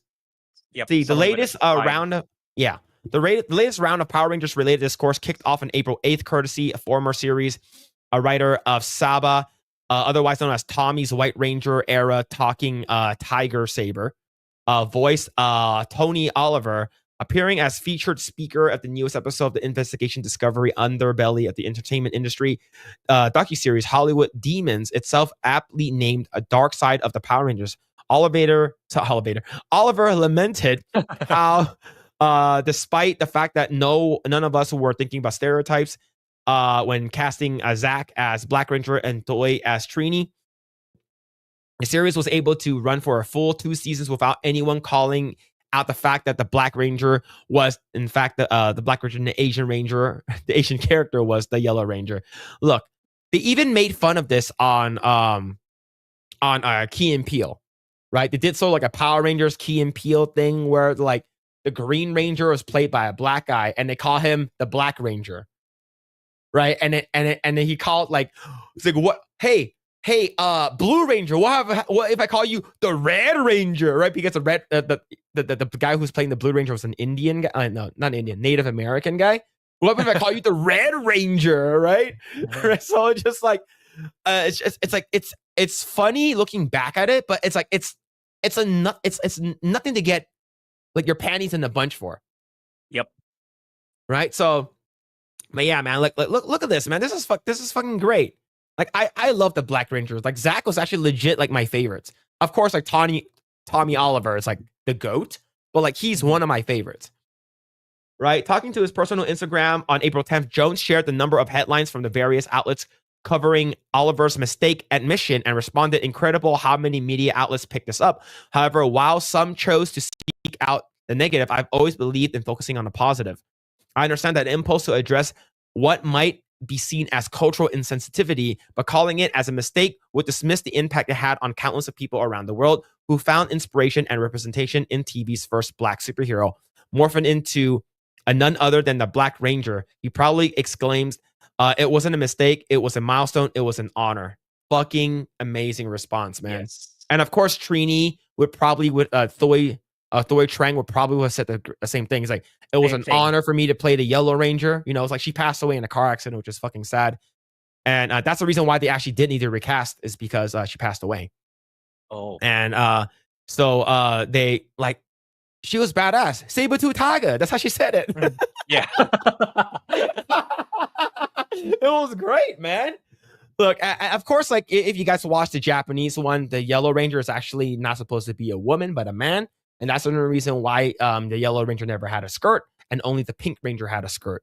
But yeah, I would say Thoy Trang was said the exact same thing. What what's it called again? Walter Jones said. But yeah, this is such a good, like, they're trying to basically pigeonhole him. Yo, don't you think it was racist? Don't you think it was racist? They're trying to Yeah. stoke fucking race wars. Yeah. Looking for something to get mad of. Yeah. But other than that, like, I love the original Power Rangers, so it's still my favorite. I would say I loved it up until, I think, right when like Zeo and like Turbo came out. It wasn't, I sort of like didn't really like it as much. I stopped watching after like In Space. Power Rangers in Space is when I stopped. But like I love like the original dragon, the dinosaur Zoids, and then the dragon Zords, and then the samurai where they started dressing like ninjas and shit. And my favorite one was probably when the Red Ranger had the dragon, the flying dragon. Oh, okay. I don't think I made it that far anymore. Oh, it was Yeah. so fucking badass. You probably Oh. don't want me to say the one that I remember. The one I remember is like the movie, the Ooze No, guy. that one's bad. That's the bad one. No. Look, Red Ranger Dragon. Like, I don't know why that's the one I remember.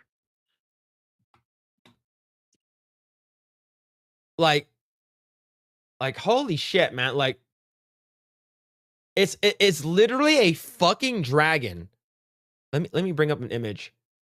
Like, this is like a 3D render of it, but it's literally a flying dragon. It's fucking badass. It's one of the most badass like ones like later on. It's like super cool, and it transforms into like an actual like, it's like basically it's like the core of the Zoid of the Megazoids, right? Like, it's a dragon that flies around like that.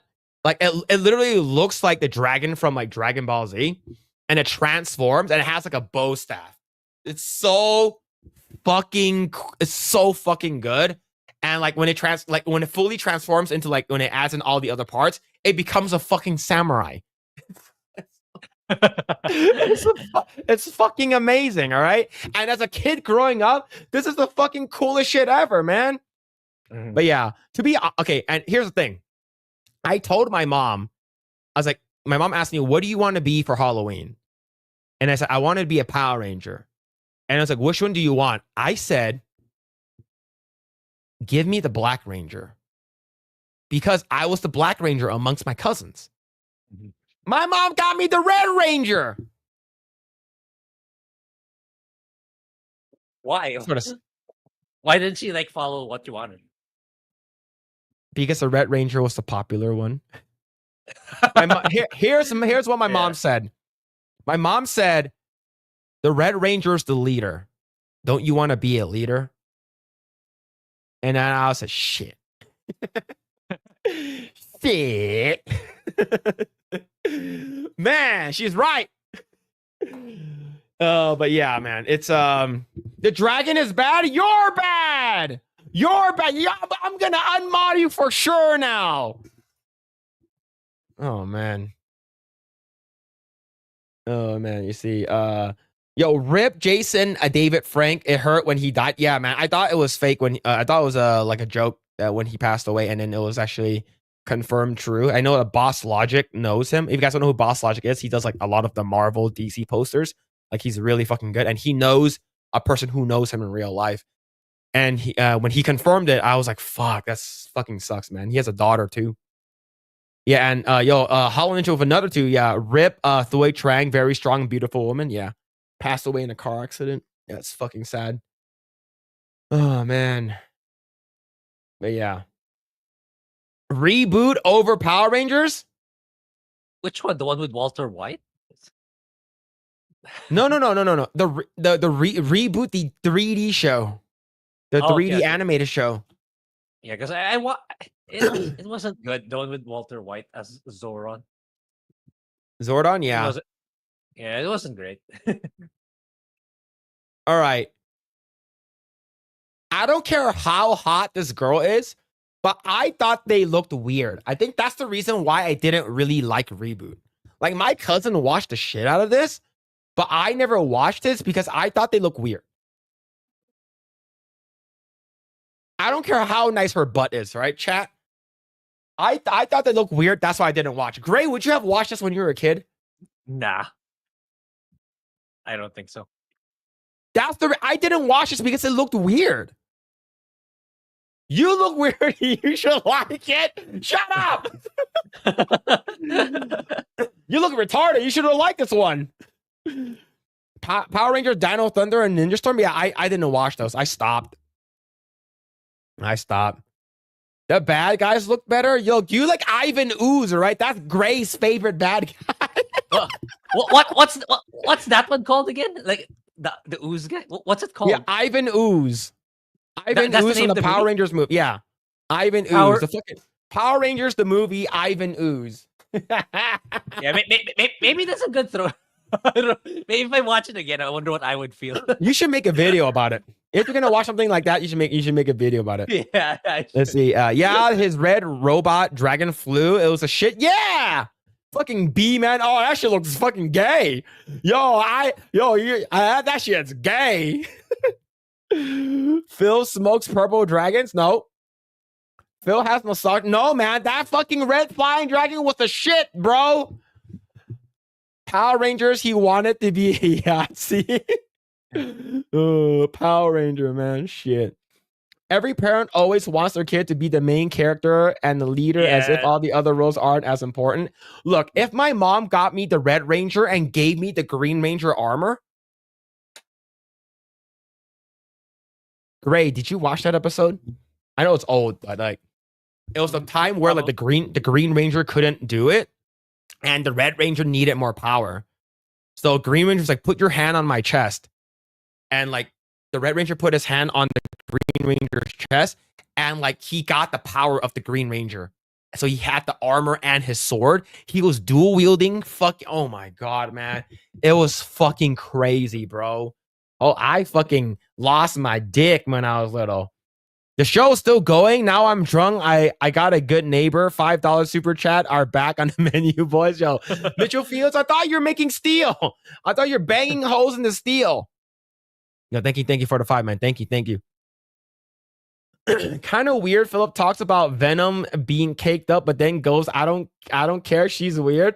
Her face is weird, bro. Like that is like uncanny valley as a kid. Who remembers Zoids and Beetleborgs? Yeah, man. Big bad Beetleborgs and Zoids. Yeah, those are the shit. Yeah. And do you know what's crazy? Big back Beetleborgs. They fucking hung around with like fucking Jay Leno, the ghost, the fucking mummy, and a Frankenstein. fucking weirdest shit ever, bro. Most of the old Power Rangers theme songs was really good. Yes. Yeah. I do like was it? I think it's called like I think Time Force. I think that's what it's called. I think Zio's songs is really good. Stronger than before. Yeah, that one's pretty good. Phil looking for realism in his cartoons. No, this one looks fucking weird. Look, this is how this 3D looks. Look at this little kid on the fucking surfboard. That kid looks like he has cancer.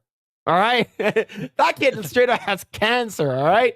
If you want to talk about 3D was cool, Beast Wars. Yeah. Beast Wars was the shit. Like all kids look like that. All kids look like they have cancer. Oh shit, man. Oh my fucking god. Yes, the Red Ranger having the golden shoulder armor blaze was fucking awesome. 100%, bro. He looks high. Exactly. All right. I love Beast Wars are so fucking good. I unironically love Rhinox because he had like the fucking like Gatling guns and shit. And I loved Megatron. He was a fucking T-Rex. Oh, so good. Beast Wars reboot, Shadow Raiders, all made by the same company. Well, this one looks fucking weird, man. Nightmare Field, yep. He has cancer instead of fail, sir. Yeah, cancer. I fail, sir. Yeah, true. All right. Grae, let's talk about our last topic. I know we're about the 4-hour mark. Thank you everyone for hanging out. We really appreciate each and every one of you for hanging out. Like, share, subscribe. Thank you for hanging out and all the support, everyone. On X, Rumble, and on YouTube. Do we want to talk about Bungie's thing or do we want to talk about Vitaly? Oh. Yeah, let's talk about Vitaly. It's like I don't Is it Vitaly or Vitaly? I forgot. Is it Vitaly? I don't know either, Vitaly or Vitaly, but yeah, okay. Because if you remove the V is Vitally, yeah, Vitally. There's an L in there. It's not Italy. I'm a fucking idiot. Vitally. Okay, we'll talk about him. All right. White Johnny Somali might be trapped behind bars in the Philippines for 3 years with no AC. That's that 3 years is him waiting for his trial. So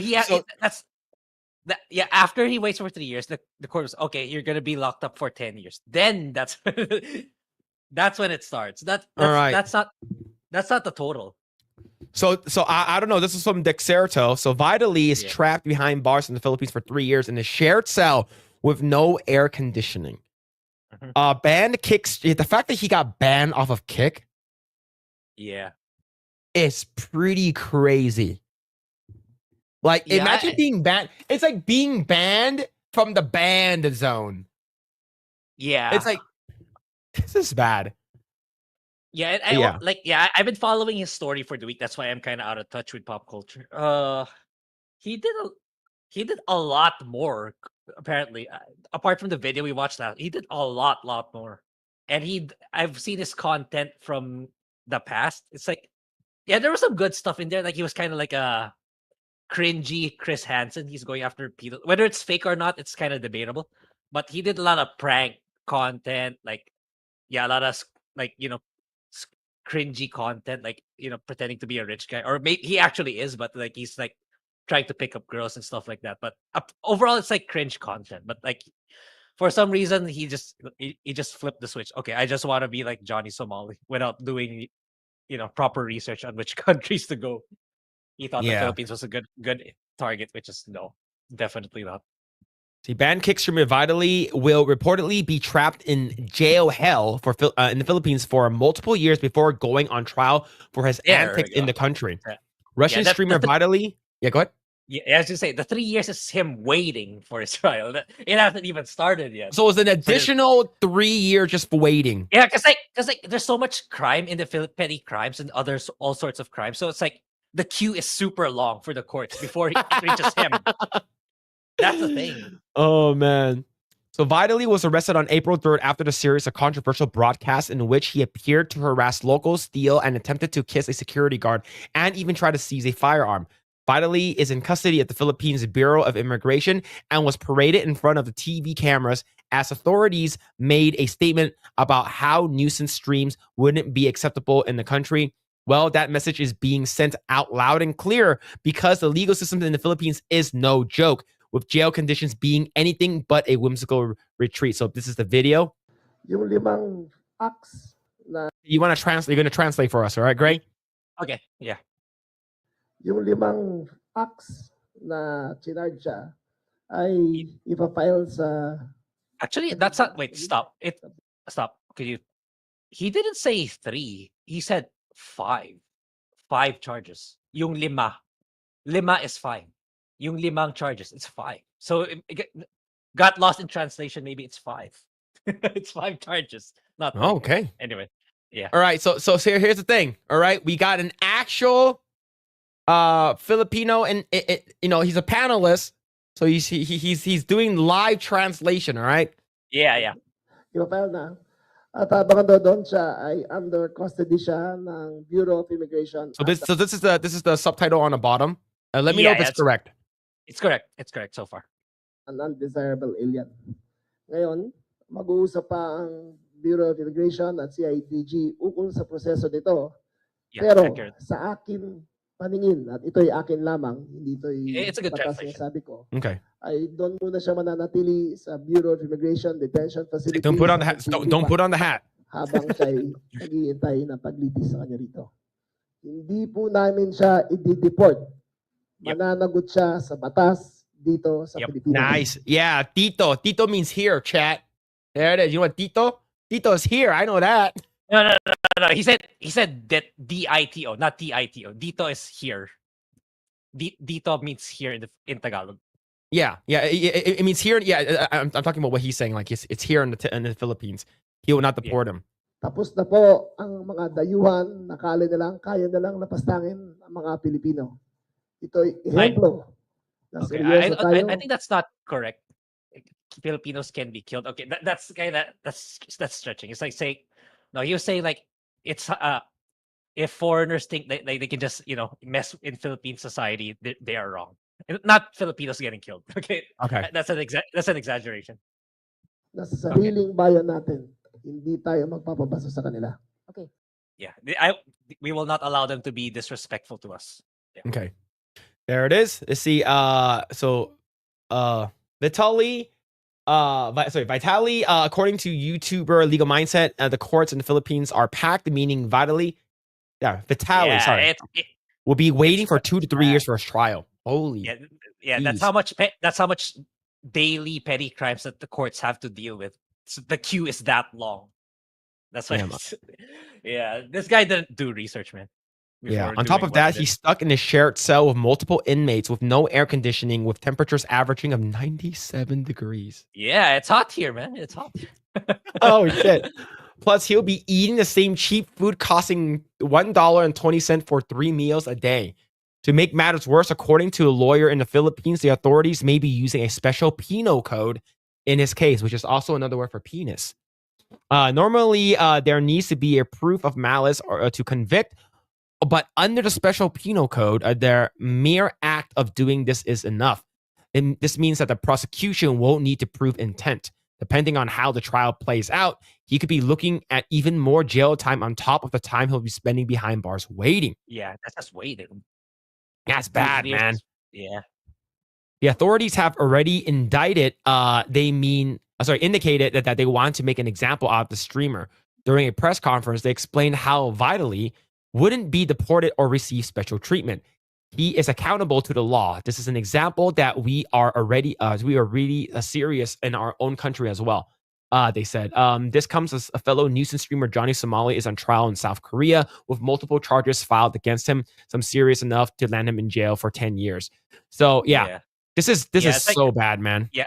I don't know if this is that a video of Andrew in this. Yeah, one? I think it's Andrew's video. Yeah, because I watched. Because there's an interview here with one of our top news report, Karen Davila. She's like one of the most prominent news reporters here in the Philippines. So she was interviewing the guy earlier who was saying his take. So it's like, apparently Vitaly was already doing these news and streams in other countries in the past. One is I think it's US, like for beating a random woman in Miami. And another, I don't know which other country. So like they saw that and they saw that he just got deported. So it's like when they saw that, it's like, nah, we can't just deport this guy. We gotta punish him somehow. Because like they'll just keep repeating. He'll just go about this day and do the same thing again in another place. So that kind of led to their that kind of also helped in their decision in making him not get deported, instead get punished in the full extent of the law. Mhm. Yeah, that's basically the gist. Like, yeah, pretty based that Philippines actually did this, and yeah, that should Yeah. stop other people from doing shit. It's like, yeah, Damn, if he really fucked up. yeah, like I know there was there was some he did before he did his atrocities. He did some good stuff too, like buying phones for people, giving money to like public schools and churches. But that doesn't give you the license to do the shitty stuff that you did, and that's the one that's being showed mostly in public rather than the good stuff you did, which is a shame. So Yeah. yeah, it is what it is. Yeah, Yeah, Vital, this is Vitally is gonna get fucked really hard, man. This is actually really bad for him. The fact that he has to wait yeah, 2 to 3 years just for his trial yeah, with no AC? yeah, and surround. White Johnny Somali ain't gonna make it, man. Yeah, exactly. Like when they see a white guy there, it's like, oh, white guy, foreigner. I wonder you know- how I wonder what the white butthole would taste like. Yeah, exactly. Exactly. Oh fuck. Oh, he's and he's a muscular too, yeah. So Yeah, oh fuck, man, this he's is very oh, ripe shit. for those people in there, man. Oh man. Oh shit, man. That's bad. That's bad, man. See, Womp Womp. Yeah, man. Mitchell Fields with 2 says Womp Womp. Yo, thank you for the 2. And another 2 says, what does BIWF stand Okay, for? okay, that I don't know. We have to Philippines. What does it mean? Yeah, it's Jover for him, 100%. Europe. But thank you Okay, for the 2. Thank you. It's in one of the camps. Bureau of Immigration lower. No. That I don't think that's right. BIWF. But it's Bureau of Immigration. I don't know what the WF stands for. But anyway, it's the governing body who enforces these laws. Yeah. See.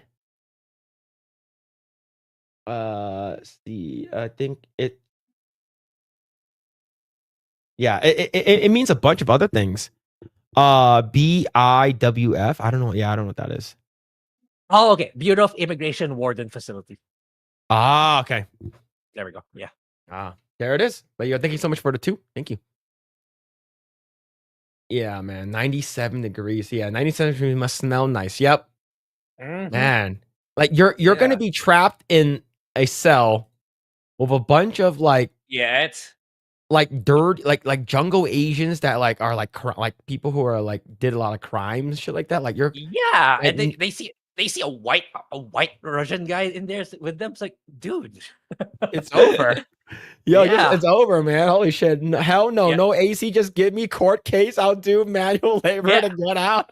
Yeah, that's like that's such a good chat. Were you 6 months in a Philippine prison or 10 years in a South Korean one? Yeah, Which one man. do You're you not guys you're not gonna prefer? make it in this like Yeah. like 6 months, but like you're talking about 2 to 3 years waiting. Waiting. Like Yeah. I wonder if they're gonna put that on television. Like what does he look like after the next 2 to 3 years? Oh, Like, he's please let me. he- fucked, man. Because Please. I guarantee you he does not know how the prisons look like. Yeah, He's right. been arrested. He doesn't have access to internet. Yeah, it's like when I told you that, like look at Japanese prisons, look at South Korean prisons. It's okay. Yeah, it's scary to get locked up, but you'd much rather be in that than the ones in the Philippines. Yep.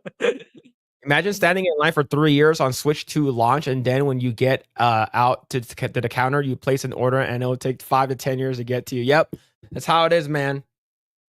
How does Phil said his name the right, and then went back to saying it wrong. Look, I'm a gay boy. I will do this shit all the time. I always pronounce shit incorrectly. Base Philippines. Yep. Grae's part-time job is actually being an executioner in his own local prisons. You should stream this if this comes. Stream this one this time. Yeah, it's actually a hot debate here. It's like I know it's like, should we return the death penalty or not, given the rampancy of crime? Okay, Stuff like that. for me, I am on the side of leaning towards I am pro death penalty, but the reason why it sort of sucks here in the US is because it takes too much people to say yes. And it costs us a lot of money, and it takes too much. It had to go through a lot of like a chain of command in order for that shit to happen. And the last time that we've gotten a death penalty, and that guy won, it's like, what do you want? Lethal injection, electric chair, and he said firing squad. Because lethal injection takes hours. It could take minutes to hours for you to die, and it's agonizing, right? Electric chair, you're fucking getting tortured. Fucking like if it's firing squad, a pop to the head and you're done. That's it. And then you're done, right? And you're getting like for me like it's like when people get straight up shot here, it's like do they feel it? I don't know. Do people actually feel that pain, or is it like it really depends? I would say if you're in shock or you have like high adrenaline and shit like that, you probably won't feel it until you see it. You're like, oh fuck, and then you're like holy shit, man. Like for me, like it's all like when you get a cut and you don't know you got in a cut, and then you see it, you're like, and then you feel the pain. Like it's sort of like that. But yeah, man. Yeah. But 3 years of no AC, that's basically death. Basically death. Damn Phillip role playing his fantasy right now in front of us. I don't know what you're talking about. Man. Vitally is going to know the song Jumbo Hot Dog very well. What's that? What's Jumbo Hot Dog? We have a. It's a song. It's literally a song. It's literally a Filipino song. Jump. Oh my god. Yeah. Let's see. Yo, Phil helps out G&G and Epic Verse, but people only know him for Fudas and Fatties. Oh man, look, I blame the chat. I forgot who asked it. It might have been like Legendary Scrub or like some person in the chat asked. And then what made matters worse is when Epic Mike super chat at $10 and asked the question, and I had to answer it, and he brought it up in the Epic Verse stream. All right. Yo, Sons in Shadow, thank you so much for the raid. Thank you. Thank you For the raid. Thank you, man. What up, boys? Thank you. He's gonna spend his nights as little spoon to big sweaty Filipino man. Several, if you see the screenshots. Oh shit, man. Beef stroganoff with extra cream sauce being served in Bagong Diwa. What's Bagong? Bagong Diwa. It's like the place where it's gonna be locked up. Oh. Yeah. Oh, I thought it was like Bagoong Baboy. I was like, that sounds like food. No, Bagoong is 2 O's. This one only has 1. Yeah. Yeah. Oh shit. But yeah, yo, Mitchell Fields with a 5. Would you rather 3 years of no AC or 3 years in a cell with AOC? 3 years in this. Give me 3 years in a cell with AOC. Have you seen? Like, I know we're getting out of hand here with these butt shots, but AOC earlier today had 34,000 people at like one of her rallies or some shit like that, and she was wearing jeans that was sort of fitted, and she was walking up the stairs, and it was pretty nice. It was pretty nice. I'm not sure if I can find it. AOC. Let me see if I can find that photo, that video of her. Oh, I found it. Yep, found it.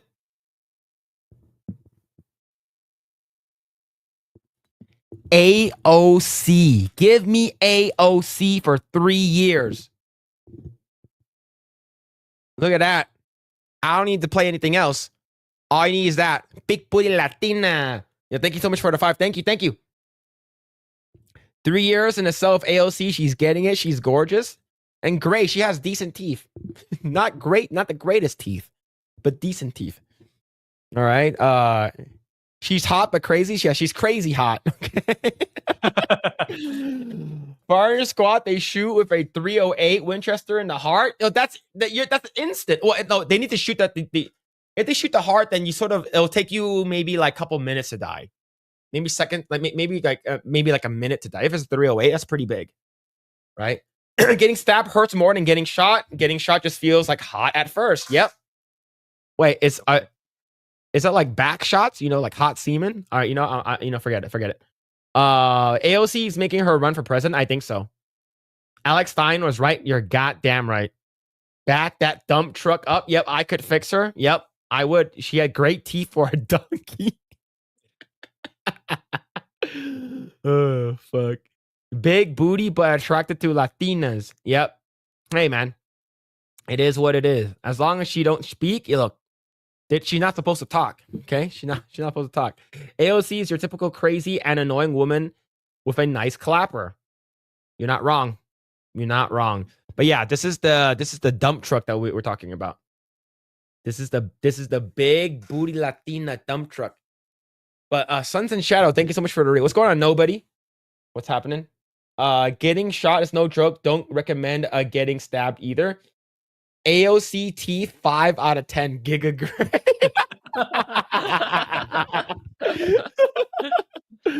Oh fuck, man. What brand of jeans is she wearing? Why would you care?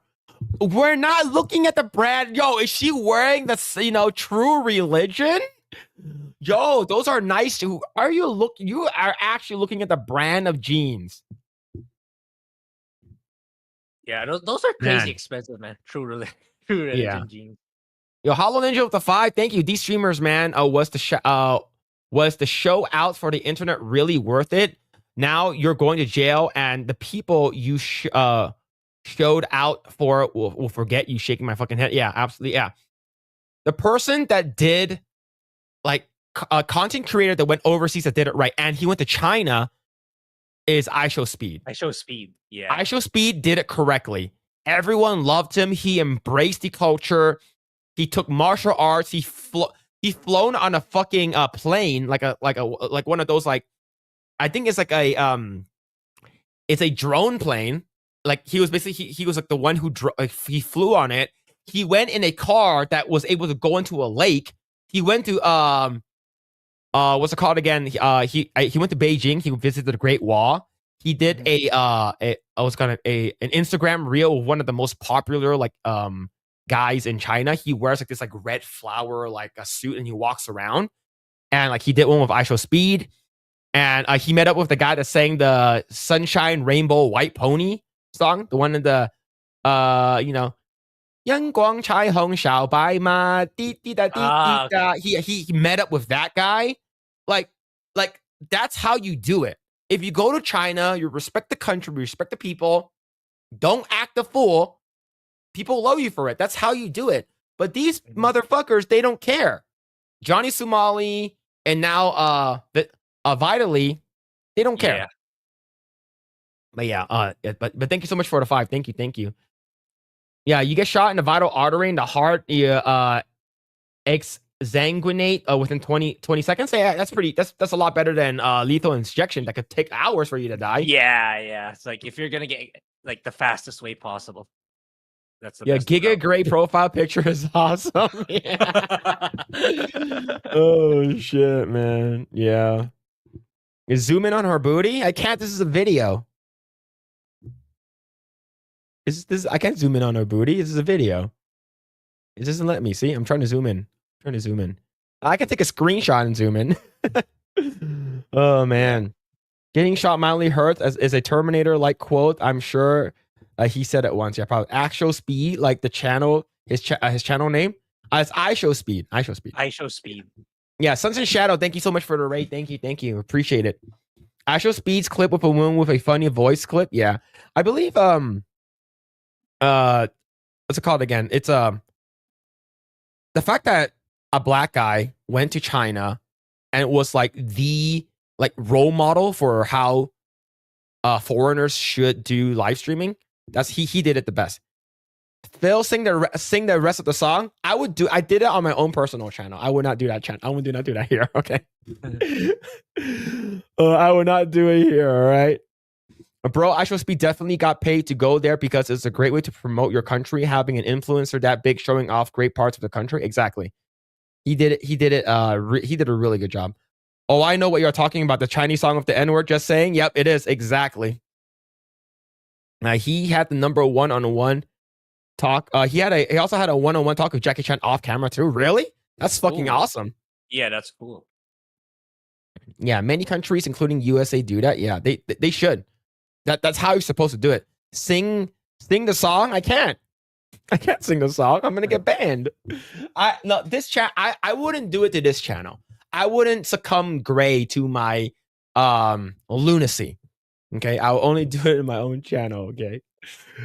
I actually like that Chinese song. It's pretty good. Yeah, it's actually a really, really popular song in China. Yeah, it is. See, did you guys talk about the tariffs? I think I missed it. No, we didn't really talk about the tariffs this time. Yeah, We didn't maybe really talk next week. about it. It's still a relevant talking point.